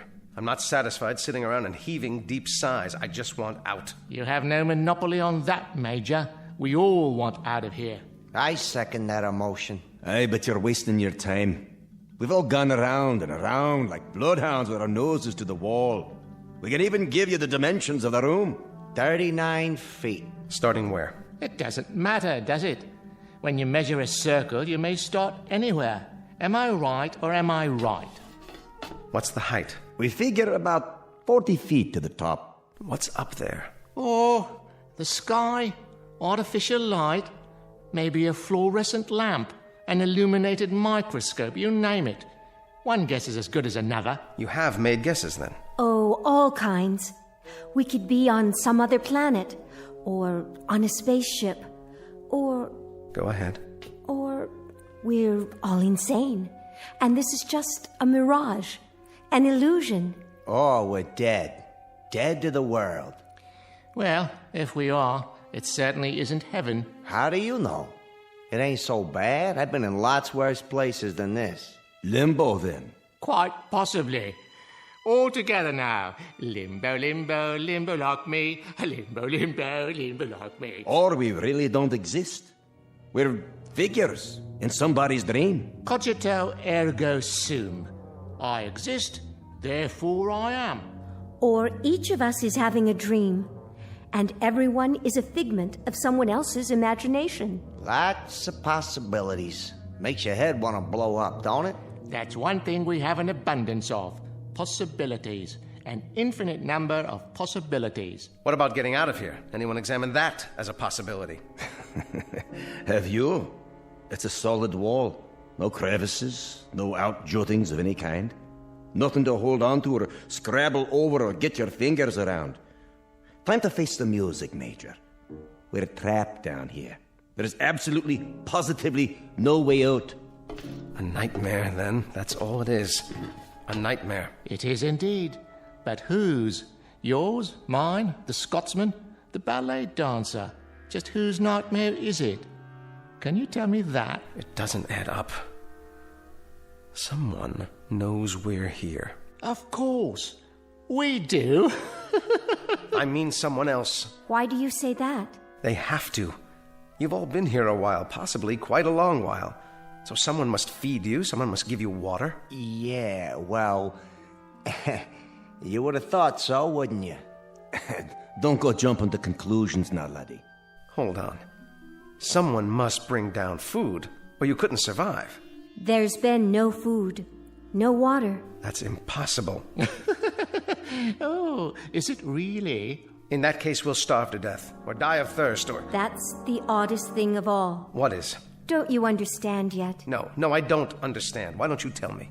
Do you feel hunger, Major? Or thirst? Or heat? Or cold? Or fatigue? Discomfort of any kind? Or anything? Do you feel anything at all? No, I don't. But that doesn't prove anything. This has been a trauma. It's natural that I don't feel thirsty or hungry, not yet. I'm in a state of shock. Close, but no cigar. You were born in a state of ignorance, educated in the school of hard knocks, and got your degree at the street corner university. Now you're ready to graduate to oblivion. What do you say? Let's break out the booze and have a bowl. None of us have felt thirst or hunger or anything else since we've been here. And we've been here for an endless time, Major. I can tell you that. Time without measure. What's wrong with you people? Have you tried shouting, calling for help? Endlessly. Well, then have you pounded on the wall like this to get their attention? I mean loud. I'm talking about taking off your shoes and really pounding. Have you done that? Often. Well, have you looked all the way around? Have you felt every square inch of the wall? Maybe there's a control button or a panel of some kind, a hidden panel, or a lever, something. Yeah, sure. At the start, that's all we did. Hunted and searched and peered and felt with our hands. And you know what we found out? Sure you do. We found out that this right here is the whole shooting match. This little room. What you see is what you get, Major. There ain't no more.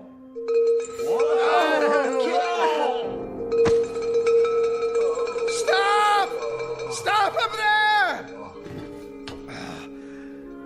Well, are you going to tell me? Tell you what, Major? What was that noise? It happens from time to time. A giant bell or something.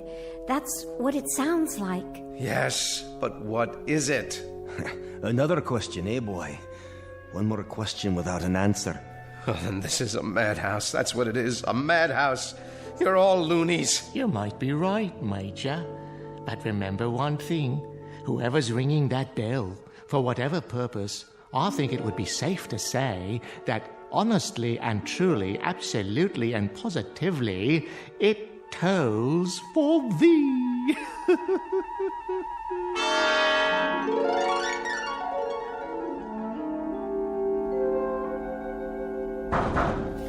Hey! Hey up there! It's no use. Let us out! Let us out of here! What do you want from us, please? Just let us out!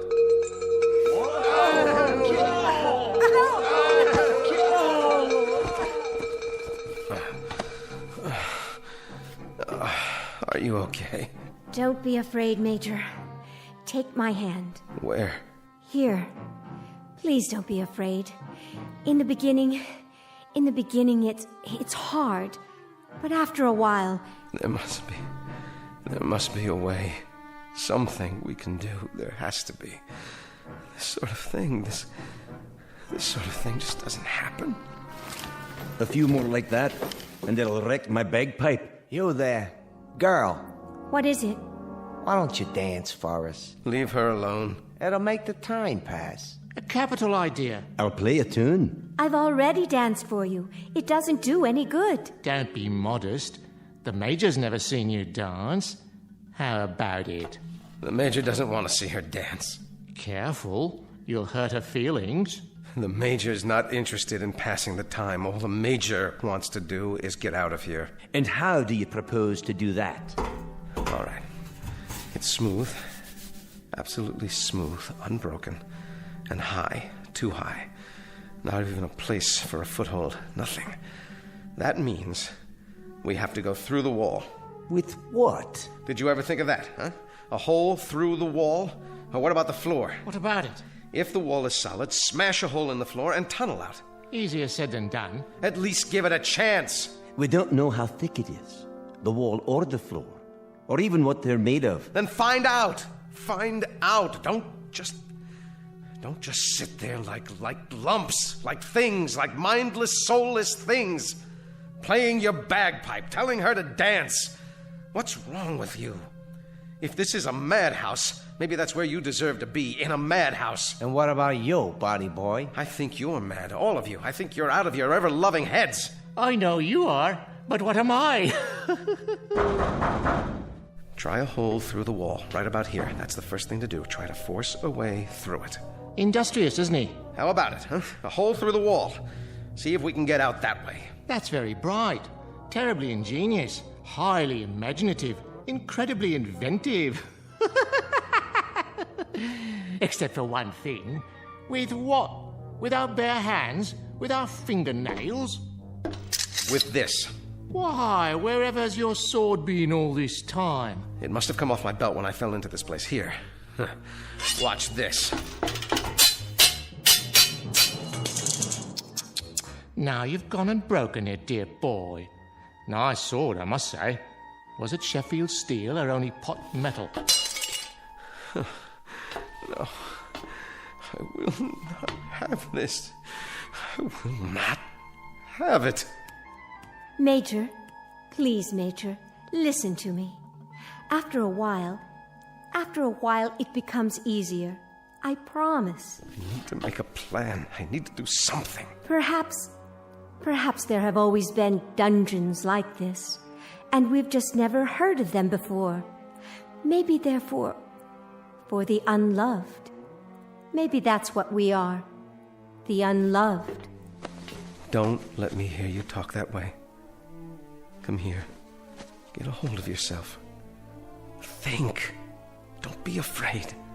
We have names. We're people, and that means we belong somewhere. Do we? There are others who care about us. You can count on that. Somewhere, somehow, we've got a life of our own, each of us, and people who care. And remember, out there. And we'll find them again. Together. Do you really think so? I'm sure of it. A tunnel. That's what we'll do. We'll dig a tunnel. The boy simply doesn't give up, does he?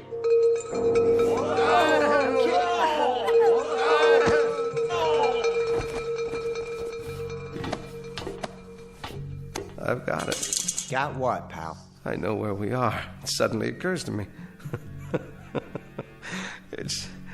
It's funny none of you ever thought of it, but it has to be. Where? Where are we? Why, my dear young lady, how unobservant of you. When the whole thing fits together so perfectly, do you need me to draw you a picture? Please tell me. Ladies and gentlemen, it seems quite apparent, doesn't it? Absolutely unequivocal. We, all of us, are in hell. God help us. We are in hell.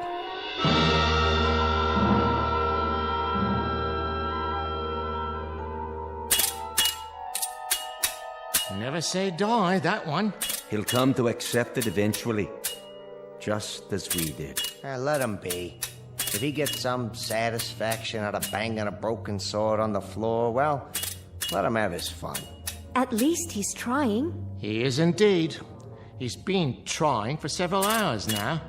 You can't help but admire that kind of persistence, even though it's a little like trying to empty an ocean with a cup, or count the grains of sand in a desert, or reach up to touch the stars. So, let him dip and count and reach all he wants. Of course, it won't help, but I fail to see how it could hurt under the circumstances. metal, or the hardest wood I've ever come across. Circular, perfectly smooth, with no breaks anywhere. All of which we could have told you some hours ago. Which we did tell you, if you'd bothered to listen. We've got to figure out something else. Oh, do. Maybe we could wish it all away using the power of positive thinking. That's enough. Or bore through it with our X-ray eyes. Anyone have a laser beam handy? I said that's enough. Or make believe we're acrobats. You know all about that, right? Clowns, acrobats? Most definitely. Alley-oop and over the top to freedom. Now you got it. Yeah, you got it all right. Dreaming and wishing, wishing and dreaming. Hold on. Listen to the man. Oh, come now. In the final analysis, this is all rather idiotic. Is it? It only requires a moment's reflection to see... Why not? Why not what? What you said.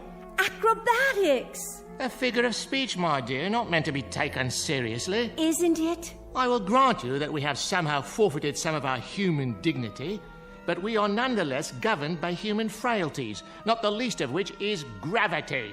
You may know some advanced acrobatics that I'm quite unaware of, but for the moment, unless you can find a circus gun big enough to launch one of us skyward like a human cannonball... I see what she's getting at. Well, kindly elucidate, if you please. Don't any of you see? Yes, of course. One on top of the other, standing on each other's shoulders. What about that? It's the way they do it in the circuses, isn't it? Is that query directed at me? You're a clown, aren't you? I'll ask one if I see him. I can assure you I may wear the costume of a clown, but I have no recollection whatsoever of having been one, if ever I was. Then the only thing you ever were was a coward. That's uncalled for. Consider the consequences. We may not feel thirst or hunger, but the pain of a broken bone is quite another thing. We might very well feel pain.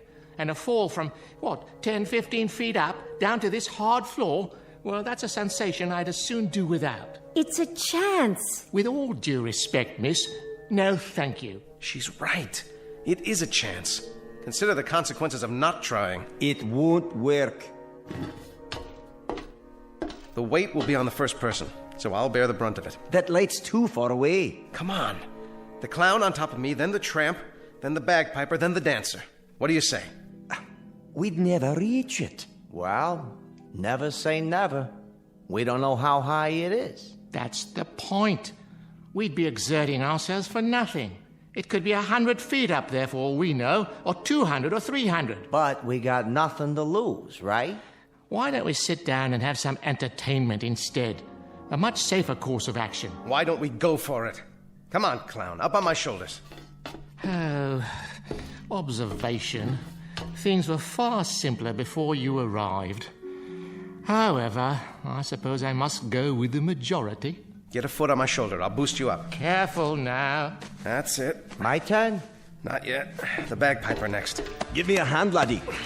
Use the wall for leverage. I can barely manage, but it's holding. All right, miss. It's up to you. How high is it? Can you see an edge or anything yet? I'd guess 7 or 8 feet to the top. Maybe more. Maybe less. Come on. I can't hold this weight forever. Go very carefully, one step at a time. You'll make it. Thank God she's so light. Whoa! That's my nose you're stepping on. Now stretch. I am stretching. All the way up. Now, what do you see? I can't quite reach it.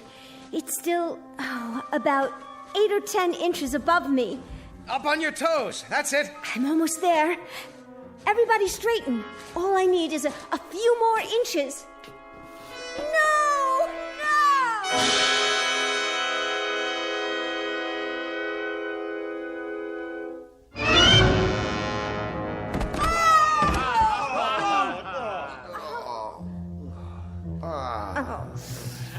We were so close. Yes, I think we were. We'll try again. Nonsense. We could have broken our necks. But we didn't.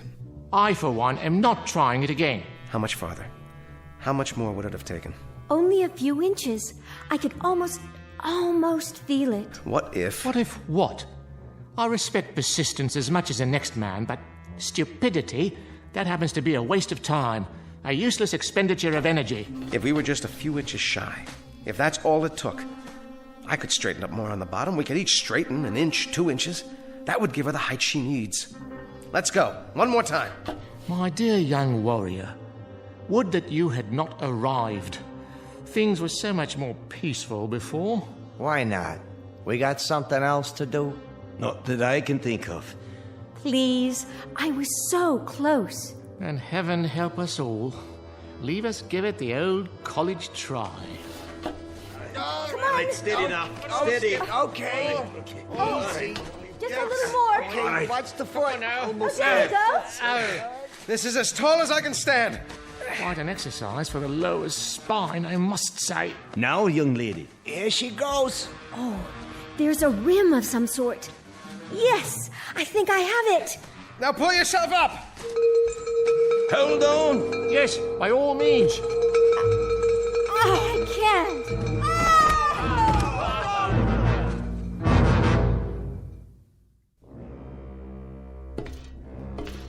How's the leg, miss? The knee's twisted, I think. But it'll be all right. You were almost there. You had your fingers over the ledge. A miss is as good as a mile. Not in this case. A miss by about 2 or 3 inches? That's hardly a mile. This is what we do next. Oh, share your plan, pray tell. The same thing, without the dancer. Then we'll be several feet short. No, we won't. Hear me out. The clown, the tramp, the bagpipe player, and then I'll climb to the top. I'll tie a rope to the haft of this sword, fling it over the edge. Let it catch there like a grappling hook. Now that's thinking. Ingenious. But first, hadn't one of us better run over to the hardware store and pick up the rope? He's right. There's no rope around here. Strips of cloth. Torn from what we're wearing. You mean tear our clothing? It's a chance, and a good one. Yours has the most material. You said yourself you don't feel the cold. So give me those balloon sleeves. The things we do for a man in uniform. 6 feet of excellent material, courtesy of Pagliacci, or whoever I am. Good, but I need more. Twist it and start tying it together. Big knots. That's it. Takes me back to my Boy Scout days. Were you a Boy Scout? Who knows? I might have been. I got one question for you. Aye? What the heck is a Boy Scout? Anybody remember? We're almost ready. Now this time, we make it. The rope tied to the sword and over the top of the ledge. It catches, and I'm up and out. And then what? We'll worry about that when it happens. Somehow, I will get you out of here. All of you. But nobody gets out until one of us does. Now that's logic you can live with, right? If we live. You, Tramp, it's time. Indeed. Leave us get on with it. I can't take this much longer. Good luck, Major. Thanks. I'll need it. All right. Now swing that rope, man. You can do it. Right 'em, cowboy. You got it. Almost. Watch out below. One more time, Major. I believe in you. Second time's the charm. Good show.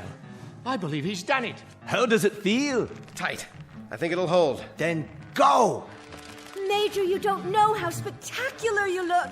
At least the weight's off. Quick, everybody down before we fall down. Got the ledge. There. Yes. If I can pull one leg up. No.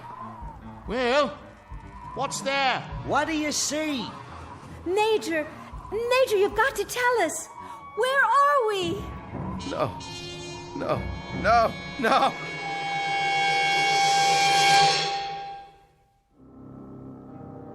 And I knew then what I had known all along but didn't want to face.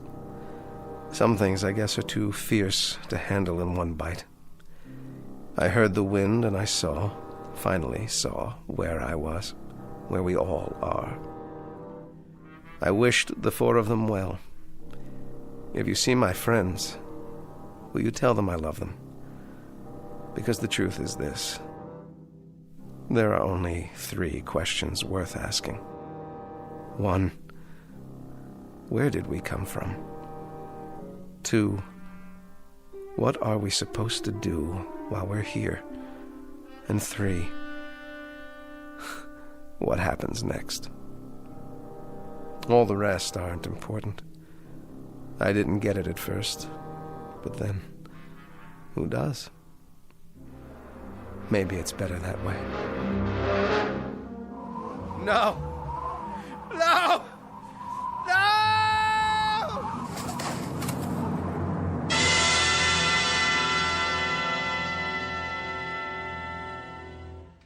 He made it. I don't believe it. I do. A brave man, Very brave. but not a very bright one. I wonder if we'll see him again. He'll be back. I know he'll be back. And then what, dear lady? He'll come and get us. You think so? He may be back, but it won't be to get us. How can you say that? I'm beginning to get a feeling, and not a very nice one, I'm sorry to say. All the little details, they're starting to fit together. This place, our costumes, the bell. He may have been right at that. What do you mean? He may have been right all along. This may very well be a kind of hill. At least for us. One from which there really is no escape. No escape at all.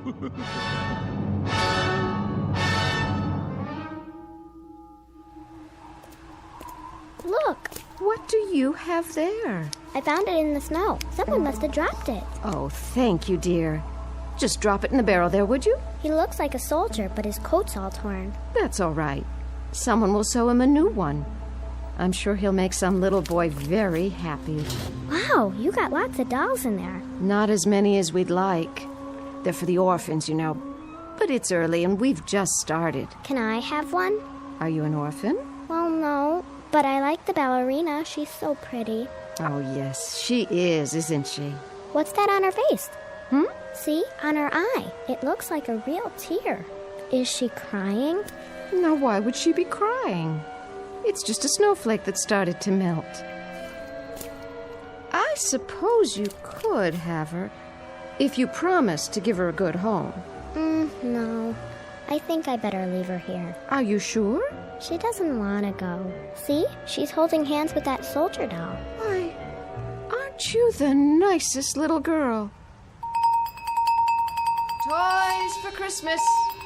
Toys for Christmas! Open your hearts, friends, and bring in your old dolls so the underprivileged little ones can have a happy Christmas, too. Help the Salvation Army. Dolls for Christmas! Dolls for Christmas! Dolls for Christmas!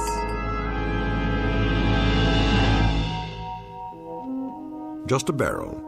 A dark depository in which reside counterfeit, make-believe pieces of plaster and cloth and plastic wrought in the distorted image of human life.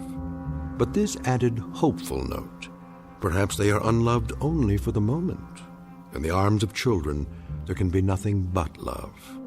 A clown, a tramp, a bagpipe player, a ballet dancer, and a major.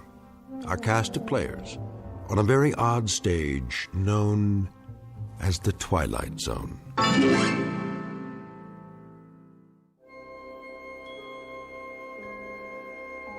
Hi, this is Carl Amari, producer of the Twilight Zone Radio Dramas. I'd like to take a moment to tell you about our official website at twilightzoneradio.com, where you'll get the latest news and information on these Twilight Zone Radio dramas. Plus, at twilightzoneradio.com, you can digitally download 3 free episodes or any of our episodes for only $1.95 each. In this age of ever-changing technology, we've decided to make these episodes instantly available to you by making the Twilight Zone Radio dramas a digital download-only series. This means that this series will no longer be offered on CD. The CD collections at our website are now being offered while supplies last at buy one, get one free. So be sure to get your favorites before they're sold out. Be sure to visit us often, and I'll see you in the zone.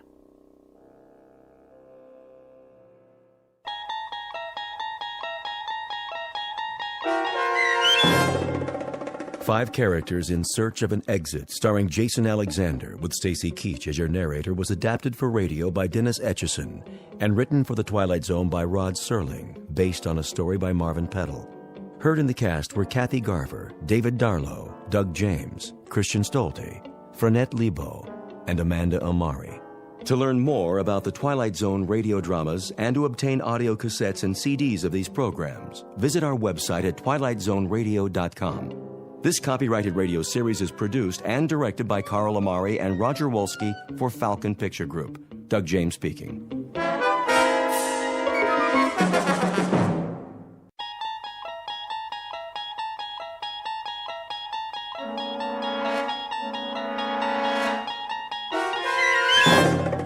You unlock this door with the key of imagination. Beyond it is another dimension, a dimension of sound, a dimension of sight, a dimension of mind. You're moving into a land of both shadow and substance, of things and ideas. You've just crossed over into the Twilight Zone.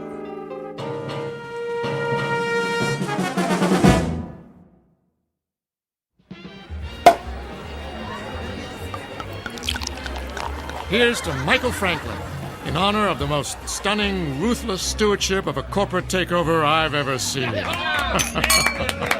Thank you. Thank you, Alan. Thank you, everyone. And may I just say, I absolutely deserve it. I know you've had your eye on that corner office for some time. Well, it's yours. Actually, Alan, I have my eye on the corporate suite. What? That's my office. Exactly. Careful, Michael. Your ambition is showing. Well, my ambition is what made this deal happen. My ambition is what allows our billable hours to skyrocket every quarter. And my ambition is what will eventually lead me to not only your office, Alan, but to your company-paid condo, your company-paid Mercedes, and your company-paid weekly $200 haircuts and manicures. Just kidding. I have to admit you had me going there, Michael. I have no doubt that someday you will occupy my seat in the company. We'll have to wait and see what the future holds. Tut, tut, no harm in celebrating. Speaking of the future, check out that wild-looking old woman sitting behind the table. Wearing that colorful headscarf with all the jewelry? She looks like a contestant for Best Halloween Costume. No, I think she's telling fortunes. See how she's looking at that guy's hand? Let's go see what she has to say. Alan, you don't believe in this stuff, do you? Of course not. It's just for fun. On the other hand, maybe she can give us a hot tip for our next takeover target.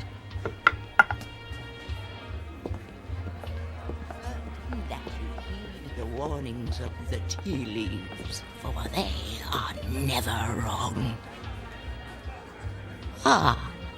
I see there are 2 more supplicants who wish to learn about their futures. Make that 1 supplicant. I'm not playing. Oh, go ahead, Michael. What can it hurt? I put my faith in real things, Alan, like profits and a well-written prospectus and a robust return on an investment dollar. And people? People are the least reliable things on the planet. Well, anyway, I'll spring for your reading. How much is it, please? For this most rare and deep connection to the mystic masters of the cosmos, the charge is $5. $5? Ooh. It's highway robbery. All in good fun and worth $5 to find out what's next for the amazing Michael Franklin. There you are, my good woman. The mystic masters thank you. Yeah, I bet they do. Please be seated and give me your right hand. What's wrong with my left hand? The right hand crosses the body's meridian, connecting directly to the humors of the heart through the intercession of the soul. Oh, I'll say this for you. You've got the sales pitch down pat. Please close your eyes and focus your thoughts on your inner golden light. I would have guessed that green is your color. Michael, quiet. All right, I'm quiet. I'm focused. Watch as the golden light moves toward you. Slowly, it surrounds your consciousness.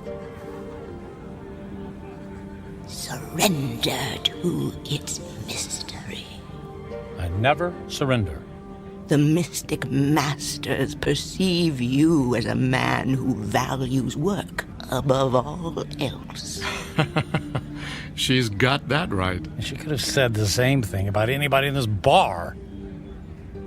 There are people in your past who have suffered a disconnection with you. Spirits are left unsatisfied. Well, it can't be old girlfriends. He doesn't take time to go on dates. Your soul is troubled. My soul is just fine. Thank you very much. There's something strange. I am attempting to discern your future, but I cannot. I could have told you that. No offense. What's the matter? The reading is over. What? Hey, we paid you to tell us fortune. Here is your money back. I cannot complete the reading. Now look, lady, I don't believe in all this hocus pocus, but a deal's a deal. Just tell me I'm going to be the richest man in the world, and you can keep the $5. I do not take lightly the readings of the soul. I'm going to go complain to the manager. Alan, hold on, Alan. Look, we don't want to cause you any trouble, lady, all right? Just say what's on your mind, and we'll leave. Very well. I will tell you what the mystic masters have divined. May the Lord have mercy on your soul. What is it? Alan's gonna fire me? I'm gonna lose my hair? Your future is very clear, and it is this. In 10 days, you will be dead. What? I don't think that's very funny. The signs are serious, and the reading is true. What kind of scam is this? Come on, Michael. Don't let her ruin your night. You know, lady, we were humoring you by coming over here. The least you could do is play along and not be such a downer. I did not wish to reveal your fate.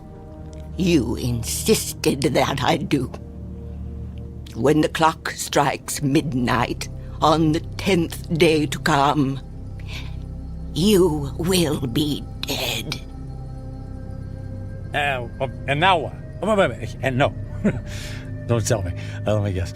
I pay you another $5, and you tell me how I can avoid this terrible fate. That is impossible. Your fate is sealed. Let's go get a beer. Come on, Michael. Fine. See, it's been a real pleasure spending time with you, ma'am. Alan, I'm heading home. I got some paperwork to finish anyway. Are you sure? Oh, yeah. Yep. Suddenly, I don't know, I've lost my desire for celebration. Okay, buddy. See you tomorrow. Yeah, see you tomorrow.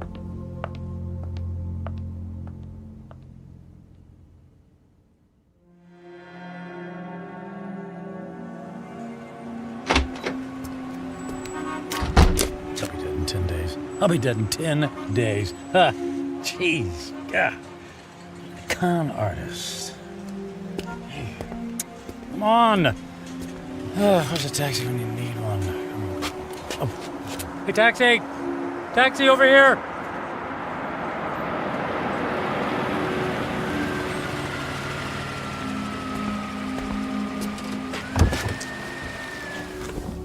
Hey, where to, buddy? Take me to... Hey, pal, you okay? Feel dizzy. You don't look so good. I need... Hey, buddy. Oh my gosh, he passed out. Gotta get him to the hospital.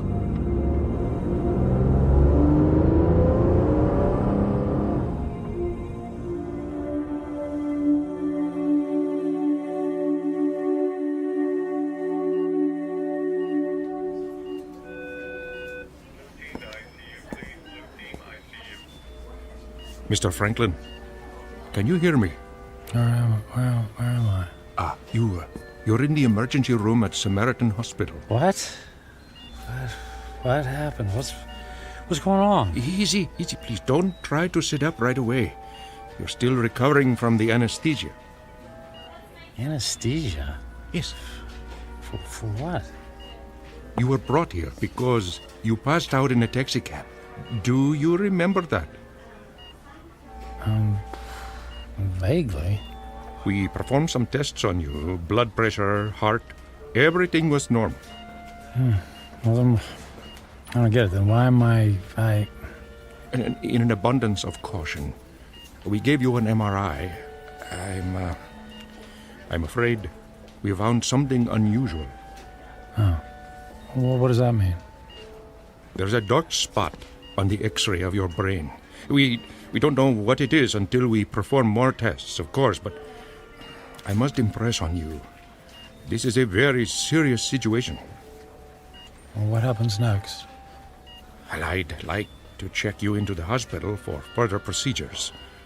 We can consider options for chemotherapy and radiation right away. But I feel fine. I'm in great shape. Cancer has no respect for those issues, I'm afraid. How long do I have? A few years? Given the size of your anomaly, I suspect that your prognosis is dire. And how long? 6 months? It could be a matter of days. I'm very sorry, Mr. Franklin. I will send the nurse in to take your information, all right? Days, wait. The old woman in the bar, she was right. I'll be dead in 10 days.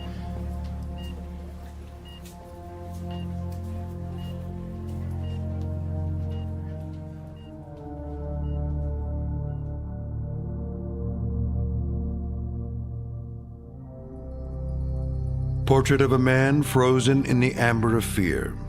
Michael Franklin, workaholic captain of industry, ruthless to his enemies and dismissive of routine human interaction. Given a prognosis that would send a chill of terror down the spine of the most stalwart of men, he is faced with the rising specter of his own mortality. But even worse, he stares into the rear-view mirror of a life only half-lived. Devoid of true friendship, with only a string of consummated business deals to mark his measure, Michael Franklin is about to embark on a frightful journey of self-examination that can only be experienced in the land between regret and insistent memory, a land we like to call the Twilight Zone.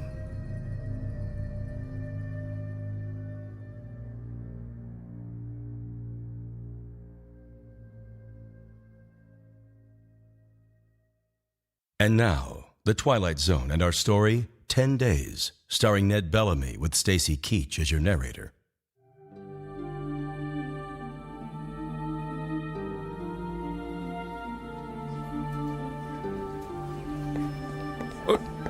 Nurse! What happened to the patient who is in this bed, Mr. Franklin? I just saw him a moment ago, Doctor. I have no information about his condition. I certainly hope he isn't about to do something foolish.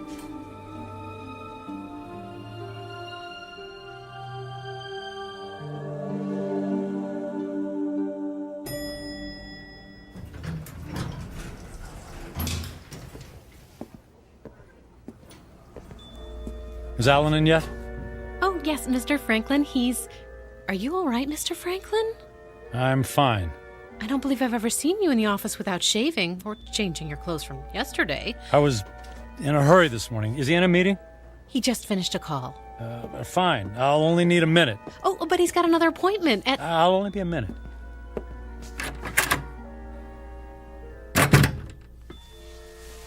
Michael, you look like you haven't been to sleep all night. Isn't that the suit you wore yesterday? Don't tell me you went out to celebrate without me. Alan, I quit. Yeah, me too. Alan, listen to me. I'm quitting. This is some kind of joke, right? I would appreciate it if you would expedite the disposition of my account. I want to close out my portfolio. I'm cashing in my stocks. I need my retirement funds and my annual bonus, every bit of it. Michael, you're talking crazy. What are you doing? What's this all about? What part didn't you understand? I mean, you can't just quit. But I just did. What on earth for? Personal reasons. Personal reasons? After all these years of working together, you offer me that? Correct. Michael, if this has something to do with that crazy old woman who told your fortune last night... It's not that. I just decided to take my career in a different direction. I've just been thinking about making this move for a long time. I don't believe you. Alan, no offense, but I don't care if you believe me or not. I've made my decision, and I'd like you to honor it. You realize that if you disassemble your corporate portfolio early, there will be substantial penalties. Not to mention the perks you'll be losing. The company car, the country club membership, the center court basketball tickets. Can you have the accounting department wrap everything up right away? Oh, and I'd appreciate all of the various income streams to be folded into one check. That check will be worth several $1 million. Yes.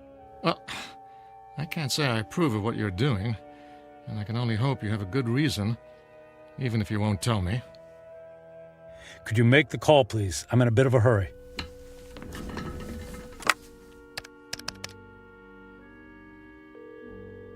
After 12 years, I don't see why there's such a... yes, this is Alan Fisher in corporate. I have it's an unusual request. Michael Franklin has decided to leave the firm, and he wants all of his outstanding monies gathered into one check for immediate pickup. Yes, I understand the amount is substantial. Very good. He'll be right there. All right, Michael. The check is being... Michael? Michael? Where did he go?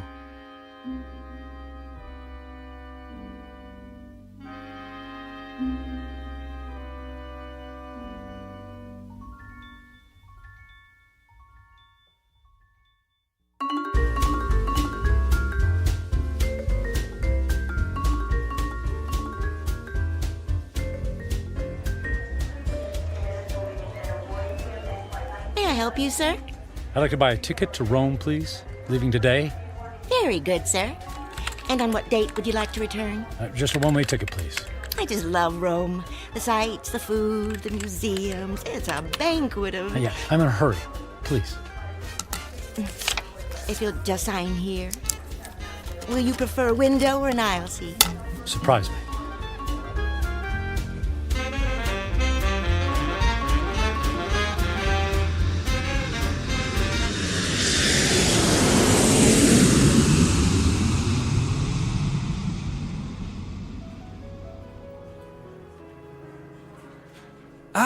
Mr. Franklin, welcome to the Grand Hotel, Rome's premier destination. Our presidential suite has been prepared. All 3 fireplaces are ablaze, the champagne is on ice, and your veranda opens onto the courtyard where Rome's finest string quartet is waiting to play for you. And of course, an entire staff of valets are at your disposal. And the concert tickets for this evening? The limousine will gather you at 6 o'clock. You will be driven directly to the private entrance where a personal elevator will whisk you to the ambassador's box. Only the finest for you, Mr. Franklin. Bravo! Wonderful!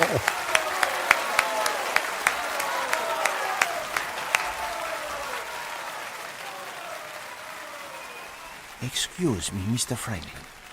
The young lady in the next box has sent this fine wine to you. Well, please ask the lady if she would care to join me. Right away, Mr. Franklin.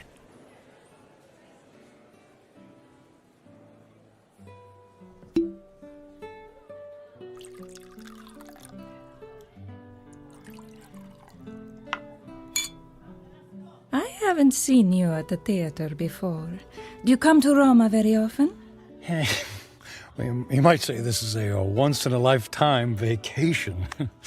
I want to see him do everything. All the finest foods, all the finest wines. I want to hear the best music and experience all the riches the world has to offer. All at once? Why settle for the ordinary when we can fill our lives with the amazing? Oh, you are a man of action. Speaking of action, Would you care to dance? I would love to dance, but not here. There's a fabulous nightclub in the center of the city, very exclusive. The limousine awaits.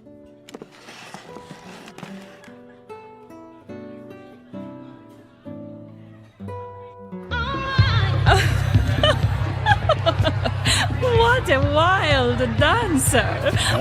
It's not me. It's a champagne. You're so funny!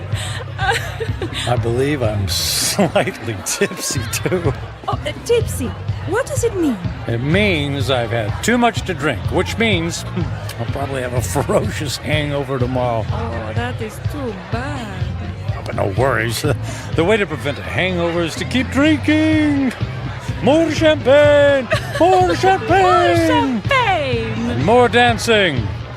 And more dancing!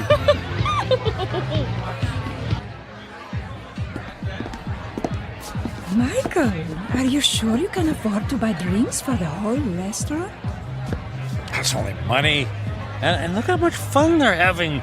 Look how much fun I'm having. Waiter! Another round for my friends. 3 cheers for a friend Matthew. It's Michael. Okay, cheers for Michael.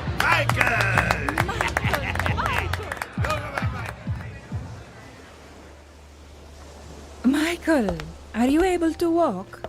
It's not me. It's the streets that keep moving. You danced the night away. And we'll do it again tonight. The sun rises over the ocean. If I see a million mornings, I never grow tired of seeing that sight. Imagine if you only had a few more to see. I'm sorry, what did you say? I said, would you care for some breakfast? I'm starving. Then let's go to the best restaurant in the city and order everything on the menu. I've never met a man like you, Michael. If you want something, you just take it. Of course. What's that old saying? Eat, drink, and be merry, for tomorrow we die. Michael, what's wrong? You look sad. Did I say something wrong? Maria, I wanted to ask you something. What is it, Michael? Would you care to join me on a small trip? Where to? Oh, I know a charming village near here. We could have a picnic. Actually, what I had in mind was Paris. Paris, France. And then London. And then Monte Carlo, or Moscow, or Hong Kong. I mean, we could go anywhere in the world. But what will we do when we get there? Whatever we want. I'll buy you diamonds, or a new car. Would you like a new car? Michael, you're making my head swim. I don't need a new car or diamonds. What then? A yacht? My life is here, in Roma. I can't just pick up and leave to go hopping from one country to the next. Why not? You just said you admired me for that very thing. I admire your freedom, but I have responsibilities. My parents are here, my friends. Well, they'll be one phone call away. I can't just leave. You can do anything you want to, just like me. Don't you have anyone you feel responsible to? We were discussing breakfast. Breakfast, that's what we need. Michael, I asked you a question. Come, we'll order the most expensive breakfast in town in the most expensive restaurant. We'll have them serve us eggs on plates made of gold. I'm not really hungry. Where are you going? Where are you going? I have things to do. But what about Paris, London? You're willing to give all that up? If I left with you, then I would be giving up something. Like what? My life here. It's who I am. The people I love, the friends I have.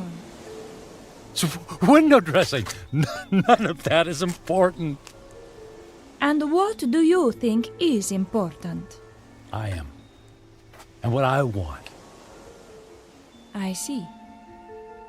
Goodbye, Michael. Fine! I'll go to Paris by myself. There's lots of beautiful women there, too!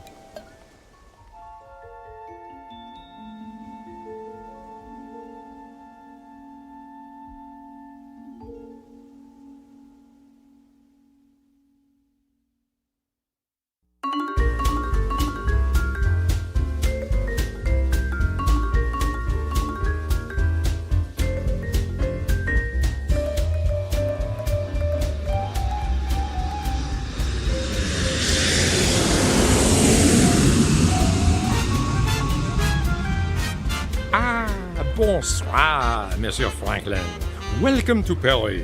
Your suite is prepared for you with a view of the Seine and a bottle of champagne on ice, right? May we?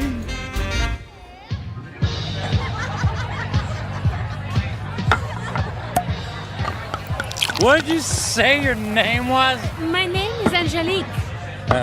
I'll call you Angel, my beautiful French angel. What about you, my dear? I am called Giselle. Ah, Giselle. Giselle, I knew her well. Oh, you are so silly. I'm Michael. But why don't you call me Mike?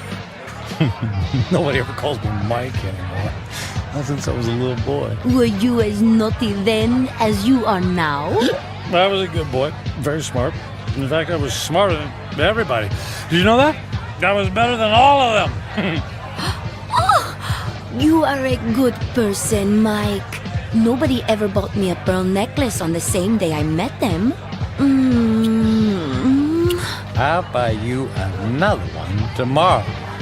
Hey, we need more caviar here, garçon. More caviar, s'il vous plaît. But Mike, we have 2 bowls full on the table already. They're 10 minutes old. We need fresh caviar. Freaking caviar. Let's dance. Mike.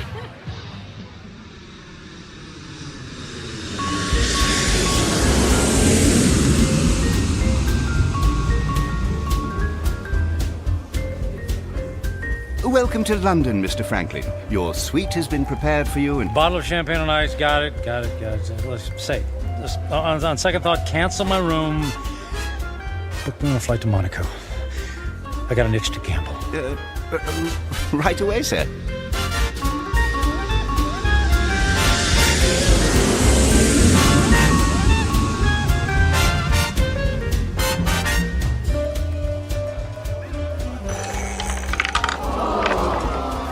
And the number is 29. Red. Don't worry about it. It's only money, and there's plenty where that came from. Another 10,000 in chips, please. Is the gentleman sure? He has already lost several $100,000. If the gentleman wanted to hire a babysitter, the gentleman would have done so. You understand? As the gentleman wishes.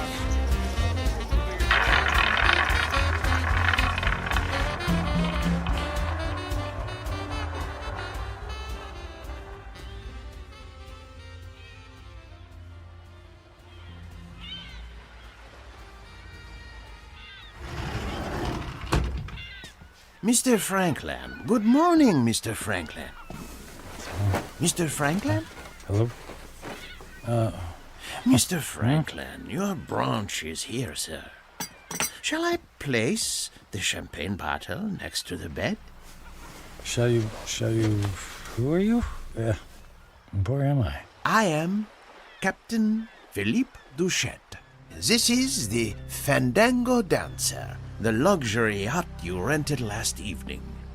I rented? Was I alone? The gentleman was escorted by several very attractive ladies, and there was a request for the boat to take you to Australia. But, as you may know, that trip is beyond the range of this vessel. Wanted you to take me to Australia. After we received the Alaskan crab, Russian caviar, and of course, the champagne. I hope I never see another glass of champagne. What shall I do with the cases that are on the deck? How many cases did I order? 10. They're yours. Merry Christmas. Do you wish to proceed with the cruise? No, I don't think so. Very good, sir. All right. For a week, I've eaten the finest foods, drunk the most expensive champagne. I've slept in the most exquisitely comfortable beds with the most luxurious silk sheets. I've held beautiful women in my arms. I should be the happiest man on earth. I should have a permanent grin tattooed on my face. Why am I so miserable? I only have a few days left to live. A few days. I need to be somewhere where someone knows me, where I don't have to pay for the company of people. I need to go home. I need to go home.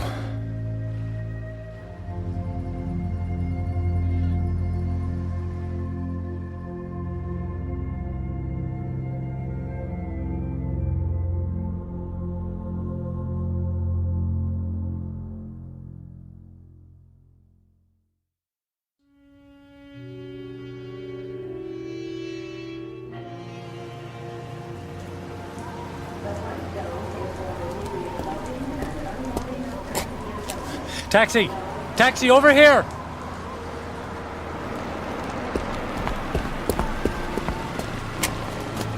Hey, where to, mister? 1020 Clark Street. Hop in.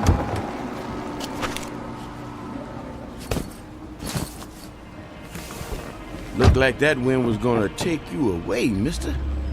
We flew in through the storm. It was quite a bumpy landing. Well, it'll probably blow over soon. Say, I don't think I've seen you around here before. Well, I haven't lived here for quite some time. That must be it then. Oak Grove being such a small town and all, I know just about everybody around. Yeah, well, as I said, it's been a few years. Just visiting? That's right. Family? Not really. What'd you say your name was? I did, but it's Michael Franklin. Your dad was the high school teacher. That's right. Oh, I don't think I remember seeing you at the funeral. What was it, 4 years ago? I wasn't here for the funeral. You didn't come to your own father's funeral? Not that it's any business of yours, but I had meetings in Japan, and I couldn't fly all the way back here. Is that all right with you? Is it okay with you? Look, if you don't mind... You'd prefer if I stopped flapping my gums, right? Well, I wasn't going to put it like that. Not to worry. The wife says I'm 99% hot air. It's just that I've been flying for the better part of 24 hours. Jet lag and all that, you know. Well, say no more. My lips are sealed. Anyway, here we are.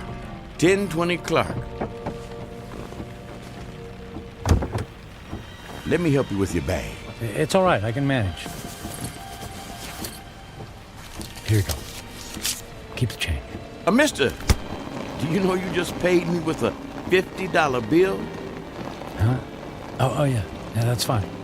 Well, you have yourself a really fine day, because I sure will. And you be careful in that wind, you hear? Well, something tells me it's not the wind I'll have to worry about.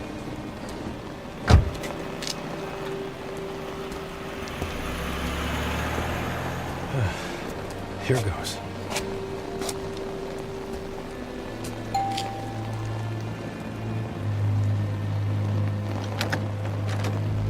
Hi, Carrie. Surprise. Michael? What are you doing here? It's a long story. May I come in?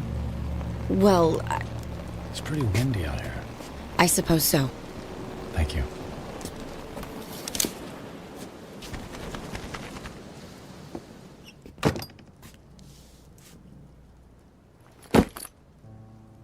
Michael, what's going on? You just show up on my doorstep after 4 years? Well, you know me. Spur of the moment. You are not a spur-of-the-moment person. You plan everything in your life. I wouldn't be surprised to find that you plan how many times you blink every day. Well, the truth is, I don't have any place else to go. That sounds dramatic. It's true. What about the penthouse? It's gone. The beach house? Gone. They're all gone. I sold everything. I thought you went through your midlife crisis when you left me. Apparently, it's still going on. Please, Carrie, I don't want to fight. Then what do you want? I just wanted to see you again. You just wanted to see me. Okay, you see me. Now what? Do you mind if we sit down? Michael, I have to be at work in an hour, and I'm in the middle of a term paper. You went back to school. I'm getting my master's. That's wonderful. Congratulations. Thank you. I mean, you planned it for years. It's great that you finally decided to do it. Yeah, well, if there's nothing else on your mind... So, how have you been? Busy. I don't have a lot of downtime, but that's how I like it. You redecorated things here. You redecorated the house. I needed a fresh start after you left. Oh, well, Carrie, about that, I'm so... If you're about to apologize, please don't. I've already more than paid you back by thinking the most horrible thoughts any person could think about another person. I guess I deserve that. Oh, you have no idea. How could you just walk away from a marriage, Michael? What was so terrible that you couldn't stand up like a man and fight for me? For us? It wasn't about you, Carrie. Oh, that's good to know. Because when I was picking up the pieces, when you left, it sure felt like it was about me. What I mean is that I wasn't a good husband. True. You were always working. And I knew that I wouldn't be a good father. True. You never even walked the dog. So, I didn't give up on you. Or us. I gave up on myself. Well, that makes everything all better. You can go now. Carrie, please. Oh, I could just clobber you for coming back here. It isn't fair for me to have to dredge up these old feelings again. Well, maybe a civilized conversation without any bickering would do both of us some good. I don't think so. Please, Carrie, it's more important than you know. For what purpose, Michael? So you can go back to your high-powered, big-shot job in the city and feel good about yourself? I just don't want to leave loose ends. Please, for better or for worse, can we just talk?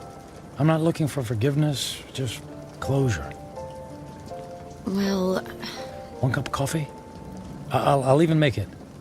All right. 1 cup, and I'll make the coffee. Yours always tasted like motor oil. Thank you. Thank you so much. Thank you.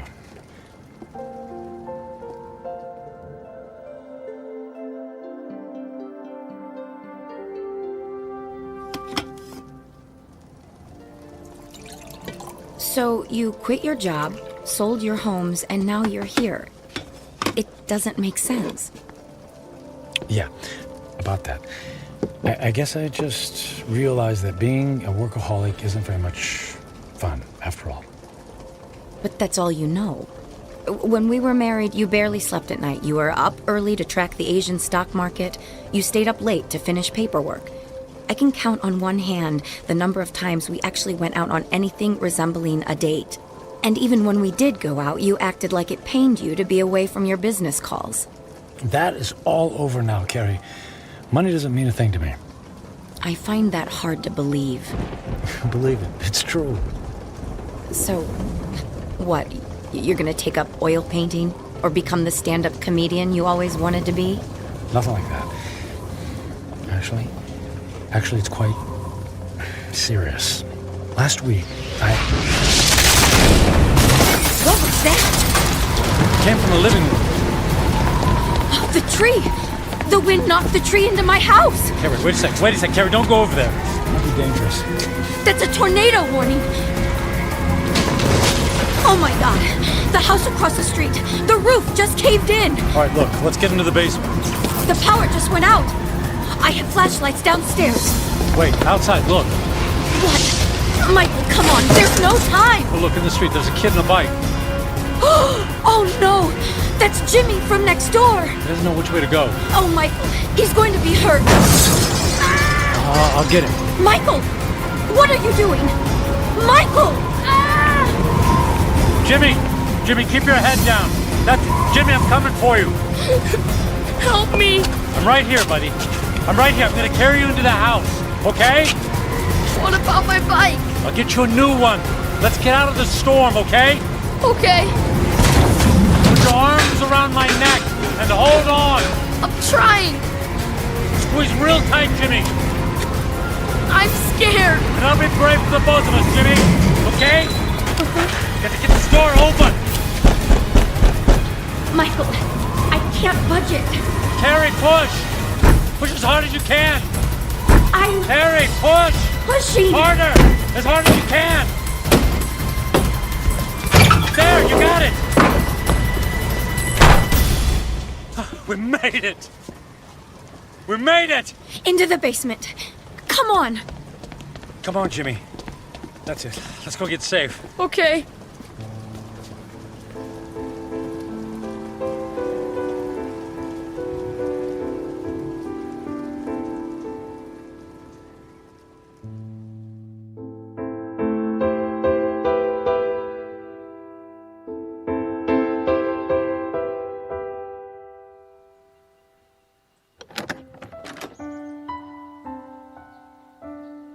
Storm's cleared. It's over. Is the wind gonna get me? No, honey. You're safe. Look. That car. It's been overturned. At least there's no more damage to the house. Mom! Jimmy! Jimmy! Oh, Jimmy, we didn't know where you were. We had him in the basement with us. I was so scared. And then the wind came, and then this man came and saved me. You saved my Jimmy? Well, not really. Yes, you did, Michael. You ran right into the path of the tornado and brought him inside. Oh, come here and let me give you a hug. You don't have to. Okay. How can I ever thank you? You don't have to. It was my pleasure. Is our house okay, Mom? Yes, sweetie. We were very lucky. Jimmy, you're a very lucky little boy. Yes, and thank you again for my son's life. Yeah, thanks. You're welcome. Michael, you saved Jimmy's life. You're a hero. I didn't even have time to think. I just saw him and ran. It was still amazing. When the chips were down, you really came through.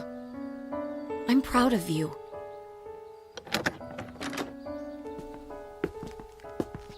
Oh, look. Look at the damage in your living room. No, it's okay. All of that can be fixed. The main thing is that we're all safe and healthy. Right. Listen, Carrie. Those repairs, they're going to be expensive. I have insurance. Yeah, but that will only cover the basics. Let me take care of the costs. Michael, you don't have to do that. No, but I want to. And I can afford it. But you can't just drop that kind of money on a problem that isn't yours. And listen, all I know is that when I helped Jimmy just now, it felt good. It felt better than anything I've done for a long time. And the idea of helping you out with bills feels good, too. So please, just let me do this. Well, I'm not in a position to turn down a gift like that. But what about you? Before the storm hit, you were about to tell me something. You said it was serious. It doesn't matter now. Are you sure? Yes, I'm sure. Here, let me write you a check before I leave. Are you going so soon? You just got here. Yes, I think I got what I was looking for. Here you go. Now listen, don't you look at it until I leave, okay? I promise. Where are you going? I have some business to finish. Goodbye, Carrie. Goodbye, Michael.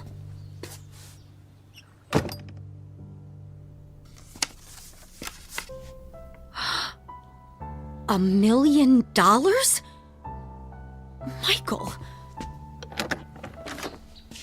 Michael!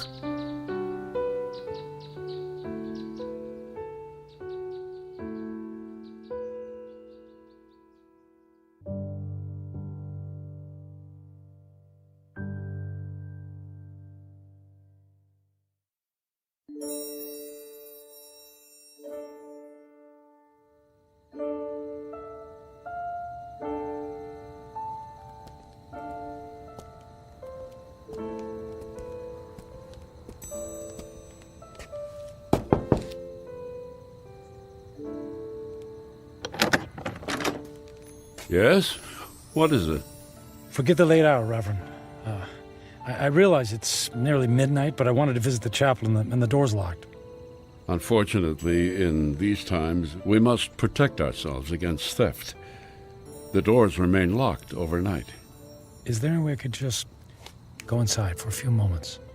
No, I'm sorry. If you can come back in the morning, yeah. But you see, tomorrow morning will be too late. I only have tonight. Mm-hmm. It always seems that way, my son. But have a little faith. Please. Go home. Get some sleep. I don't have a home anymore. I've just come in from the airport. I came straight here. Please, it's more important than you know. All right. You seem to be in great need. Thank you. Thank you, Father.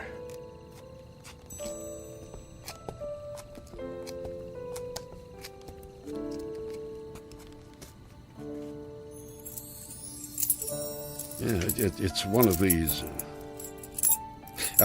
Here we go. I'll come back in 10 minutes. I won't need more than 5.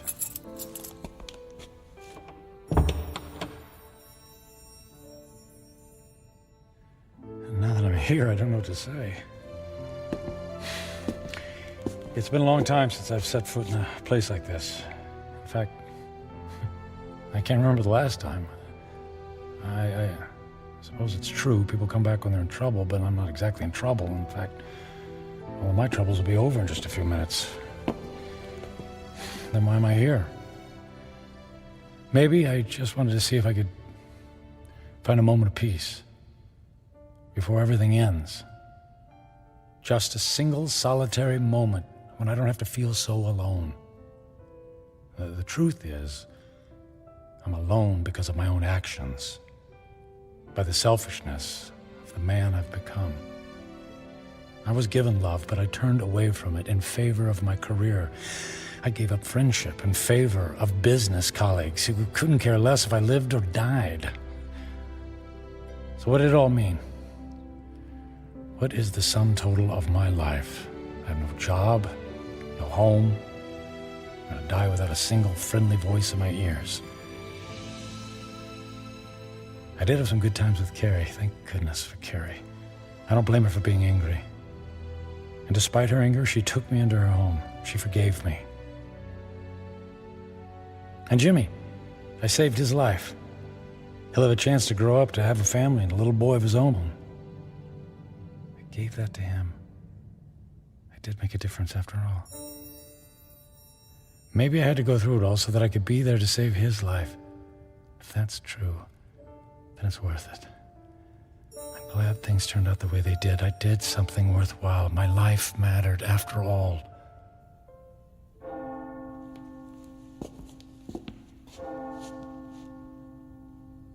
Nearly midnight on the 10th day, just like the old lady said. When the clock strikes midnight on the 10th day to come, you will be dead. I'm not afraid. I thought this moment would be terrifying, but I actually feel ready. No regrets. I'm prepared to say goodbye to everything.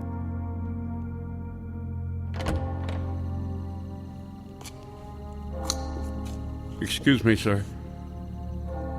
I'll have to ask you to leave now. Yes, I'll go. And thank you. From the bottom of my heart, thank you. No, may I ask one favor? What is it? If anyone asks, can you tell them I was ready and that I was grateful? Grateful? For what? For everything. It was all a gift.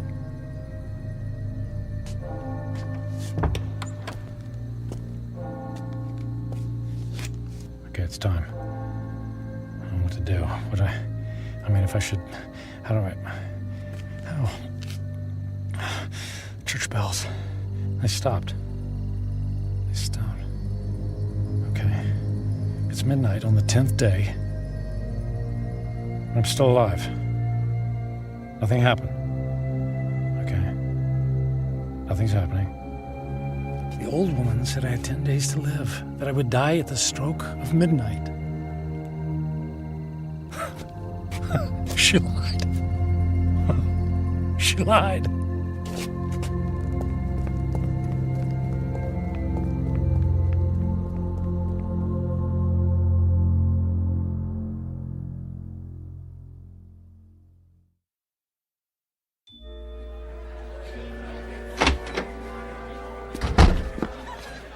Hey, excuse me.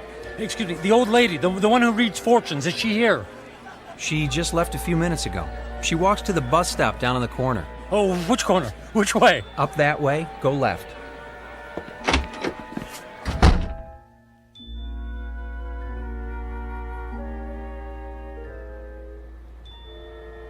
Where is she?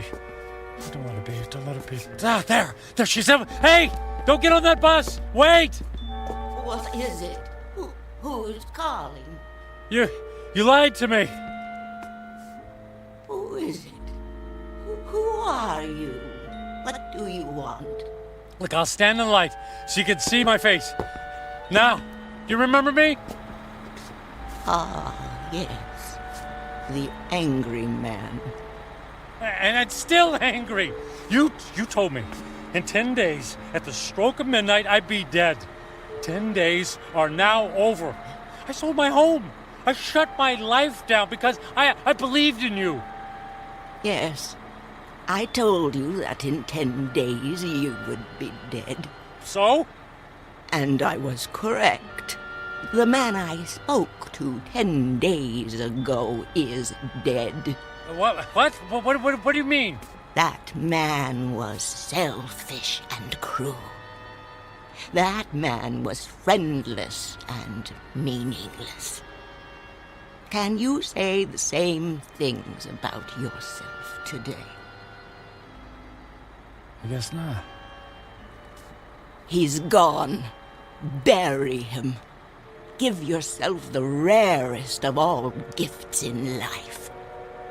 A second chance. A second chance? Huh. Sounds too good to be true. And yet, here it is, yours for the taking. You're right, things are different now. I don't know how to thank you. Live for someone other than yourself. That's the best thing any of us can do. Actually, there might be someone willing to let me try. And her name is Carrie. Thank you. Thanks for the second chance. Thank you.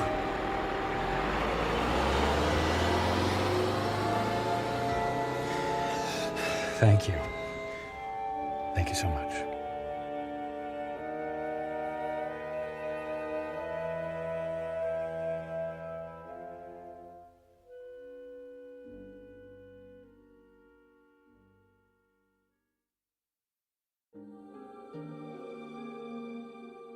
Michael Franklin, a man on a mission to burn every bridge even before he made his way across.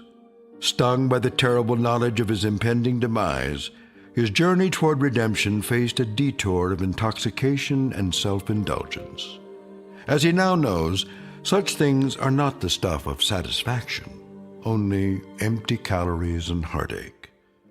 Ironic, then, that a man who placed such a premium on personal wealth could only feel full upon losing everything. A stark, lonely truth, but an eternal one. Upon such truths are built second chances, here in the Twilight Zone.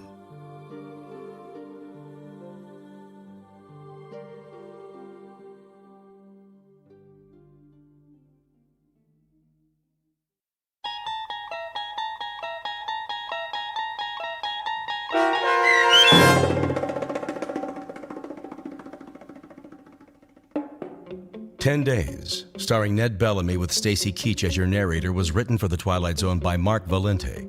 Heard in the cast were Linda Reiter, David Darlow, Ernest Berry Jr., Roger Mueller, Tony Makis, Saskia Bellori, Joby Cerny, Elizabeth Lido, Martin A. Strope, C.J. Amari, Molly Glynn, and David Pasquesi. The producers of The Twilight Zone wish to thank CBS Enterprises and the Rod Serling Estate for making this series possible. This copyrighted radio series is produced by Carl Amari and directed by Joe B. Cerny for Falcon Picture Group. Sound design, custom Foley effects, recording, and editing are produced in the Cerny American Sound to Picture Theater by sound designers Craig Lee and Todd Beyer. Music for The Twilight Zone is provided by CBS and American Music Incorporated, New York. To learn more about the Twilight Zone radio dramas and to download episodes, including 6 free episodes on our homepage, visit our official website at twilightzoneradio.com. Doug James speaking.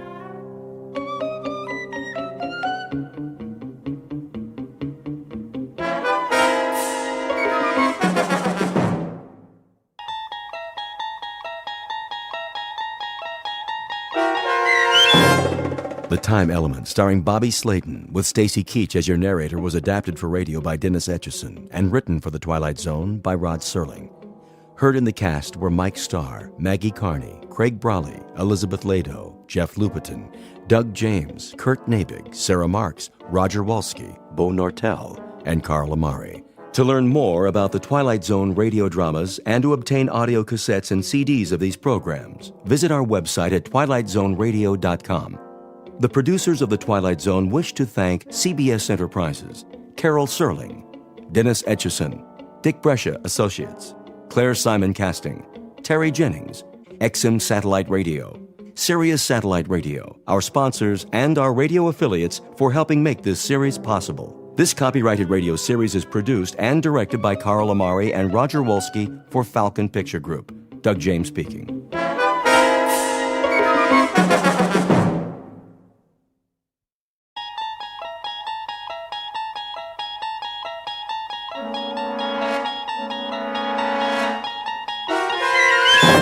There is a fifth dimension beyond that which is known to man.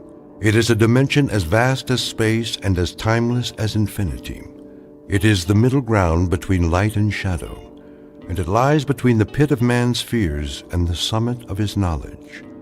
This is the dimension of imagination.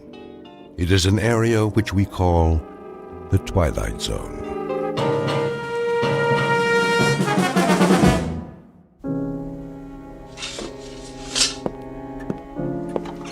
Now, Mr. Jensen, I think I have the basics here. Oh, yeah? 41 years old, unmarried, no physical ailments, no previous visits to a psychiatrist. No previous arrest either, okay? And the only time I ever saw a shrink before was in a cartoon.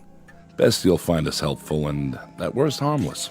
Cigarette? No thanks. Do you mind if I smoke? Hey, go ahead. It's your office. Now then, your occupation? Oh, gosh, various jobs. Part-time bookie, I was a car dealer. I tended a bar one time, right down the street from here. A couple of doors down. Andy's place. I was a butcher. Highly successful butcher, too. Knew how to make my thumbs weigh 12 pounds on the scale. So what do you say, Doc? How do I stack up? Normal? Abnormal? Subnormal? What's the story? Family? Father, mother, both married. Scranton, Pennsylvania. My old man was a coal miner. Coal? Yeah, you know, little black things that people used to put in the furnaces. Sounds like interesting work. Oh, it does. Then maybe you ought to go to a psychiatrist. You know, I think I will take one of those cigarettes. Surely. What, do you want me to pull up a couch now or something? Not if you're comfortable in the chair. Let's begin, shall we? Nothing shakes you up at all, does it, Doc? How do you mean? Oh, I don't know. Everything's all calm and cool. You know, when I walked in here, you made an inventory. The cut of the clothes, the way I talk. And up inside your head, huh? That's where you mark down those results.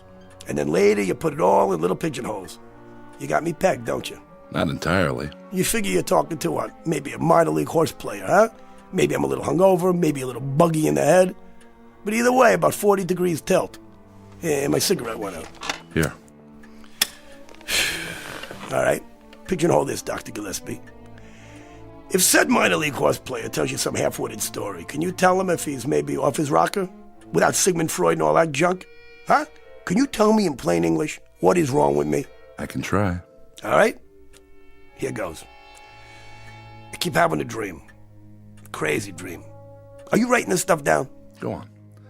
I'll make notes on the things that seem pertinent. Well, I don't know if any of this is pertinent, because it probably sounds nuts. Sounds nuts to me. But there it is. I'm listening. I've had this dream maybe, 5-6 times. What kind of dream? The real kind. How do you mean? Have you ever had a dream that you swear was real? I guess we all have. Over and over again? The same dream? The same dream, identical. Never changes. Tell me about it. It always begins the same way. I'm lying in a bed, and I just wake up all of a sudden, right? I open my eyes, start looking around. And what do you see? A hotel room. Nothing fancy. I mean, nice, regular. Venetian blinds like you got here. So I get up, I go across the room with my bare feet, all right? Now, I'm wearing pajamas that definitely are not mine. And open up the blinds. Bright sun, blue sky, beautiful day. Beach, palm trees, like a vacation, So open up the window. You get those French doors, whatever you call them. And what do I hear? Steel guitars, ukuleles, that hula music. The only thing is I've never been to Hawaii in my life. I don't even know what Hawaii looks like, except, what you see in the movies. But it's as real as anything. And here's the crazy part. I don't know how I got there. But I do know, as well as I know anything in my life, that I'm supposed to be thousands of miles away. And there's nothing, absolutely nothing, Doc, that I can do about it. And that's when things get really weird. I mean, just bizarre. Once upon a time, there was a psychiatrist named Arnold Gillespie and a patient whose name was Peter Jensen. Mr. Jensen walked into the office exactly 9 minutes ago. You might want to make note of that. It is 11 o'clock, Saturday morning, October 5th. You might want to make note of that, too, very specifically. It may seem trite to be so specific about the hour and the day, but in this case, it's of extreme importance. Because this isn't just a story about a man with a recurrent dream, one whose meaning the good doctor is about to help him unravel and sort out. Nothing so simple. Involved in this story is something new, not found in any textbook, Freudian or otherwise. Something we'll call, for want of a better term, the time element.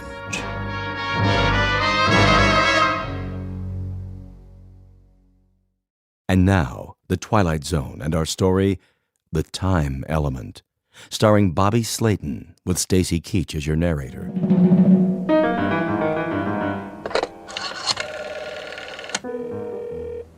Front desk. Hey, tell me something. So, I got in pretty late last night, didn't I? I beg your pardon, sir? I asked you if I got in late last night. Is this 206? I don't know. Is it 206? I really don't know, Mr. Jensen. I wasn't on duty last night. Yeah, how about a morning paper? Oh, should be one in the hall outside your door. Yeah, thanks. That's perfectly all. What do you call this place, anyway? Sir? Well, was that such a hard question? I just asked you the name of the hotel. Do you work here, pal? Or what, are you just inspecting the kitchen or something? Why, this is the Royal Hawaiian. Are you sure you're in the right hotel, Mr. Jensen?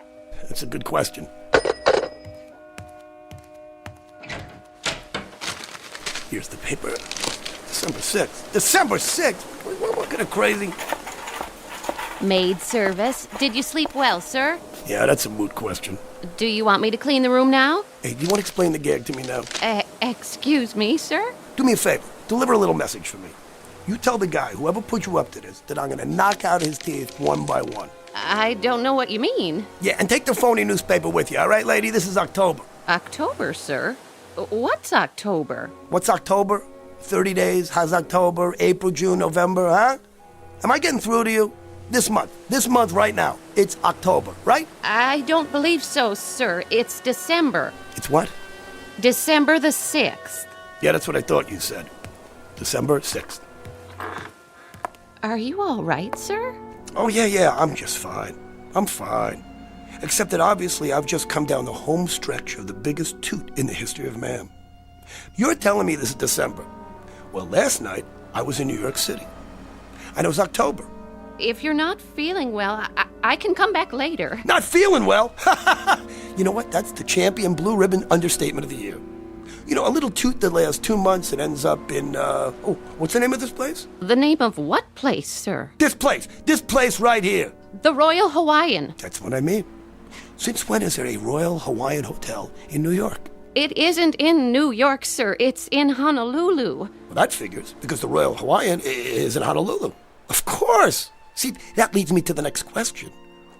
What am I doing in Hawaii? I'm sure I don't know, sir. That's what I thought you said. Hey, just one more question. No, come here. No, I'm okay. Come here. Really? Let me ask you anything else, I promise. What, sir? This hotel got a bar? Oh, yes, sir. A lovely one. And where is this lovely bar? Downstairs, off the lobby. Thank you. You're a doll. I'm sorry if I upset you. Well, look, if I ever had another mother, I really hope it's you, okay? Come back later. We'll dance. Oh, yes, sir. Absolutely, sir.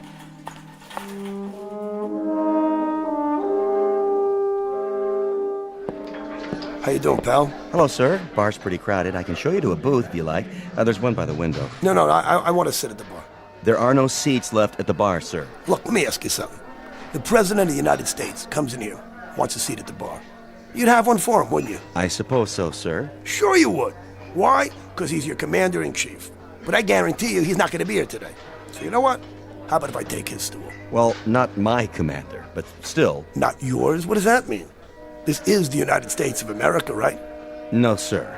It's Hawaii. Yeah, that's what I just said. Hawaii. Are you a state or aren't you? A state? Hardly. That's one thing that will never happen. Is that right? Well, you know what? Why don't you take a look at the history books? Because for your information, buddy, Hawaii became a state in 1959. What do you think of that? 1959? Well, that's very funny. Yeah, well, you're not funny, all right?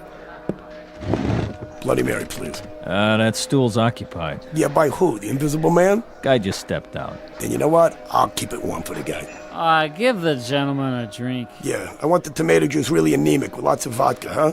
Maybe 5 fingers, huh? You're the boss. Sure, baby. We'll take a walk on the beach. Then we can have lunch in the room. Sounds swell. That's better. Keep 'em coming, my boy. I'm on the last lap of the biggest binge in the world. Ha ha. Rough night? Rough night. Why don't you try 30 of them? Would you believe it? I passed out in New York a month ago. And this morning, I wake up here. I know the feeling. One time, I fell asleep at the Dublin airport, and when I woke up, I was on a British troop train going into Palestine. That really happened. Can you believe that? Good man. Hi, you two. Hi. I'd like you to meet my wife. Charmed. I'd like you to meet my drink. How do you do? You kids look like you're in love. How long have you been married? 1 day, 6 hours, and 12 minutes. No kidding. Never would have guessed it. Hey, bartender, you're from New York, aren't you? Born, bred, and raised. How'd you know? Because you got a picture of the great Fiorello LaGuardia. It's the best mayor New York City ever had. It sure is. Was. How's that? He was a good mayor. That's what I said. No. You said he is. Well, isn't he? He was. Because he's not here now, is he? No, I guess he isn't. He's in New York, where he should be. Yeah, because he's dead. I sure hope not. When did you hear that? Anybody ever tell you got a wacky, nutsy sense of humor? What are you, the argumentative type? No, not me. I just want to tell you that if you're trying to rib me, I'm going to come back there behind the bar for about 7 minutes, and you're going to be fixing all those Bloody Marys with a fresh supply of blood from a broken nose, all right? Hey, take it easy, mister. Let me buy you a drink. No. Let me buy you one, okay? Come on, around for the newlyweds. You know they're drinking champagne. Hey, what do I look like here? Deadbeat? Come on, give him champagne. 2 more. To the bride and groom. Long may she wave. Hey, bartender, over here. What'll it be? So what do you want for ship? You bet your life. Best one afloat. The Arizona. The what? The Arizona. Well, when did they dredge her out of the mud? Say. Don't get mad, honey. He didn't mean anything. Talking about my battle wagon, and she's never been close to the mud. Oh, she hasn't, really. Hey, buddy boy, let me tell you something. Got a lovely wife, but a lousy memory. And now you trying to tell me the Arizona was never sunk? I'm not trying to tell you, I'm telling you. The Arizona's never been sunk in her life. Never, huh? You know it. You know it, I don't, okay? I say she got sunk on December 7th, 1941, okay? And that's where she sits today, in the mud at Pearl Harbor, okay? Now, what do you think of that? What'd you say? I said... I have returned. I feel like a new man. And now that new man needs a drink, too. Oh, here's your newspaper, bartender. Another one of your liquid libations for me, please? Get off that stool! He was here before. Let me see that paper. Take it with you on your way out. Let me see this. Jap envoys to FDR. Hey, wait, what kind of paper is this, huh? What are you guys doing? Where'd you get this? The Honolulu Advertiser, Saturday, December 6th, 1941. You owe me for the champagne. And one Bloody Mary. But it isn't 1941. Do you hear me? Ask anybody. How about you? How about you? Somebody speak up. What is the matter with you people? I have to ask you to leave now, buddy. Oh, what? Because you think it's 1941? Because everybody in here's in on this stupid joke? It's not 1941. It can't be 1941. I mean, how could it be? So how can it be 1941, Doc? Can you tell me that? Huh? And the dream ends there? No. It just goes on. I see. But up to that point, each dream is identical, you say? Identical. I even remember going to the door of the bar and looking out in the street. And I see all the cars. 1939, 40, 41 models. Nothing newer. Go on. All right. Get this. And this is what separates the men from the wacky. I don't think it's a dream, Doc. It's not a dream. Make all the little chicken tracks you want on that little piece of paper. What I'm telling you here is the goods.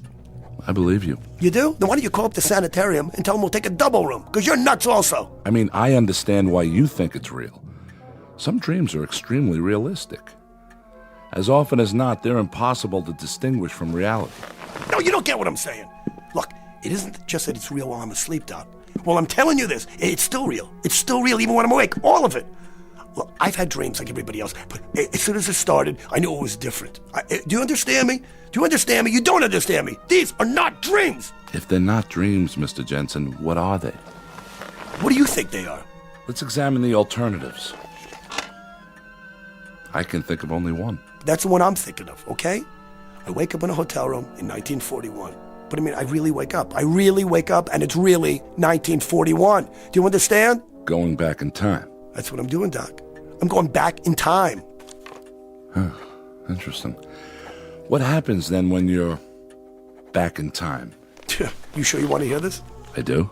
Then hold on to your hat, Doc, because from this point on, things go completely screwy.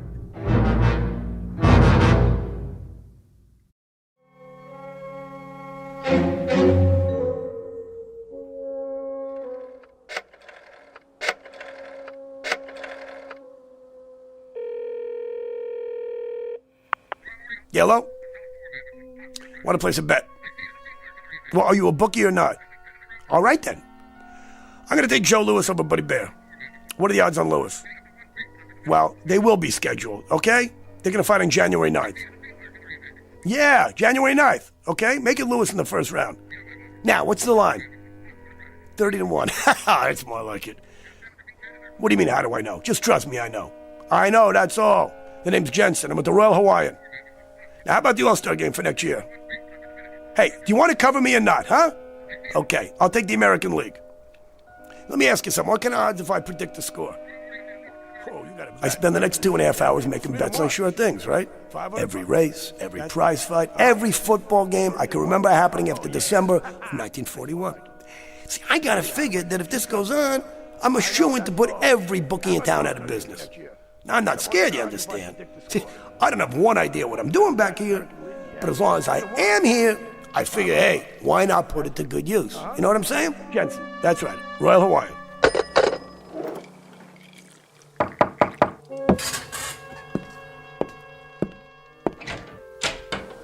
Oh, hey, how are you, buddy? You're the ensign from the bar. I hope you don't mind. No, come in. I just wondered, how you doing? I'm fine. Come on in, have a drink. My wife asked me to stop by and see how you felt. Yeah, it was very nice of her. I feel great, I'm fine. Hey, what are you drinking? No thanks. We're going swimming. She was a little concerned. My wife, I mean. About what? About me? Well, it's just that down at the bar after you saw the paper and... No, don't worry about it. I was gonna ring you up and apologize. That whole Arizona bit. Sure. Are you, sick or something? No, I'm not sick. Well, what made you say it wasn't 1941? No, nothing. I was a little whirly in the head, that's all. Sure. Well, we'll be back about 4 or 5. Maybe you'd like to have a drink with us then, if you feel okay. You got yourself a deal. Hey, one more thing. Yeah? So what do you do on the Arizona? I'm in the engineering section. You work down below? Yeah, most of the time. Good job? I like it. Well, we'll give you a call. Yeah, sure thing. How is he? I think he's okay. Said to give him a call when we get back. Oh, that's great. So I remember thinking, right at that moment, these two kids were so much in love, you could take the looks they gave each other, you could spread it on pancakes. And while I'm watching them, it hits me. This boy looks down in the hold of a ship that has about 14 hours left to ride the waves. After that, it goes down under with 1,000 men. And suddenly, making bets on things that I know will happen seems about as interesting as catching lake trout in a milk bottle. You know what I'm saying? Somehow trying to help those two kids is the one thing in the whole wide world that matters. So I do the only thing I can do. I make a fool out of myself. Hey, front desk? Hey, I need directions to get to the Schofield barracks. Yeah, right. Yeah, U.S. Army base.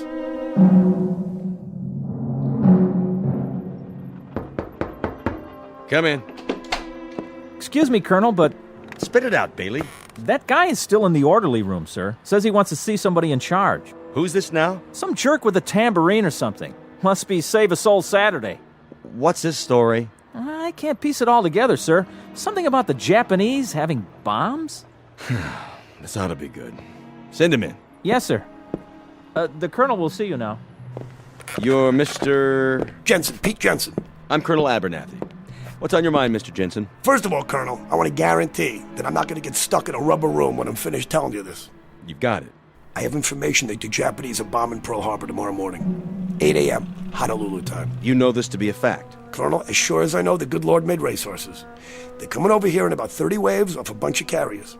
They're going to plaster us while we're still in bed. Oahu, the airfield, right here too. Schofield Barracks. This is very serious. Better take immediate steps. Bailey? Sir? Have Captain Franklin contact the naval station at Pearl. Yes, sir. See that they have all personnel standing by. At least 30 PBYs ready to go up. Tell Lieutenant Ordway to call the commanding general. All troops on the beach. If you say so, sir. All right, come on, knock it off. Cut the game. Listen to me, you brass-covered hyena, okay? Don't you say that nobody warned you. I warn you. You gotta listen to me. I'm sure you're right. Now you can leave peacefully, Mr. Jensen, or I'll have you escorted outside. Go walk by myself, okay? And if anybody grabs me, you're gonna have to call the medical corps on the double. We don't appreciate that kind of talk. Is that a fact? And what do you appreciate, Colonel, huh? Maybe you'd appreciate a big punch in the jaw. All the trouble I take for getting over to try to save you people, and this is what I get? All right, Jensen, zip it. You walk on that lower lip one more time, soldier boy, and I'll get you out of the Army on a medical. You understand me? Believe me, Mr. Jensen, this is going to hurt me worse than it hurts you. Oh, I believe it. Colonel! Oh! Are you all right? Place this man under arrest and fit him for a straitjacket. Yes, sir.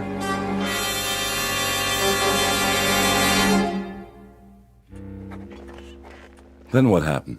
Well, finally they let me leave, right? After I answered some questions about what year it was, and did I know who the president was? I had some trouble with the vice president. Truman, of course, sure, but, Roosevelt dies, Truman takes over, then it's Eisenhower. Good thing I didn't mention Ike. In 41, he was still a light colonel on the general staff in Washington. Think of it. They never heard of rock and roll, jet planes, TV, atom bombs.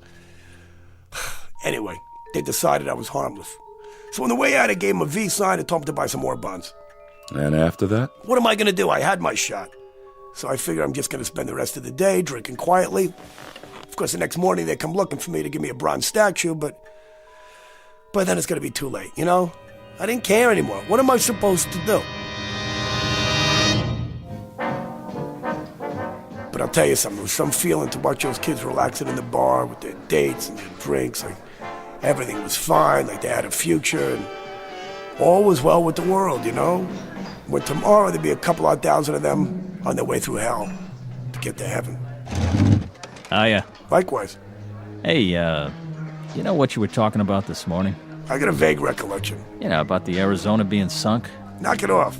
You don't believe me? Well, you don't see me bleeding, do you? I'm not trying to drum up an argument. I just wanted to show you something. Take a look out the window. You see that ship in the harbor? That happens to be the Arizona. So I guess somebody got their signals crossed. She's still afloat. Come on, I said knock it off. Mr. Jensen? Yeah, hi. Have that drink with us? Yeah, sure, thanks. Yeah. How was the swim? It was wonderful. So how long's it been now? 32 hours and 15 minutes. Oh, and they said it wouldn't last. Mr. Jensen? Try Pete. Pete. Well, are you all right now? Yeah, I'm fine. I'm all right. Why? It's just that this morning, you seemed so sure it was another year. I did? Hey, look, honey, I'm kind of mixed up here. I didn't mean anything personal, all right? I told you to forget it. Oh, boy, look at you two. What's the matter? I lied just now. I wasn't kidding. The Arizona is going to be sunk. Are we on that again? Yeah, we're on that again. Listen to me, Lieutenant. Ensign. Look, whatever. I got no axe to grind, you understand? Tomorrow morning, I'm going down to the basement so I can cuddle up to a furnace and listen to the sirens. You said you're an engineering officer. That means you're down near the boilers. I'm telling you, at about 20 minutes past 8 in the morning, there's not going to be any boilers. You understand? There's not going to be any decks, and there won't be any ship left. That goes for a lot of boilers and a lot of ships and a lot of decks. Not to mention handsome young ensigns with new brides. Please, don't talk like that. I gotta talk like that. December 7th, 1941 is tomorrow for you, but it's history for me. Do you understand? Last night I was in New York City, and it was years from now. I've lived through those years. I know what's gonna happen. I know it sounds crazy, but I know it's gonna happen. Hey, you. No more trouble, huh? Hey, you shut your mouth. Nobody's talking to you. Hey, look. You're nice young kids. I ain't got no reason in the world to give you any grief. Okay, just do me a favor and listen. Take 100 to 1 shot that this weirdo in front of you maybe has a point, okay? I'm telling you that tomorrow morning we're gonna get attacked. And if you're on that ship... I'll be on that ship, because that's my berth. You're a nice fellow and all, Mr. Jensen, but if you keep saying wild things and making my wife upset, Yeah, what are you gonna do about it? Sit around holding hands and biting earlobes till he goes back to his ship? Because if this boy goes back to that Arizona, he might not be alive at 9 o'clock tomorrow morning. Repeat, he may not be alive. Please. Mr. Jensen, I'm warning you. Hey, buddy, I don't want no trouble. You don't want no trouble, huh? He doesn't want any trouble. Hey, I don't want to give you any trouble. I want to give you music, okay? I want to sing a song for you. Praise the Lord, pass the ammunition. Praise the Lord, pass the ammunition. Praise the Lord, pass the ammunition. And we'll all stay free. Huh? You hear that? It's what you're all going to be singing. You want another one? Oh, how does it go? Let's remember Pearl Harbor. Come on, you write the words. Come on. All right, buddy, that's it. Shut up.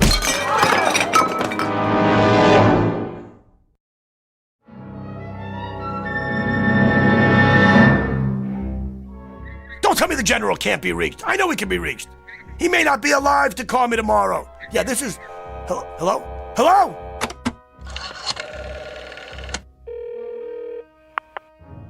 Yes, I want to call Navy 7096. 7096, yes, that's right. Hello, is this a naval station? Yeah, let me talk to whoever's in charge.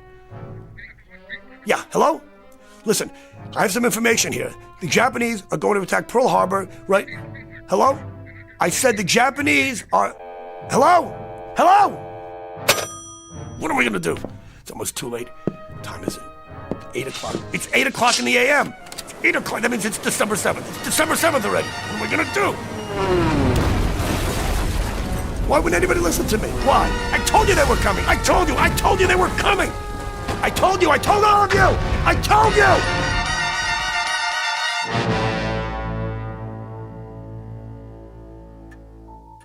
I told them, Doc. I told them over and over. Why wouldn't anybody listen to me? And then? I'm standing there by the French windows, and I'm watching the planes coming low. I'm watching them. The bombs are dropping, strafing. All hell is breaking loose. And that's where I wake up, every time. Realistic and very frightening. How long did you say it's been going on? Every night for a week. And always the same? Everything. The ensign and his girl, the bar, me trying to call from my room, and the moment I see the planes coming in. Mr. Jensen, I won't attempt to analyze that dream, except to say this. Very often we dream with a purpose. It can signify something deeply rooted in the subconscious. The things you dream about may not be what's really bothering you. Oh, don't try to out-logic me, Doc, okay? You think I'm nuts, don't you? I know what I know. I can't explain it. But that's why I came to see you, because I thought maybe you could explain it. I know for a fact I'm going back in time. And I'll tell you something else, that even after I wake up and I'm laying in bed and I'm thinking about the dream, I know it's not supposed to end there. I know one of these nights it's going to go beyond that. But you have no idea what might transpire. No, not one. All right. Let's approach it this way. Assume that it is possible somehow to go back in time. You go back and you do something, warn people, say, about an accident so that it doesn't happen. But what have you done then, Mr. Jensen? By altering the past, you changed the future. Here, look. This is the present, and my lighter is on my desk. Now I go back in time and I pick up this lighter. I put it in my pocket and I keep it there. Then I return to the present. By any rights, having removed that lighter, it should no longer be here. But if it is, You get my point? Look, Doc. Try this analogy, Mr. Jensen. Supposing I were to go back in time and I got hit, say, by a taxi. Now it figures that if I went back in time and got killed, I couldn't be alive today. Not only that, but think of the other lives affected. I wouldn't have children, I wouldn't have bought a house, all these things wouldn't exist because I changed them. Ergo, I wouldn't be here to go back. So? So time travel is not possible. It can't be. It creates an insoluble paradox. Therefore, we can safely assume that what we're talking about is a dream. It has to be. Try this then. I've never been to Honolulu in my whole life. So after the first couple of times, I decided to put it to a test. Go on. I remembered the ensign's last name. It's kind of an odd name, not easy to forget. Janowski. Told me he came from a little town called White Oak, Wisconsin. So I placed a call. There was only one Janowski in the phone book. Woman answered. His mother. I said it was a friend of his from Honolulu. And was he there? And then? She told me that her son and his wife were killed in Honolulu on December 7th, 1941. He went down with the Arizona. She was shot down near King Street by a fighter plane, a Japanese Zero. A Japanese Zero, Doc. You sure you've never been to Honolulu? Yeah, I've been there. When? In the dream, which isn't a dream. Okay, Doc, your turn. I don't hear you talking. That's because, at the moment, I don't know what to say. The patient lay on the couch. We'd been talking for hours. It was Saturday, and I'd planned to leave early and go play golf. But I was concerned about this man and his story. It was incredible. Then finally, I knew he was asleep. Wasn't a deep sleep. By the look on his face, Mr. Jensen was far from resting, though his eyes were closed. Mr. Jensen? Are you asleep, Mr. Jensen? So I decided to let him rest while I thought it through. Who knows, maybe he'd even finish his dream this time.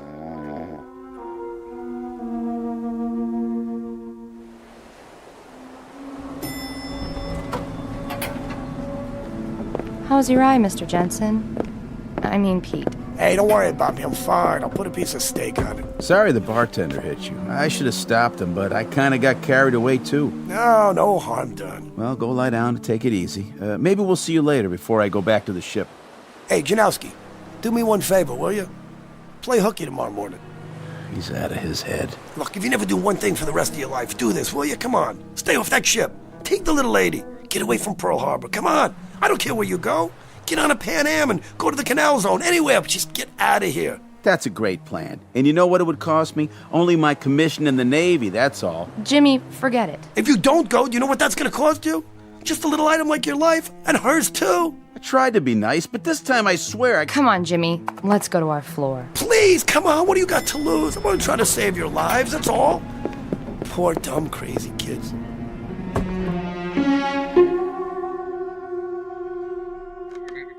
Don't you tell me the general can't be reached. I know he can be reached. He might not be alive tomorrow to call me. Please. Hello? Hello?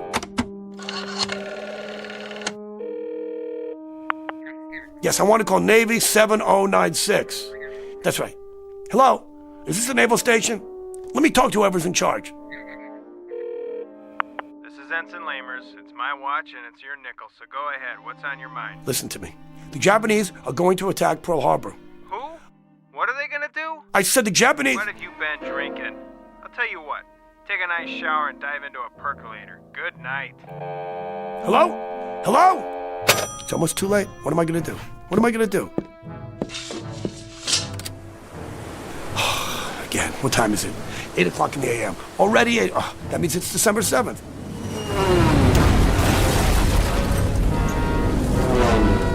Why didn't nobody listen to me? Why wouldn't anybody listen to me? Why? I told you they were coming. I told you. I told you. I told you. I told you.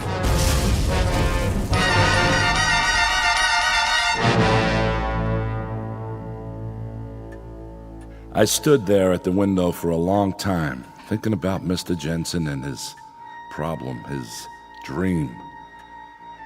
I knew I had to wake him and send him on his way, at least for now. I could give him some sleeping pills, maybe a program of therapy, till I could talk to some doctors that I knew and ask if they had ever had a case like this one. Mr. Jensen? Mr. Jensen? It's getting late. I'm afraid I'm going to have to... Mr. Jensen? Mr. Jensen, where did you... Carol? Yes, Dr. Gillespie? What happened to the patient? The patient? Jensen. I didn't realize he'd slipped out. I let him fall asleep on the couch because he looked so exhausted. I don't know anything about him, Mr. Jensen, Doctor. The man who was in my office all afternoon. It's a good thing there were no other appointments. I hope you have his number. I wanted to schedule a series of sessions starting next week. I'm really sorry, sir, but I don't show any appointments at all today. I was wondering how long you needed me. I have a date this evening, and... Hold on. You mean to tell me a man named Jensen didn't walk in here and ask to see me? Big guy, shirt with flowers on it? Why, no, sir. I've been here the whole time. I thought you wanted me to stay and work on the files. All right, Carol, that will be all. You can go now. I'll lock up. Yes, sir. Good night, sir. Try this analogy, Mr. Jensen.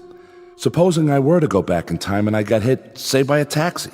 Now it figures that if I went back in time and got killed, I couldn't be alive today. Alive today.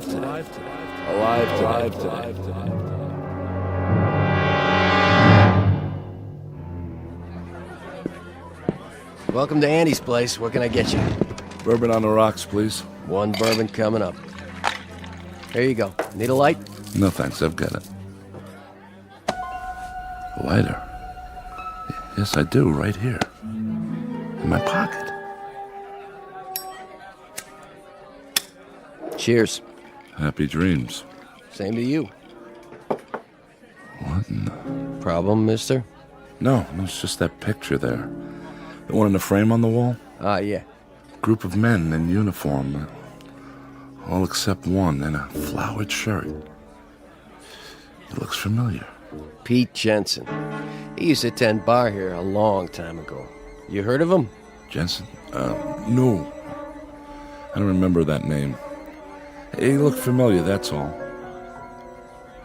Where is he now? Him? He's dead. He got killed before I was born at Pearl Harbor. More down here? Sure. 2 more of the same. Once upon a time, there was a psychiatrist named Arnold Gillespie and a patient whose name was Peter Jensen. You might want to make note of both names for the record, should you ever run across either one in a textbook. It is now Saturday, October 5th at exactly 5:10 p.m. You might want to make note of that, too, if you're even remotely interested in a new theory about something we'll call, for want of a better term, the time element, at least as it is measured in the Twilight Zone. More from the Twilight Zone after this. You are about to enter another dimension, a dimension not only of sight and sound, but of mind, a journey into a wondrous land of imagination. Next stop, the Twilight Zone. Hi, this is Stacy Keach. I'd like to take a moment to tell you about our Twilight Zone website at twilightzoneradio.com. At twilightzoneradio.com, you'll find the latest information on these Twilight Zone radio dramas, including behind-the-scenes photographs, plus the newest product releases, trivia contests, ways to contact us, other Twilight Zone-related info and merchandise, plus links to other fascinating websites. So make your next stop twilightzoneradio.com. Visit twilightzoneradio.com to purchase these Twilight Zone radio dramas on cassette and CD, or call toll-free 1-866-989-ZONE. That's 1-866-989-9663.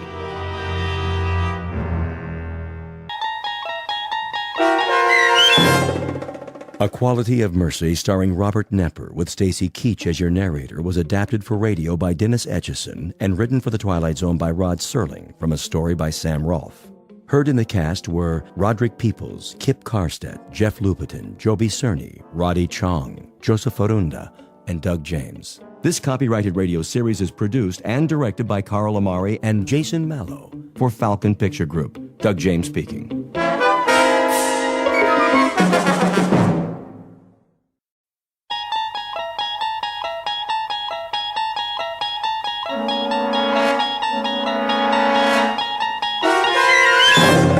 You're traveling through another dimension. A dimension not only of sight and sound, but of mind. A journey into a wondrous land whose boundaries are those of imagination. Your next stop, the Twilight Zone.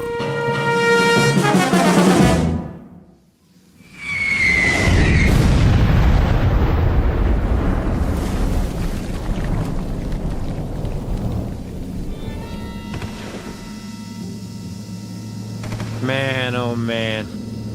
They get it? Way off. What are they doing? Lobbing them in by hand? One more time.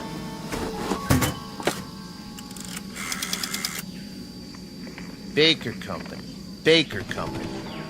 You missed the target. That's what I'm telling you. Well, try it again. Short. 500 yards. Sergeant Casarano says it was 500 yards short. That's right. Still. Tell him to raise it up. Sergeant says to elevate it. They say they can't elevate it anymore. What are they using? A slingshot? Listen, if you can't aim higher, Give me that. how do you expect to... This is Baker Company, F.O. Good going, boys. Yeah, I've seen what you did, a big fat nothing. You wrecked 5 acres of rice paddies and you torn up a beautiful grove of palm trees, but that's it. What's it to me? Let me tell you. We're sitting out here on our duffs on a hill in the middle of nowhere, and you know what we're doing? We're having a little discussion. Yeah, that's right. Maybe you can help us out. We're trying to decide whether you got something in your religion against sending a shell into a cave. Or is it too hard for you? Because if it is... You tell him, Sarge. Oh, those jokers. What? Say again. Bypass? Oh, now that's more like it. Because all you accomplished today is to tear up 5 acres of real estate and keep a handful of Japanese soldiers from falling asleep. Yeah. Well, I got a question for you. Anybody know how long it takes an enemy to die from insomnia? Same to you. Oh, we'll keep in contact, all right. You sure they're on our side? Makes me wonder sometimes. Give me a light. Here you go, sir. So what's the word? Did I hear you say bypass? They're gonna keep firing till late this afternoon. At least that's what they say. Then if they can't smoke them out, we'll just have to bypass it and move on. That's what I like to hear. Amen. I'm feeling better already. Me too. I'm getting cross-eyed looking through these binoculars. When they say flanks, I say thanks.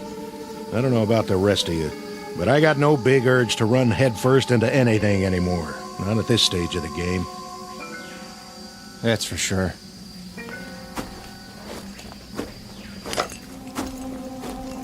Oh, still there. Nothing but a hole in the side of a mountain, looking right back at us. They can see us, but we can't see what's in the cave. And we're supposed to take that thing? Buddy boy, when 2 airstrikes and a whole afternoon of lobbing shells don't accomplish anything, then that means you better say your prayers and start counting your cartridges. But, Sarge, I thought you said... Put it this way. I got what you call a nodding acquaintance with the bottom of this barrel. And when they can't budge an enemy with the big stuff, that's when they call out the queen of battle, the ever-loving infantry. Ain't we the lucky ones? What do you figure we got left, Sarge? Before it's over, I mean. Month? Doesn't matter what I think. Maybe less, huh? Don't ask me. We got them ringed in all over the place. The poop is, they're as good as finished, even in Okinawa. Then why are we still fighting? That's the trouble with these little crumbs. They just don't know when they're licked. Maybe they ain't human. Or maybe they just don't get it. Think about it. There they are, holed up in a miserable cave, half-starved, half-beat to death. And nobody bothered to tell them it's the bottom of the ninth. They already lost most of their ball club, but they keep on fighting. Why? Yeah. Why?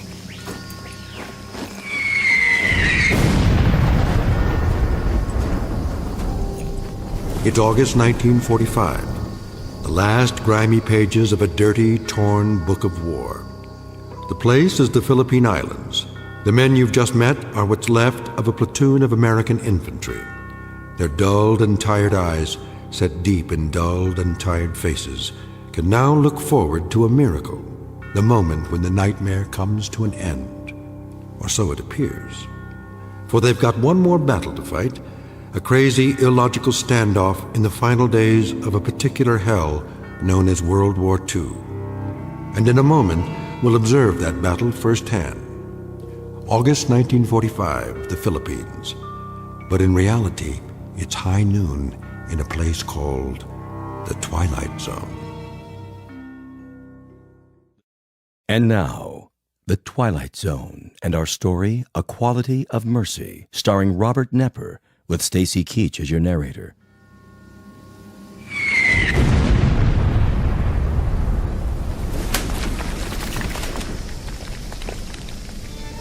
There we go again.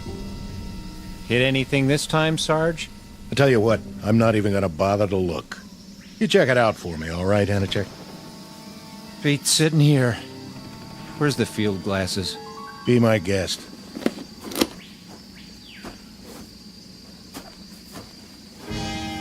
Well, well. What do you know? You see something down there? Sure. I see a white flag. Yep. Now they're coming out of the cave. And guess what, boys? They got something for us. Looks like...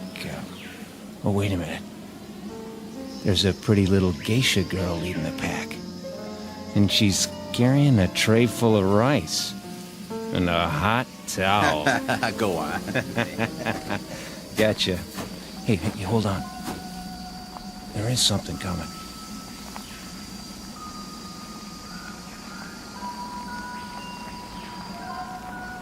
Who is it? Don't know. Uh-oh. Think I see a gold bar on his helmet. Give me those glasses. Oh, man. Just what we need. A brand new Louis. All spit and polish. Ain't he handsome, though? All right, men. Try at least to look like Army. What for? He won't last long.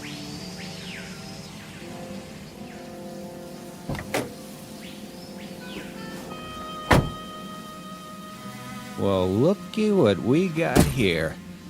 That uniform's so new it ain't never been washed.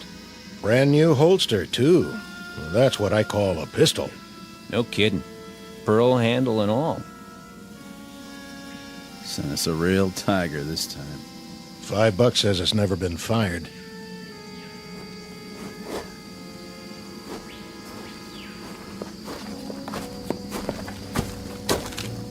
Which of you is Sergeant Casarano? That would be me. I'm Lieutenant Cattell. Sir? I'm taking over your platoon. Matter of fact. What's your situation here? We're observing for a mortar company, Lieutenant. So I've been told. That cave down there? Bunch of the enemies holed up. Been trying to get them out for 2 days. No luck? Nothing doing. Your binoculars, please, Sergeant. Here you go. Tough situation. I guess you know what that means. Sir? We have some mopping up to do. We? Yeah, you heard me. I'd say we do best to go at it frontally. Frontally? Yeah, just move right in and wipe them out. Hey, Lieutenant. You sure you got the right platoon? What about it, Sergeant?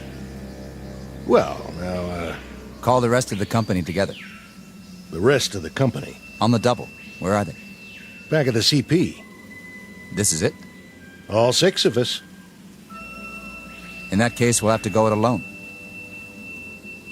Say again? Something wrong with your ears? Go it alone? With a half-dozen men? No, I'm begging the lieutenant's pardon. You've just inherited a good group, but not that good. This is infantry, sir, not kamikaze. He doesn't have the wrong platoon. He's got the wrong army. Your name is what? Watkins, Lieutenant. Andrew J. Are you accustomed to talking to an officer on your back? Matter of fact, sir, I'm not accustomed to talking to an officer in any way. And why is that, soldier?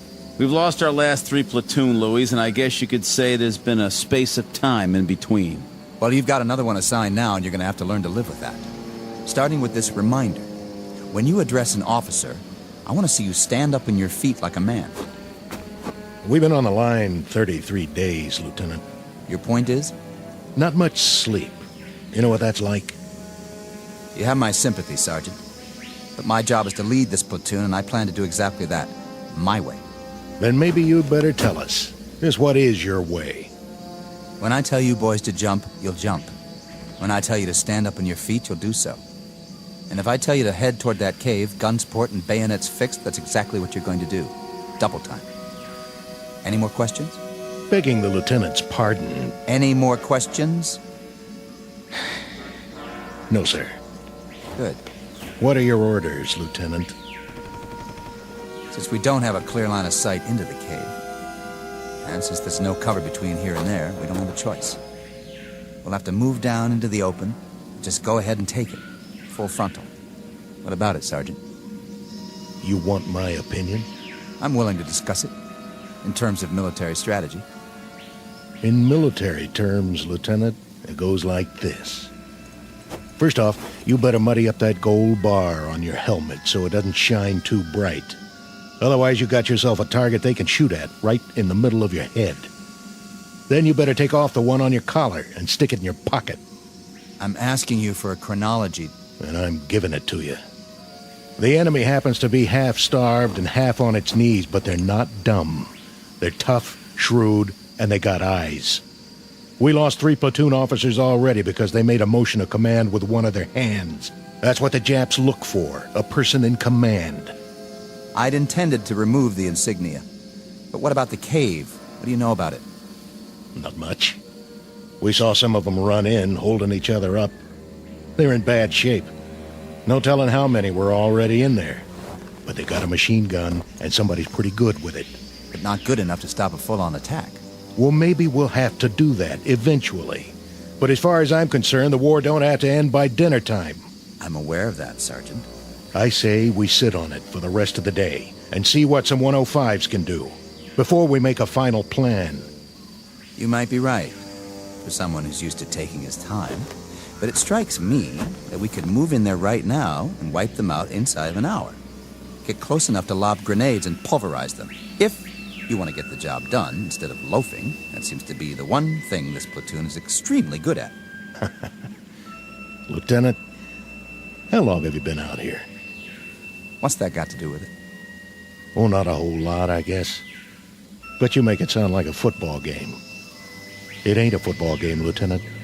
It's one long gut ache with some torn up, mangled boys fresh off the farm, and it's going to take a long time to forget. You ain't been shot at yet, Lieutenant. Remember that. How would you know? And you ain't shot nobody either, have you? You beat me over here, Sergeant, I'll give you that. But when it comes to killing Japanese, I think you'll find him a highly trained and very efficient officer. Yes, sir. I'm sure you are. I was well schooled in tactics and equipment. I'd say you could all use a refresher course around here. Maybe so. You, soldier. Yes, sir. Let me see your rifle. Right here, sir. That's a filthy piece, soldier. Well, there's a lot of mud around here. That's no excuse. I want clean weapons in this platoon. That's #1 priority. The worst thing that can happen is for your weapon to jam. Now break them down and clean them, because we're here to kill Japs. Or did you forget? That's our job, and by God, we're gonna do it. This outfit better shape up fast, or I'm putting you all on report. Sounds pretty gung-ho. Yeah, Real bloodthirsty. Think he wants us to scalp him, too? You have something to say? Me? No, sir. What is it with you, man? No sleep? Or no guts? You tired of killing Japs, is that it? Or don't you have the stomach for it? Listen, sir. Let it go. No, when I got something to say, I'm gonna say it. Go ahead. Let's hear it. We're 24 months up on you, Lieutenant. We've seen a lot of blood and heard a lot of screaming from both sides. You've got a big deal about doing some killing. We'll fall in on that order, don't you worry. But you can't order us to like it. We've seen enough dead men to last us for the rest of our lives. The rest of our lives and then some. We'll do some more killing for you, Lieutenant. All you want. Just don't ask us to cheer about it. We'll see about that. Radio operator. Here. Get me base camp. Sir? Tell them to hold mortar fire, on my order. For now, prepare to attack. We're going to take that cave head on, whether you farm boys like it or not.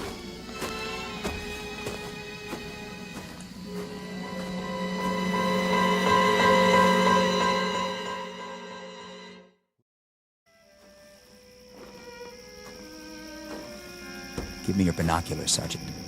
You can't see anything down there. It's too dark. It won't be dark when the shells hit. I want to see how close they come. You think they're gonna make it this time? I'm betting on it. I told them to elevate exactly 3 degrees. Oh, why didn't I think of that? With the side of that mountain blown out, they won't have any place to hide. The cleanup will be easy, Sergeant. Even for you. Piece of cake, Lieutenant. Piece of cake.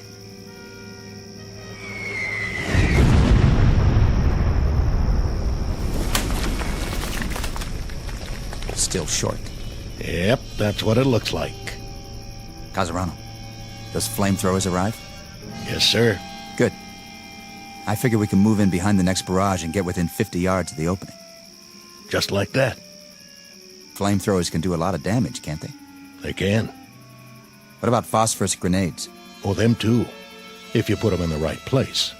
But what? I wouldn't want to get hit by one. We're not talking about you. We're talking about the enemy. Right. Well, wait till dawn, then move in. Check with company for the mortar barrage so we'll be ready to go.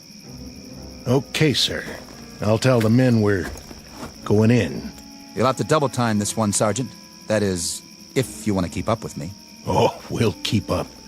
But... Something you want to say to me, Sergeant? No. Are you sure? Yeah, I'm sure. I'm not your cup of tea, am I, Sergeant? I guess you got a little too much vinegar for me, Lieutenant. That's what it takes in wartime. You know, sir... What?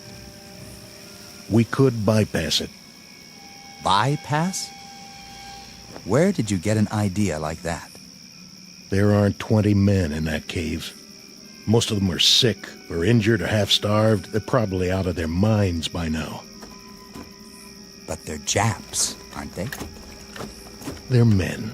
They're dirty little cowards. Are they? You've got a funny group here, Sergeant. And you're the oddball of the bunch. If I may make an observation, the way I size you up is this. You've either got battle fatigue, the whole lot of you, or you're chicken. Maybe a little of both. Maybe neither. I don't rightly know. But the way I size you up, Lieutenant, is... Go ahead, say it. I'd like to hear this. Pea-green shave-tail right out of the panhandle. Scared to death he won't bag his limit. Or worse, all shook up because he's afraid somebody will peg him as a Johnny-come-lately instead of a rough, tough killer. I think that should do. You ask, you get told. You can't have it both ways. I said that should... You want to prove your manhood, Lieutenant? Okay. But it's too late to get your choice about how to do it. It's down to one lousy cave full of sick, pitiful, half-dead losers.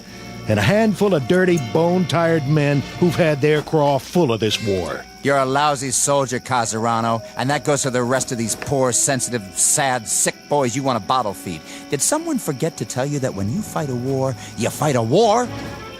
And that you kill until you're ordered to stop killing? I got the message, Lieutenant. Roger Wilco. I hope so. The message that there's always somebody like you who squeaks in just before they close the door. Somebody who has to grind his axe before he can give that final order, no matter what. You listen up, Sergeant. What's your pleasure, Lieutenant? How many more have to die before you get satisfaction? Offhand, I'd say all of them. I don't care where they are or who they are. If they're the enemy, that's it. First day of the war or last day of the war. They get it. Keep the binoculars. You're gonna need them. You've broken your field glasses, sir.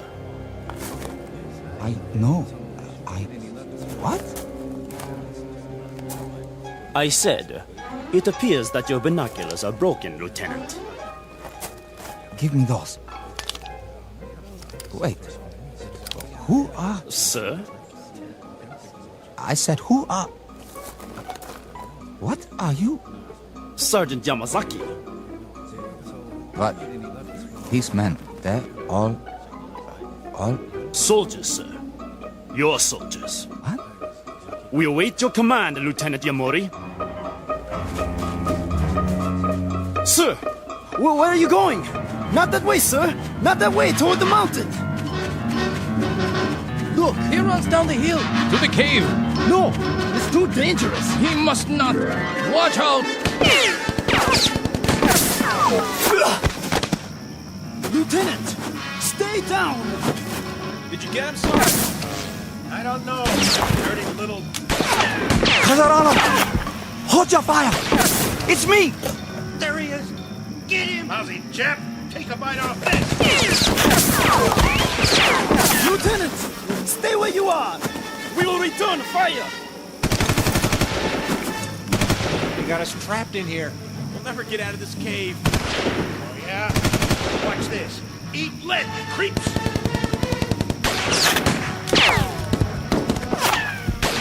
Lieutenant Yamori! Run back now! Keep your head down! Which way? Can't tell. Which way to...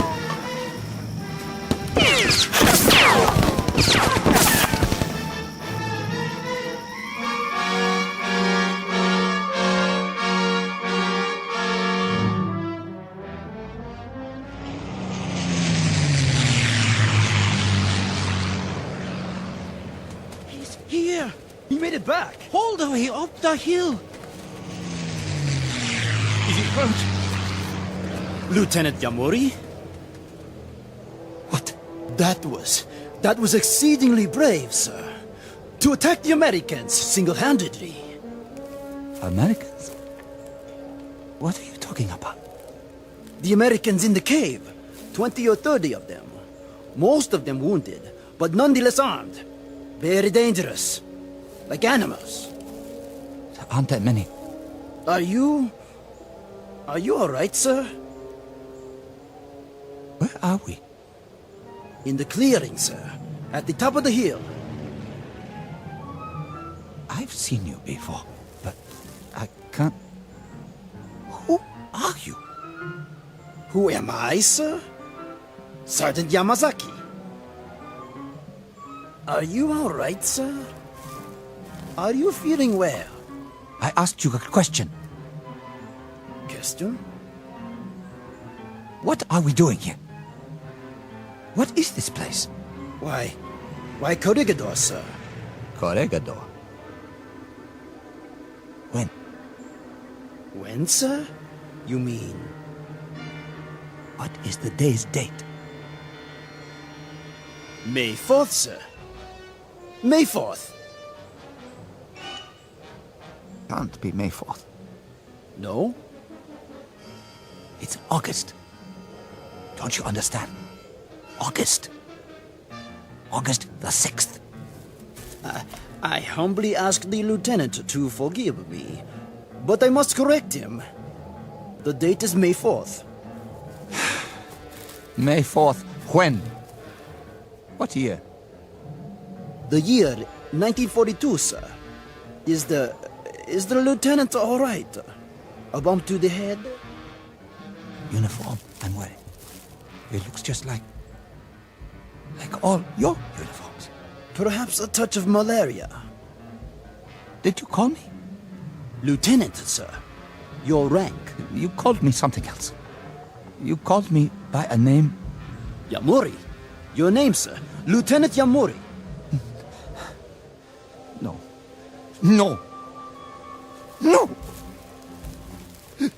What happened to me? What's going on here? What's happened? What is wrong with this man? I don't know, Captain Nakagawa. Yamuri, are you sick?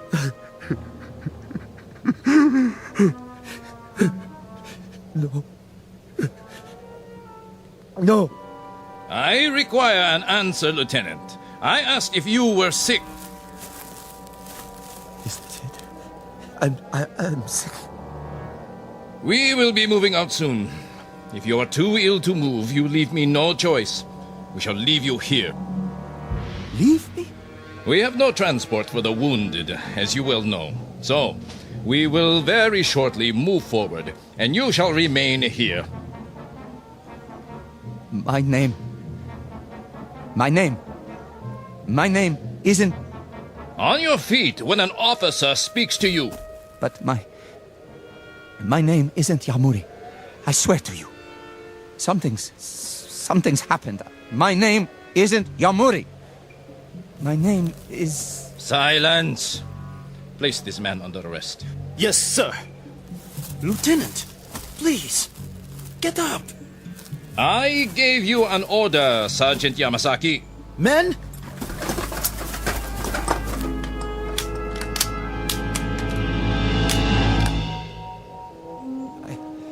I'm all right.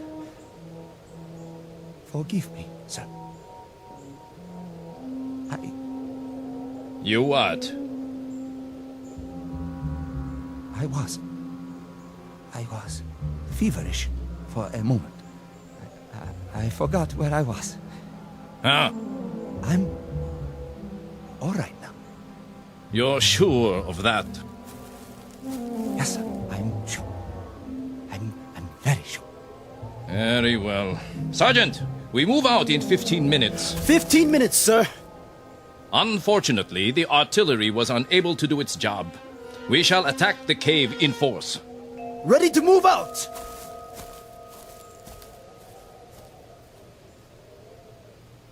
Sergeant. Yes? The cave he mentioned. Are you feeling better now? Yes, but the cave. He means the one where I was just... The cave with the enemy. Put a new clip in your rifle. Let me help you.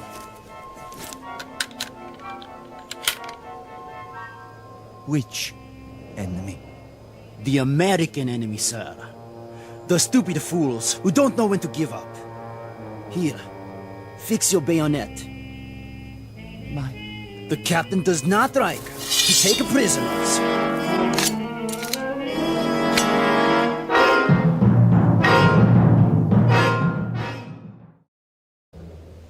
Captain? Yes, Sergeant. Prisoners, sir. What? What about prisoners? You know my policy. Yes, sir. But what if they surrender? What about the wounded? I doubt that there will be any left to surrender when we are finished. Yamuri! Sir? You will take the first section. Move forward as quickly as you can. Then drop down 50 yards in front of the opening. But, sir... Watch for my signal. We will cover you with automatic fire for 2 or 3 minutes before you make the frontal attack. Sections 2 and 3 will follow. Understood? Yes, sir. I didn't hear you. I understand, sir. Be very sure that you do. Now, go and prepare your men. Your section, sir. Which? Over there. The captain expects you to lead them into victory. Come with me for a moment.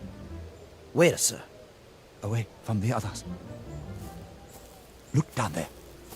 The cave. Yes? You said something about there being wounded inside? I think so, Lieutenant. When they ran inside, they were carrying each other. I don't think there are more than 20 or 30 men. Not even that. It shouldn't be too difficult. They are only Americans, not good fighters. And they are very weak. Poor, starving soldiers. Please, you mustn't speak that way. The captain... Don't they know when to quit? If they have wounded, what's the point? They can't go on this way. If they surrender now, there might be a chance. What did you say? Nothing, Captain. I didn't hear. What did you just say? Repeat it. Just if they're wounded, sir, perhaps. Perhaps what? If we gave them a chance to surrender first, or... Or what?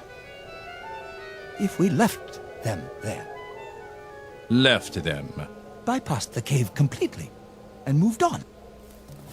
Bypassed them. Is that a tactical judgment? I think it is. Or is it some nugget of compassion for the enemy unearthed by your fever? They are wounded. They're running out of supplies. They can't do much harm. Neither can they sink a battleship from this position. But their forces can. That is why we must destroy them. But if they have no more strength to fight... A reminder, Lieutenant. The identity of the men in the cave. They are Americans. They are enemy. Wounded, healthy, walking or lying down. They are enemy. The Japanese army does not bypass. The Japanese army attacks. The Japanese army wipes out its opponents to bring an end to this war. They're wounded. They're beaten and they're wounded. Their forces have suffered heavy losses. The rules of war... Rules? Lieutenant Yamuri, it is odd that you should require this reminder. But the comparative health and well-being of the enemy, his comfort or his discomfort, the degree of his anguish or his incapacities have no bearing on military action. These things have no more to do with a tactical move or a decision of command than the fortunes of an anthill that you step on when we move forward to attack. But they're not ants. Correct. They are enemy. If when we enter the cave they are lying on the ground, crying in agony, pleading for mercy, I can assure you I will have no more compunction about making them a head shorter than I would about stepping on that anthill. Captain, they are men. You're not listening. They are enemy. This is war, and in war you kill. You kill, Lieutenant. Do you understand? You kill until you are ordered to stop killing. No! Now, pick up your broken field glasses and prepare to attack, or I will have you shot. Sir. Sections, assemble! Sergeant Yamazaki. Sir. You will handle the first section. Sergeant Hino. Hi. Take the second section.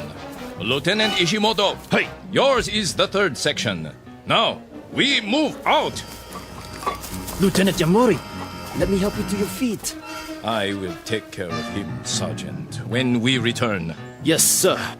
Captain, what you do to those men in the cave, will it shorten the war by a week? By a day? An hour? Enough. May I ask the captain, what is his pleasure? How many have to die before he receives satisfaction? Offhand, Lieutenant Yamuri, I would say all of them. I don't care who they are or where they are. If they are the enemy, they are to be destroyed. First day of the war or last day of the war, we destroy them. Rest now, Lieutenant. I will be back. Your field glasses are broken.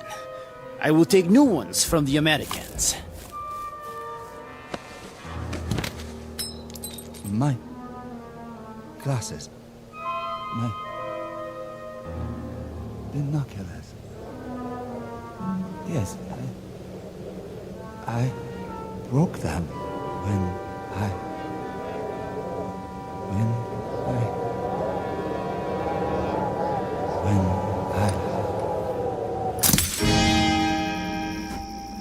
Anytime you say, Lieutenant.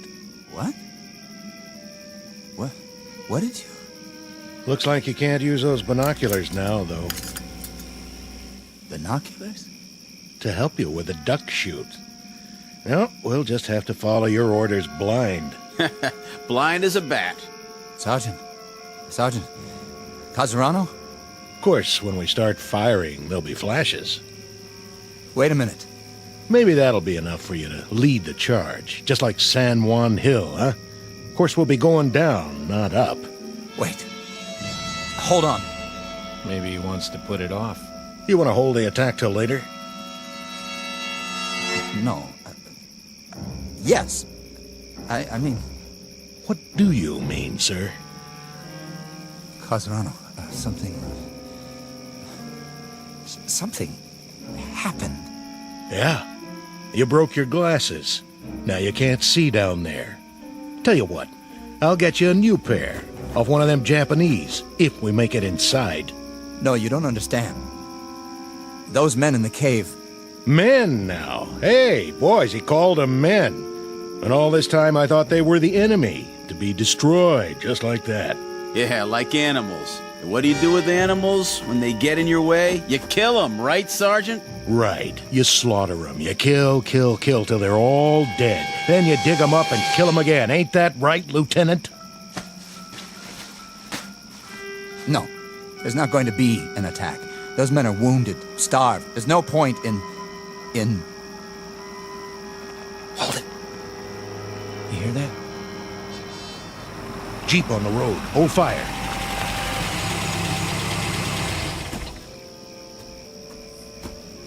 Lieutenant Cattell here? He's right here. I have your orders, Lieutenant. Orders? You're to pull off the hill, sir. Who says? Colonel Hagen, that's who. Well, why would he say that? Considering he just sent a new lieutenant to lead the charge. Don't you guys know? Know what? Guess you haven't heard. Air Force dropped a bomb on Japan this morning. So? A big one. I mean, the granddaddy of every bomb ever made. I think they call it an atomic bomb. What about it? Well, they figure this is going to end the war inside of a few hours. The Emperor's ready to give up. Well, ain't that something? All units are to pull back to base camp and wait it out. See what happens. Some kind of announcement coming any time now. I'm gone. Is this it? All right, boys, you heard the man. Get your gear and move out. Oh, man. I'm gonna get me the biggest steak you ever saw. First thing I'll head for is a hot bath. How about it, Lieutenant? You with us? Or do you want to stay here and fight it out all by your lonesome? With you. Something on your mind, Lieutenant? Yeah, something. I'll bet. But I wouldn't fret it if I was you. There'll be other wars sooner or later. Other caves. Other human beings you can knock off. I hope not. God help us. I hope not. The quality of mercy is not strained. It droppeth as the gentle rain from heaven on the place beneath. It is twice blessed. It blesseth him that gives and him that takes. Shakespeare, The Merchant of Venice. But applicable to any moment in time, to any group of soldiery, to any nation on the face of the earth, or, as in this case, to the Twilight Zone. We'll return to the Twilight Zone in just a moment.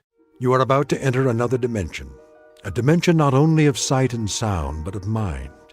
a journey into a wondrous land of imagination. Next stop, the Twilight Zone. Hi, this is Stacy Keach. I'd like to take a moment to tell you about our Twilight Zone website at twilightzoneradio.com. At twilightzoneradio.com, you'll find the latest information on these Twilight Zone radio dramas, including behind-the-scenes photographs, plus the newest product releases, trivia contests, ways to contact us, other Twilight Zone-related info and merchandise, plus links to other fascinating websites. So make your next stop twilightzoneradio.com. Visit twilightzoneradio.com to purchase these Twilight Zone radio dramas on cassette and CD, or call toll-free 1-866-989-ZONE. That's 1-866-989-9663.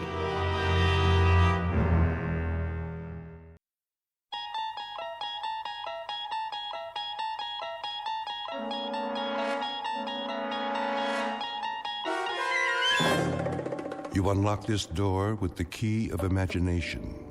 Beyond it is another dimension, a dimension of sound, a dimension of sight, a dimension of mind. You're moving into a land of both shadow and substance, of things and ideas. You've just crossed over into the Twilight Zone.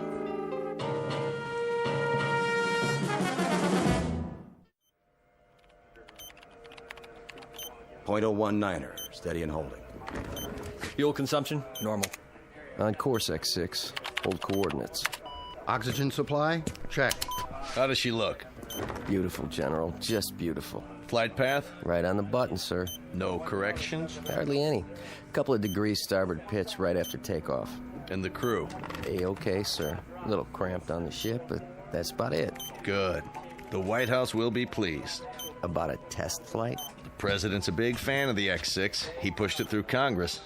Hey, then maybe I'll have a job next year. You will, Billings. You will. Count on it. This is the first step. She makes it back in one piece, and it's all systems go. General, I've got the telemetry report. Send it over to data control. Right away, sir.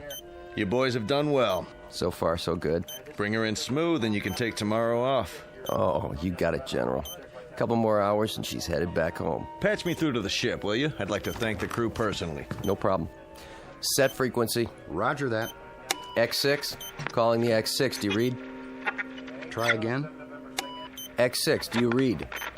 This is flight control. X6, calling the X6. Must be some electrostatic interference. Keep trying. Yes, sir. I want to thank those boys for a job well done and tell them we'll be waiting with bells on. Maybe not a ticker tape parade this time, but that'll come. Sir? Yes? They seem to be... Seem to be what? What's the problem? Well, I don't know. Out with it, man. Something wrong? It's just that I can't find them on the radar screen. Let me see. What does that mean? It means... Well, sir, it means they seem to have disappeared. What? Could be a tower malfunction. I'll switch to backup. Nope, main system's working. Clear skies, no commercial flights in our airspace. There's nothing, absolutely nothing. Give me missile tracking. This is General Carstairs at Flight Control. Yes. Do your instruments show a crash? Not just in the desert, anywhere in North America. Are you sure? Then do this. If you register an impact, call me on the secure line. No, I don't expect one, just a routine check.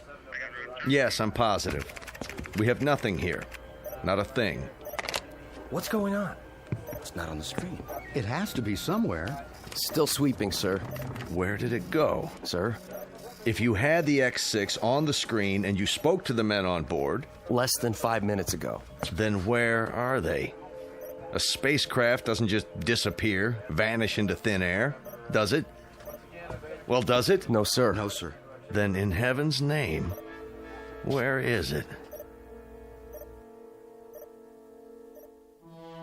As you may have gathered, the name of the ship in question is the X6.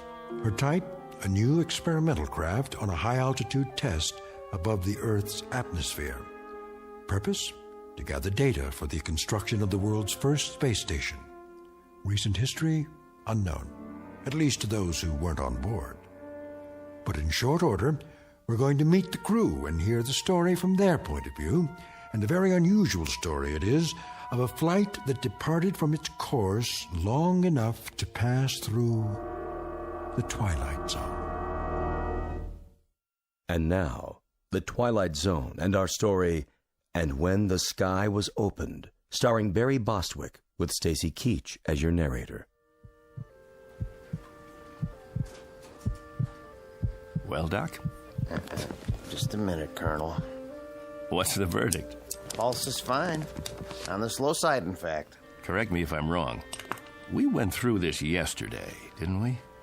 You know the Air Force. Check and double check. They've got a big investment in the X6. So, there's a little glitch. Probably an O-ring. A little glitch? The hydraulics froze and the soft landing chute didn't deploy. You are lucky to be alive. That's what all the flight training was for. Relax your arm. Doctor. Hold still, please. I want to ask you something.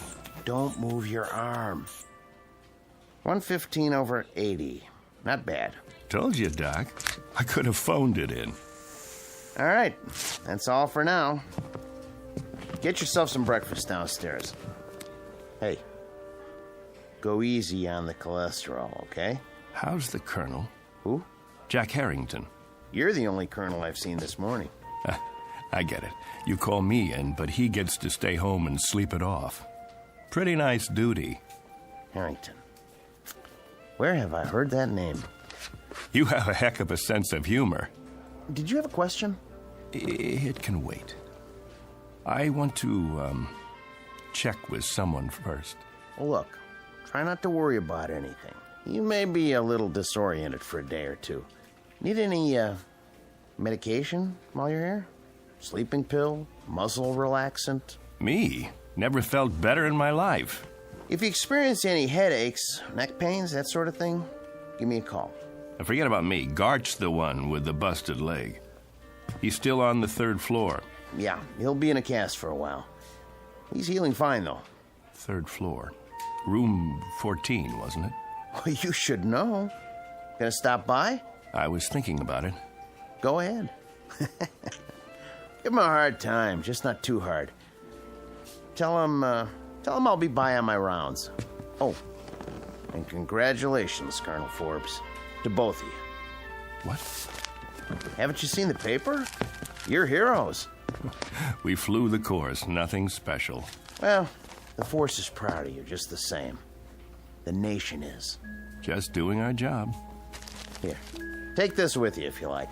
I've already seen it. Then give one to Major Gart. They've got copies all over the base. But they're going fast. Colonel, come here. Can I ask you something? If it's not classified?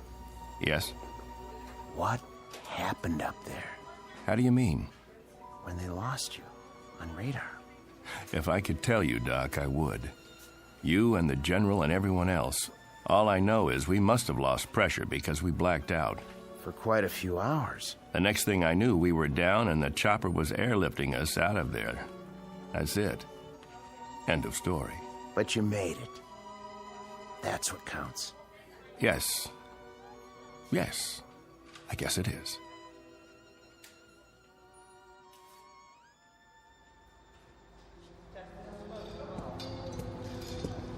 I want her completely broken down, piece by piece. Whatever it was, we've got to find it. Doing the best we can, sir. How's the investigation coming? Well, so far everything checks out. Meaning? The only damage evident is from the touchdown. She came in on her belly at something close to 300 miles an hour. Must have buckled part of the landing gear. Wasn't fully extended. That's why the wing looks the way it does? She plowed through a sand dune just before she stopped. If you want my opinion, sir. By all means. I don't think you're going to find anything wrong. Well, that may or may not be. But for now, we've got a mystery on our hands. We need answers. Well, it would be my suggestion. Yes? That if you want to unravel this mystery, you better check the crew, not the aircraft. The crew can't tell us a thing. How's that? We had them on radar for the first couple of hours. Everything went strictly by the book. Then they disappeared for 24 hours. Oh, until they crashed down in the Mojave Desert. They must have lost consciousness because they don't know anything. The only way we're going to get answers is to dismantle the aircraft. Unless one of the crew members gets his memory back and fills in the blanks.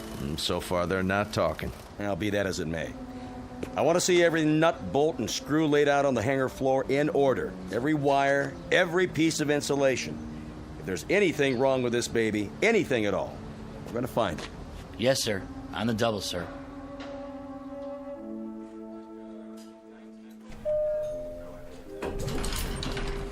Dr. Bridges to the infirmary. Dr. Bridges. Oh, hello, Colonel. I didn't see you. That's all right, nurse. No harm done. How are you feeling, sir? Fine, thank you. How's Major Gart? Coming along nicely. You can go on in if you like. He'll be glad to see you. Thanks. I will. Is that one of the pilots? The ones who crashed? Yes, Colonel Forbes. He's cute. He is. But did you see his eyes? Blue, I think. No, that's not what I mean. I mean, they've got a kind of far look. Like his body's here, but, I don't know, his mind's somewhere else. I don't know where. I just hope he's okay.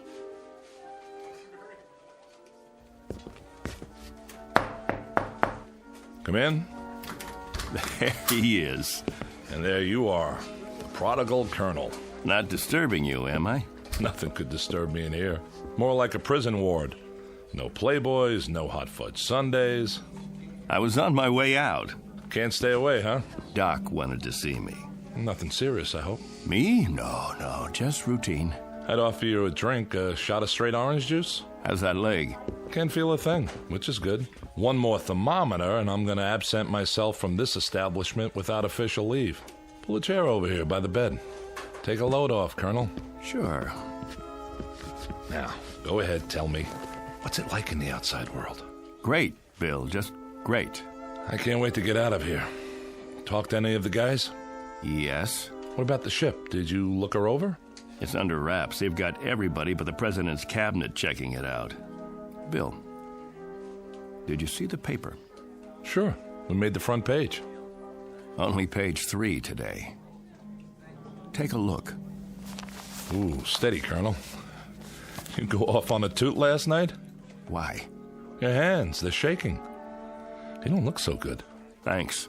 Little hungover, huh? No big deal. So what's it say? Bill, I wanted to talk to you about that. They spell our names right? First, I've got to get oriented. If you don't mind, I'd like you to answer some questions. Shoot.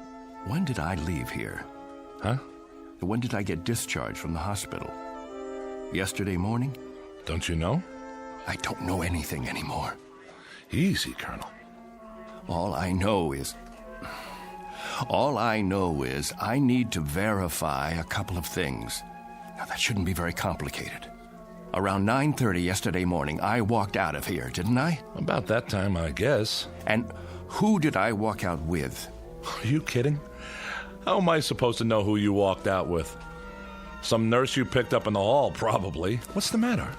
Can't remember her name? I mean, when I left the room, this room, who was with me? Nobody. That's just it. You say nobody. I'm pretty sure I was awake, yes. If you remember it differently, What's today's paper say? Go ahead, tell me. What's it say? 2 astronauts crash in Mojave Desert. Over a picture of you and me before the flight. What else?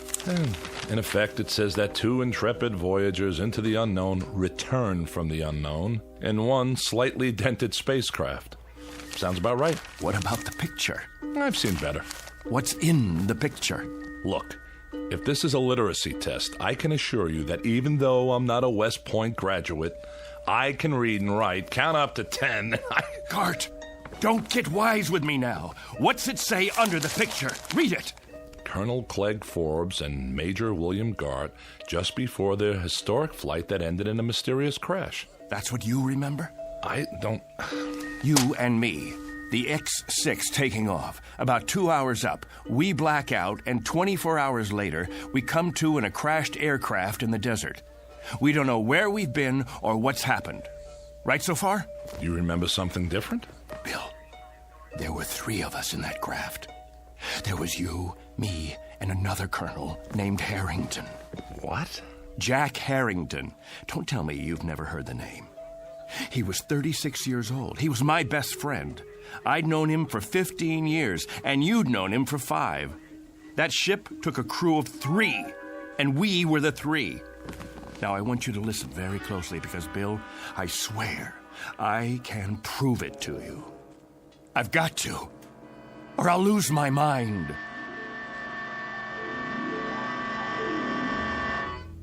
What are you talking about, a 3rd crewman? They brought 3 of us back to the hospital when they found us in the desert. You, me, and Harrington. Jack and I were just scratched up. You got the busted leg. Yesterday morning, they discharged Harrington and me. There was 3 beds in this room. Now, wait a minute. We said goodbye and promised we'd come back today to visit you. Then Harrington and I left to do the town.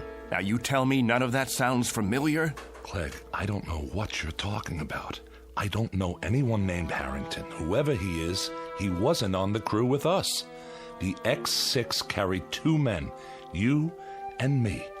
Nobody named Harrington. Nobody else at all. When you walked out of here yesterday morning, you walked out by yourself. There were never 3 beds in this room. Only 2, yours and mine. Something's happened to you. I mean it, Clegg. This is an after effect of the crash. It has to be. I think you'd better tell the doctor run some tests. Look, Bill, let me describe to you what I remember. Go on. I'm listening. I'll give you a chronological breakdown of everything that happened as of yesterday morning. First of all, I saw the paper. The one you just showed me? No, not that one. Yesterday's edition. I saw it on the stands downtown, only it said that 3 men came back. There was a picture of you, me, and Harrington on the front page, taken just before we took off. That's impossible. I know, it must be impossible. You say there were 2 of us. Everyone else says there were 2 of us. And now, that's what it says in today's paper. Well, then, that should tell you something, shouldn't it? A reality check. But I know there were 3 of us in that aircraft. They picked 3 of us up in the desert and airlifted us in a chopper, and 3 of us were checked over and debriefed. They kept you here because of your leg, and it was Harrington and I who left this room yesterday morning. Then we requisitioned a staff car and got a ride into town together. Bill, you said goodbye to us from that bed, and then you said, Harrington, keep an eye on Forbes. He can't hold his liquor. Those were your words. I don't know what you expect me to say. Don't say anything. Just listen. I was standing right at that door, and Harrington went back to your bed and made like he was going to sock you. I swear to you, Bill, it happened. I know it happened. And Harrington, keep an eye on Forbes, will you? He can't hold his liquor. Hey. Why, you? I'm gonna let you have it, you fresh kid. I'm gonna fix this punk's wagon. I wish somebody would. I'm gonna tell the medics he's one very sick cookie and they should hold him for observation another 7 years. You think that's long enough? I don't know. And every Saturday night, Major Gart, the Colonel and I will phone you from whatever bar we happen to be in, and if you're nice, we might even let you talk to some women. Let's go already. I hate long goodbyes. Go on, both of you. Leave me here to suffer in my loneliness and despair. Take care, Billy. We'll come in tomorrow to see you. Meanwhile, you can all read about yourself. Better memorize this in case you lose it. See? 3 space travelers return safely. And nothing about your broken leg. Well, that's the press for you. Get out of here. I'm going to pick one up for my mother so she can frame it. One time, a fortune teller in a carnival in Des Moines said I'd be famous. It doesn't say anything about you, though. Out. And did you pick up a paper on the way out? Why? You said you had proof. I should have kept it, but it wouldn't make any difference now. If you could show me in black and white. Hold on. There's more to the story. When we got to town, Jack and I hit the bars. The first one was the Plush Monkey on 11th. You know the place, don't you? Yeah, a dive. Beer signs and bar girls. And a big mirror behind the bottles. We walked in trying to keep a low profile, but the blondes spotted us. That's them. No, it's not. It is. Don't stare. Give me your hairbrush. Welcome, gents. Take a load off. With pleasure. Say, aren't you the two guys who was up in space? Not that far, just the ionosphere. I thought so. That and a couple of bucks should get us a beer apiece, right? You bet your life, but never mind the $2. This is on the house. Why, thank you, my good man. Very kind of you. I don't get many celebrities in here, so go ahead, boys, drink hearty. You earned it. I don't even mind you cracking up the ship, and I'm a taxpayer. I like your attitude. Got a match? Not since Superman. A light from my friend here. Sure, pal, sure. Anything you want. Evening, ladies. Hi there, Captain. Colonel. Oh, sorry. She's new in town. Care to join us? Hold that thought. I'll ask my friend. You do that. We ain't going nowhere. Hey, Jack. Something wrong? No. Look at yourself in the mirror there. Not exactly a happy camper. I was just thinking. About what? I'll tell you after I taste the beer. To happy landings, whenever and wherever possible. I'll drink to that. Sorry. Something is wrong. That's okay. Ain't the last glass of draft in the house, let me tell you. It just slipped out of my fingers. Don't worry, I'll clean it up. Get you another one right away, Colonel. You sick, Jack? No, I'm not sick. I just got this funny feeling. What kind of feeling? I don't know. Odd. Never felt anything like it before. Maybe we should go. Don't worry, I said. It was just for a couple of seconds there. It was like I didn't belong here. Like if I were to let myself go, You'd what? Like I'd disappear. Here you go. Thanks. Happy landings. You don't like it? I want to call my folks. Good idea. I should call Amy, too. Where's the phone? All the way in the back. You sure you're okay? Yeah. Be right with you.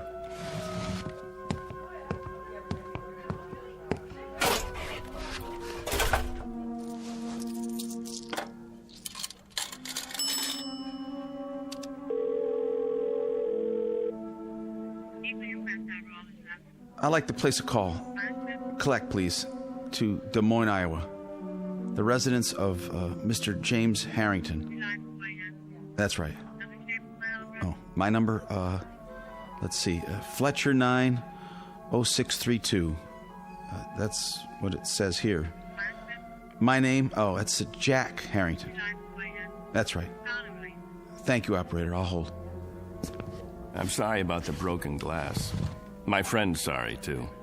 Forget it. I can sweep it up as soon as I get my mop. Clegg. Yeah? Come here. Will you come here quick? Coming. Please? Does he need some change? I'll see. What's up? I just called home. Called my folks. My mother answered. Yeah? How is she?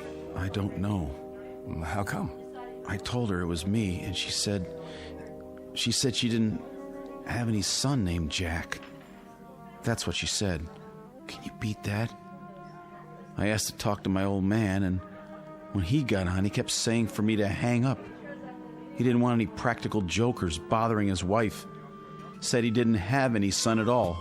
That's weird. Clegg, what is this? What's going on? Gag, maybe, or... No gag. It's part of this feeling, Clegg. The feeling I've got that I shouldn't be here. That none of us should be here. It's as if maybe... What? Maybe we shouldn't have come back from that flight. Maybe somebody, something, made a mistake and let us get through when we weren't supposed to. Stay put. I'm going to get you a good stiff drink to go with that beer. I have to. I told you to stay here. Shot of whiskey, please. Make it a double. Sure. Say, Colonel, you think you could do me a favor? What? Sign this newspaper? My boy'd get a big kick out of it. Wait, where did you get this? From the machine outside. Here's a pen. Could you sign it to Richie? Right on the picture. But it's wrong. What is this, a joke? You have it printed up? 2 spacemen return and crash in Mojave Desert? Huh? That's you, isn't it? Colonel Forbes? The other guy's still in the hospital, right? Which other guy? It says right here, Major William Gart. But there was a third man. See for yourself. He's back there in the... Back where? In the phone booth. It looks empty to me. Nope. Nobody's been in there all day. What? Buy me a beer, honey? I'm awful thirsty. My buddy, the one who was sitting here on the stool next to mine. You just got him another... Hey, where's his beer? What beer? My buddy's drink. Colonel Harrington, where is it? The one you gave him in place of the one he dropped on the floor, right here by the... Nobody dropped nothing on the floor. You see any broken glass? I don't. Dry as a bone, too. What are you trying to pull? I don't know what you mean, Colonel. You came in here alone. You don't know what you're talking about. You're crazy, you know that? Crazy, you hear me? If you think a thing like that, you gotta be out of your mind.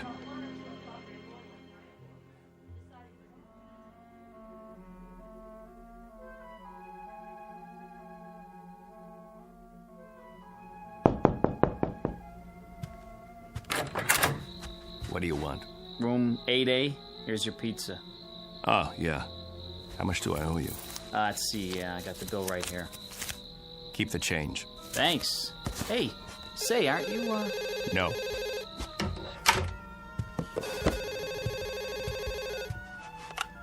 Yes? Ready with your call to Des Moines. Thank you, operator. Hello? Hello? Who is this? Mr. Harrington, this is Clegg Forbes. Who? You remember me, sir? I had Christmas dinner with you and your wife last Christmas. You and your wife, and Jack. Jack who? Your son. What is this, another crank call? Because if it is, it's not funny. Who is this, anyway? Perhaps I don't have the right house. Is this James Harrington? I'm James Harrington, but I don't have any son, and I've never heard of you. You live at 43 Elm Street? All my life. Got 2 daughters, both married. One lives in Sioux City, the other moved to Binghamton, New York last year. I should know whether I got a son or not. And don't call me again. Now what? Look at that face in the mirror.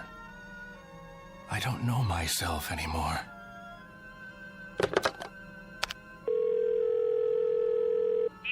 Operator, I'd like Anderson Air Force Base, please. Commanding officer's residence. That's right. Call me when you get through.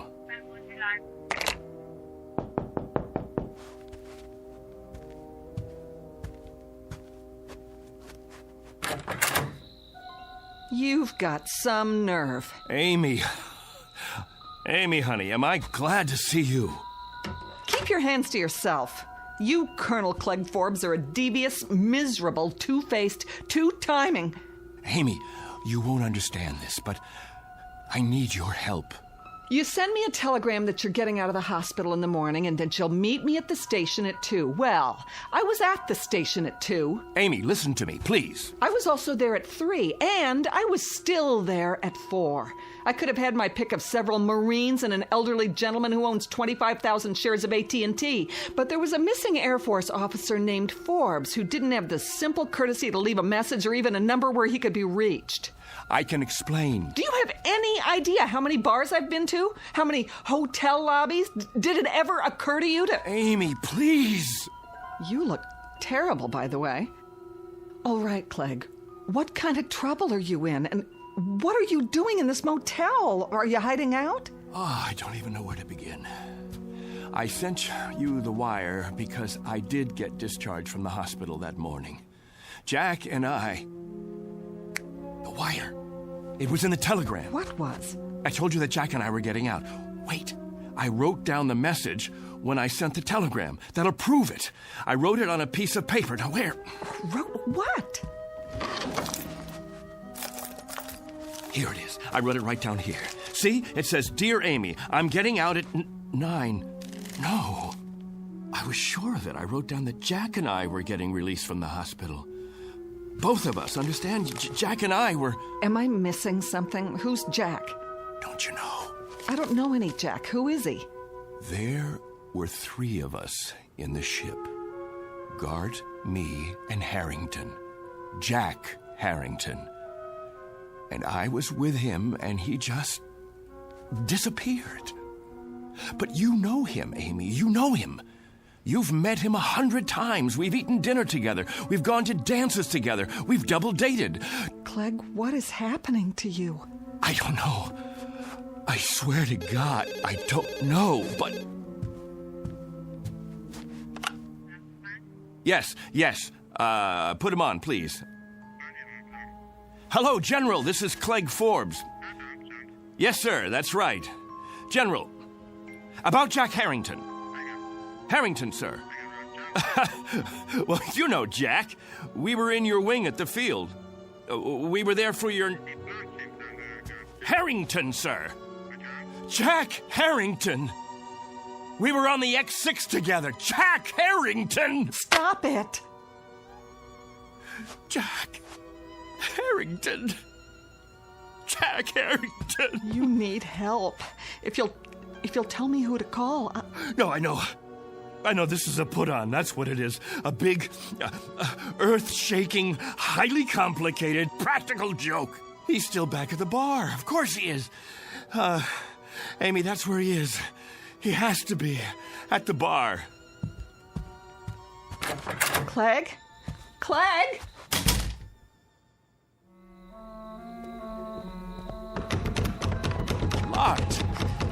Locked? What time is it? It's late, Clegg. There's nobody inside at this hour. Open up. I know you're in there. Come on, Harrington. You gotta be. Don't! Jack, you can come out now. Some joke, and I fell for it. Where are you hiding? The phone booth? That's gotta be it. Where are you, Jack? Please come back, will you? Jack! No.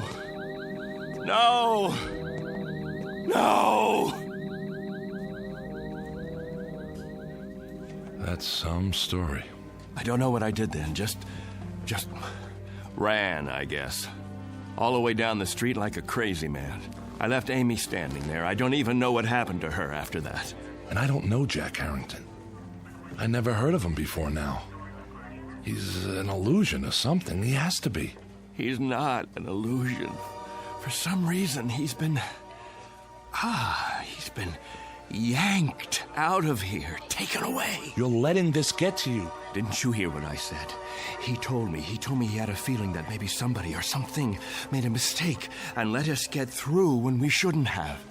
And maybe they'd be coming back to get us now. Maybe somebody from up there. Clegg, it doesn't make sense. And now, I've got the feeling, too. I've got this idiotic, oddball feeling. I don't know how to describe it. It's weird, Bill. It's just plain weird. Like I don't belong. I don't want it to happen, you hear me? I don't want it to happen to me, too. Clegg! Oh, I gotta stop him. Somebody get him! Somebody! Hey, did you want something? Where is he? Where did he go? Who? Colonel Forbes. Colonel... I saw him run into the hall. When? Just now.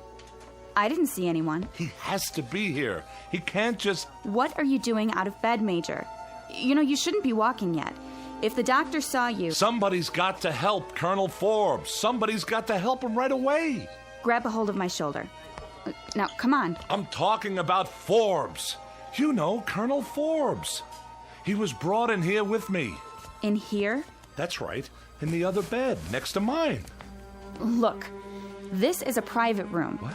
There's no other bed but yours. No. You see? All right, now, lie down. Now, raise your cast. That's it. What do you mean there's... Oh, no. Dear God. What happened to the other bed? Okay, try to rest. I'll call the doctor. Here, would you like to look at the paper? You're a hero. Do you realize that? Spaceman completes journey. Lone traveler returns to Earth. Lands in Mojave Desert. It's a nice picture of you. Would you like a glass of water? Major William Garrett. Just before his historic one-man journey into space.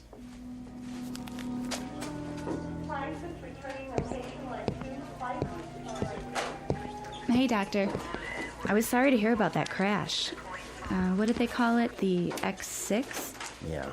Well, we do the best we can. When they come back. Sometimes it's out of our hands. Mm-hmm. At least it was an unmanned flight. Well, that's the one consolation, I suppose. Anyway, I wanted to check the ward. How are we fixed for beds? I've got some men in the infirmary. Let's see. 2 open rooms at the moment, Doctor. Great. Oh, and number 14's empty at the end of the hall. It can take up to 3 if we move some beds in. Well, that should do. Order some beds up from QM, will you, nurse? Yes, sir. Right away. Once upon a time, there was a man named Harrington, a man named Forbes, and a man named Gart. All were officers in the United States Air Force, trained for experimental flights into the upper atmosphere. They used to exist, but don't any longer. Someone or something took them somewhere. At least, they're no longer a part of the memory of man. As to the aircraft, the X6, it's still supposed to be housed in a hangar on the base, or it will be one day. For the record, it hasn't been built yet. It's still on the drawing boards. But be careful. Don't let anyone hear you arguing about the reverse, or they might question your sanity. If you have any questions about the aircraft or the men who flew her, be sure to speak softly and only in the Twilight Zone.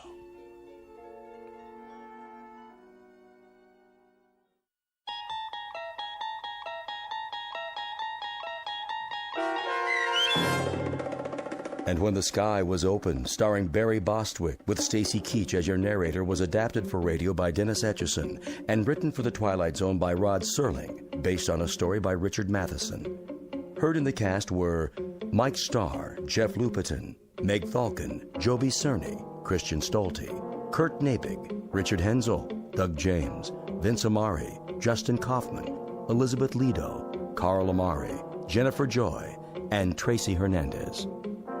To learn more about the Twilight Zone radio dramas and to obtain audio cassettes and CDs of these programs, visit our website at twilightzoneradio.com. The producers of The Twilight Zone wish to thank CBS Enterprises, Carol Serling, Dennis Etchison, Claire Simon Casting, Terry Jennings, XM Satellite Radio, Sirius Satellite Radio, our sponsors, and our radio affiliates for helping make this series possible. This copyrighted radio series is produced and directed by Carl Amari for Falcon Picture Group. Sound design and custom Foley effects for The Twilight Zone by Cerny American creatives Bob Benson, Craig Lee, Michael Slaybach, and Matt Sorrow. To learn more about the Twilight Zone radio dramas and to contact us, visit our official website at twilightzoneradio.com. Doug James speaking.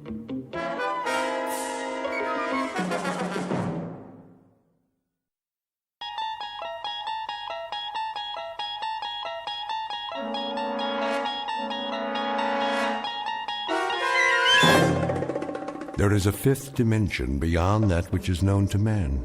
It is a dimension as vast as space and as timeless as infinity. It is the middle ground between light and shadow, between science and superstition. It lies between the pit of man's fears and the summit of his knowledge.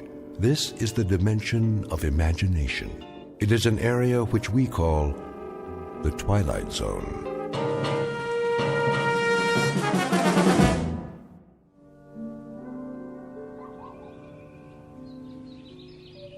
Welcome to Maple Street, USA, late summer.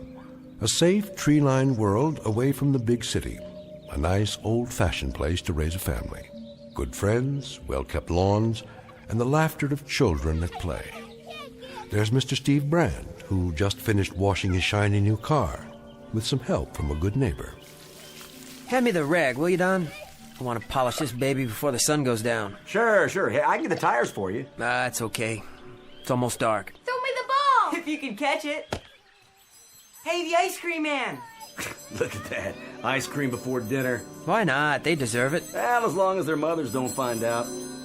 What'll it be, boys? Fudsicle. Coming right up. And a rocket popsicle. This one's got your name on it, Tommy.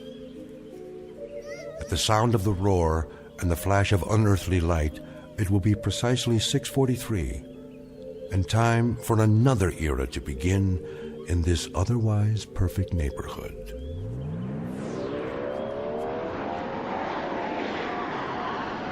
Whoa! Look at that! What was that? I don't know. What was it? Must be some kind of new jet. What was that? A meteor? That's what it looked like. I didn't hear any crash, though, did you? No, I didn't hear anything except a roar. Steve?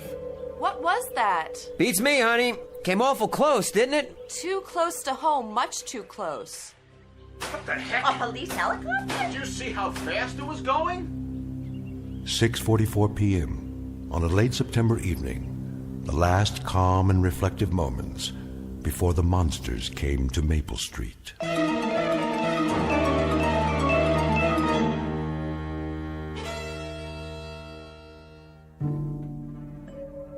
And now, back to our story from the Twilight Zone. The Monsters Are Due on Maple Street, starring Frank John Hughes, with Stacy Keach as your narrator. Operator? Operator?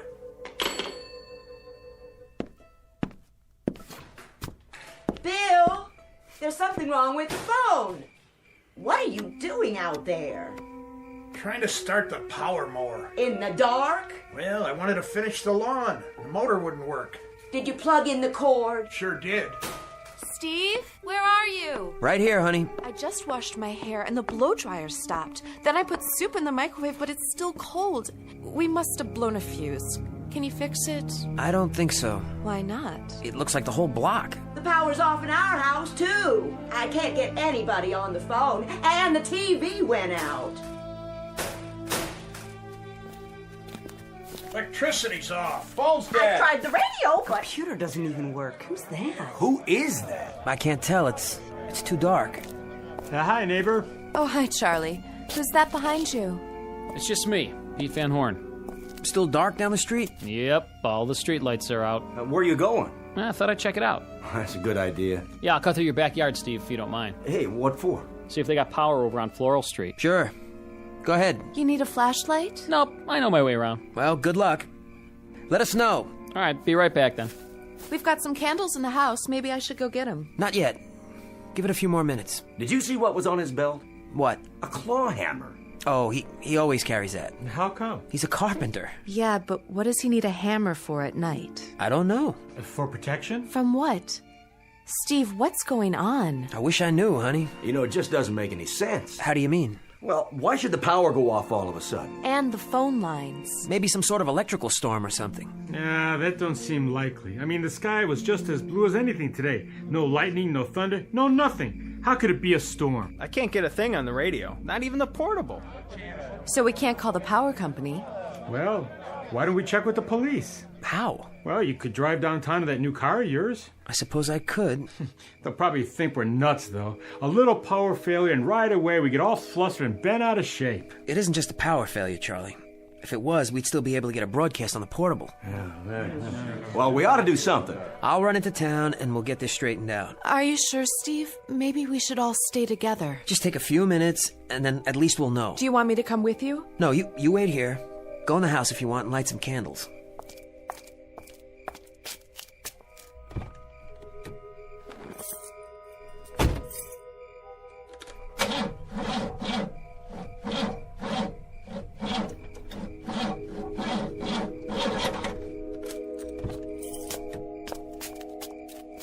What's the matter with the car? I don't understand. It was working fine this afternoon. Out of gas? I just filled up.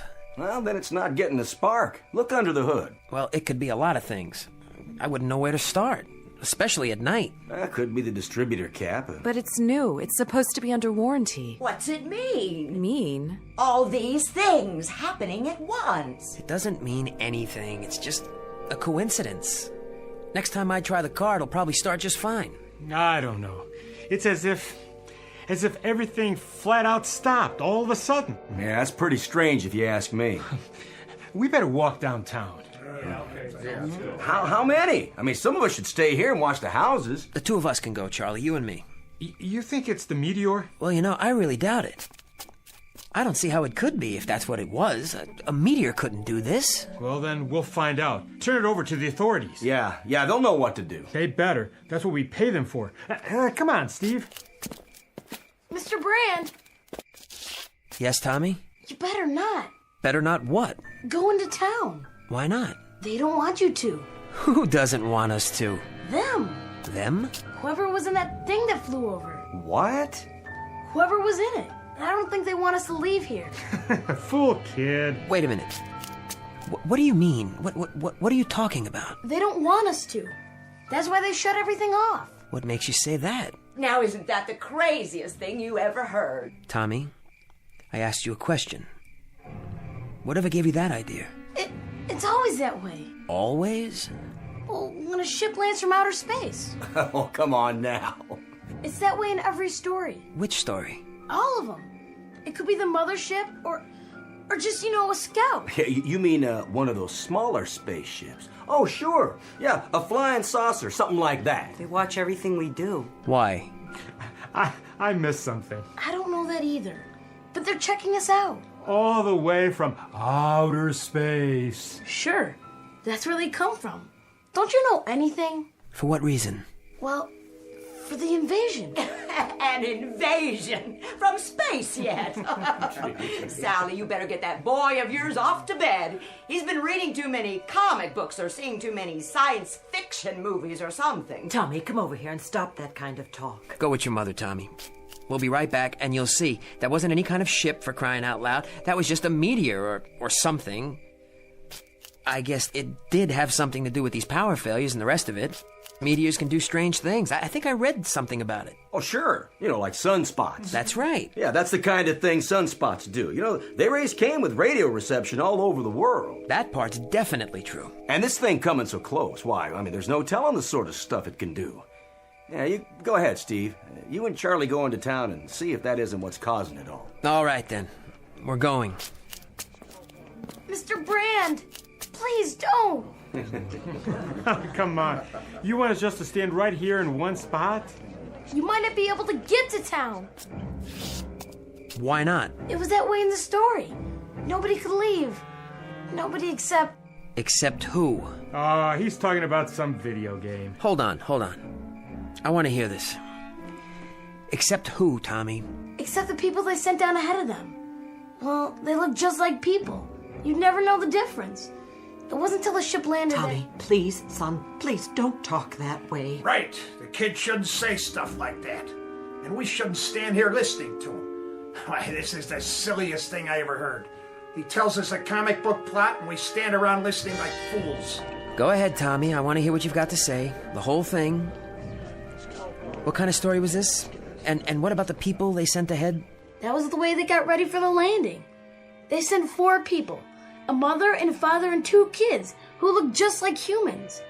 But they weren't. Well, I guess that's it then. What we better do is run a check on the neighborhood and see which one of us are really human. How does that sound to everybody?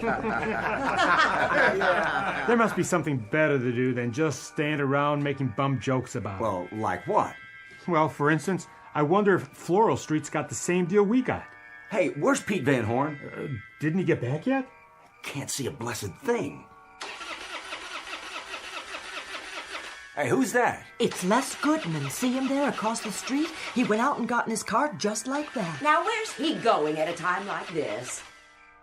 Looks like he isn't going anywhere. Hey, Les. Can't you get it started? No dice. That sounds like the battery's dead. It shouldn't be. It's charged up. Could be the starter. Oh, this car always works like clockwork. I get behind the wheel in the morning and it goes. It never fails. Unless it's something electrical. Such as? Who did that? Nobody. It just started. All by itself? But that can't be. Cars don't just start all by themselves. Do they, Steve? Of course not. Not without the keys. I got them right here in my hand. Well, this one did. How come his car just up and started like that? How could it? Yeah, how could it start by itself? He wasn't anywhere near it. And he never did come out to look at that thing that flew over. He wasn't even interested. He was too busy. Busy with what? Why? Why didn't he come out with the rest of us to look? He always was an oddball. Him and his whole family. Real oddballs. What do you say we ask him? Yeah, well, that's a good idea. Wait a minute. Just wait a minute. What for? Let's not turn into a mob here.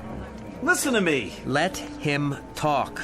I don't understand it either. I tried to start it. It wouldn't start. You saw me. All of you saw me. Sure we did. What are you telling us, Lance? That there's something going on here? I'm not telling you anything. I don't understand it either. I swear I don't understand anything about tonight. What don't you understand? What's happening? Well, maybe you better tell us the whole story. What story? Well, here's the way I see it.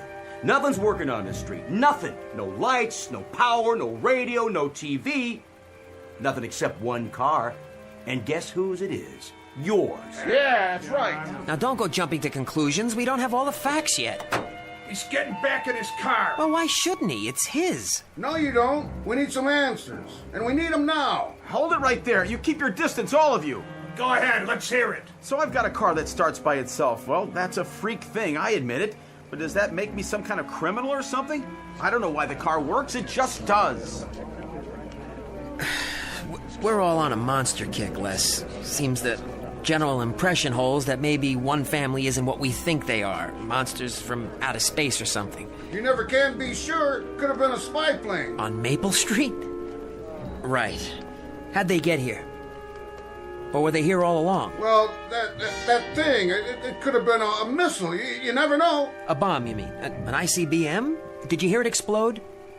Did you? Well, no. I'll tell you what's going on. You're afraid of anything that's different. Fifth columnists from the vast beyond. Listen to yourselves. You know anybody that might fit that description, Les? On Maple Street? No, I sure don't. I don't either. And neither does anybody else. Look at that! At what? It's his porch light. It went on. Yeah, the only one that's on. So who turned it on, huh? Now I suppose that's really supposed to incriminate me. Take it easy. The light goes on and off. Something in the wiring. Big deal. That really seals it, doesn't it? Move back, everybody. Why should we? This is Les's porch. His yard. That doesn't matter anymore. Sure it does. It's his property. I just don't understand this. So I've got a bad switch. You never did before. Look, you all know me. Of course they do. We've lived here for 5 years, right in this house. Where'd you move here from? Will you let him talk? We're no different than any of the rest of you. We're no different at all. Really, this whole thing is just weird. Well, if that's the case, Les Goodman, explain what... Explain what? Why do I have to explain anything to you or anybody else? Never mind. Go ahead. What about it? Explain what? Well... Go on. Just say it. Well, sometimes I go to bed late at night. A couple of times I'd come out on the porch and I'd see Mr. Goodman here in the wee hours of the morning, standing out in front of his house. Then what was he doing? Looking. Looking where? In somebody's window? No, up at the sky. What? That's right, looking up at the sky as if he were waiting for something. For a signal? Well, I really couldn't say. Think. What did you see him do? I'd like all of you to leave now. You stay away from us. Or what? You know, really, this is a bad joke. You know what I'm guilty of? I'm guilty of insomnia. Now, what's the penalty for that? Is that a crime now, too? Well, is it? Doesn't anybody have anything to say about that? Let it go. Nobody said... No! Did you hear what I said? I said it was insomnia. They heard. You fools. You scared, frightened rabbits. You're sick. Sick people. Do you know that? All of you. Hey, easy. And you don't know what you're getting into. You don't have any idea.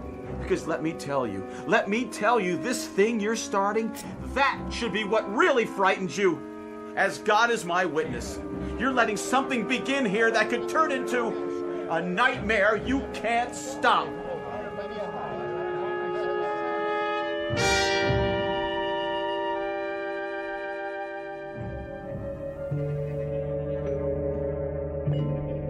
Les, I brought you a glass of milk. Refrigerator's off, but it's still cold. Put the candle out. Why? Just do it. What are all those people doing across the street? Why are they just standing there? I said put the candle out, now. Are they still watching our house? That's right. What do they expect to see? A red monkey. What? I remember a science article I read once. Which article? About an experiment. What made you think of that? It was in a laboratory. They set up a kind of zoo with all these monkeys. They made sure they were comfortable, had plenty to eat, let them go about their business. All different kinds of monkeys. And for a while, they all got along just fine. Les, what does this have to do with Then one day, the scientists painted one of the monkeys another color. Red or green or something, I don't remember. Just one of them. And you know what happened? All the other monkeys turned on it, and they tore the red monkey apart. Killed it right there on the spot for no reason. Oh, Les, that is a horrible story. No reason except it was a little bit too different. I suppose that was enough for the monkeys. Do we still have that gun? What? My dad's old service pistol. I had it packed in the attic. I was wondering, do you think it's still there?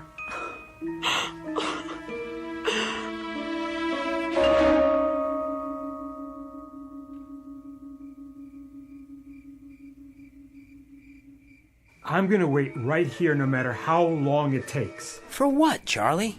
It just doesn't seem right, keeping watch on them like this. Well, what else are we supposed to do? Now, Charlie, he was right when he said he was one of our neighbors.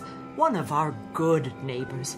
Think about it. Why, I've known Ethel Goodman ever since they moved in. We go shopping together once a week. We've been friends for... That don't prove a thing. Well, it's worth something. Any guy who spends his time looking up at the sky early in the morning, all alone, well, there's something plain wrong with that kind of person. Haven't you ever looked in the sky? And why would I do that? The stars, Charlie. The constellations. I had a pair of binoculars when I was a kid. Knew the names of every one. Yeah, when you were a kid. But there's something about that, well, it ain't legitimate here. Maybe under normal circumstances we could let it go by, but these aren't normal circumstances. What more do you need? Do I have to spell it out for you? I guess you do. Look at the street. Our street. Now there's nothing but candles everywhere. It's like going back to the Dark Ages or something. Yes, it is. Where are you going, Mr. Brand? To visit an old friend.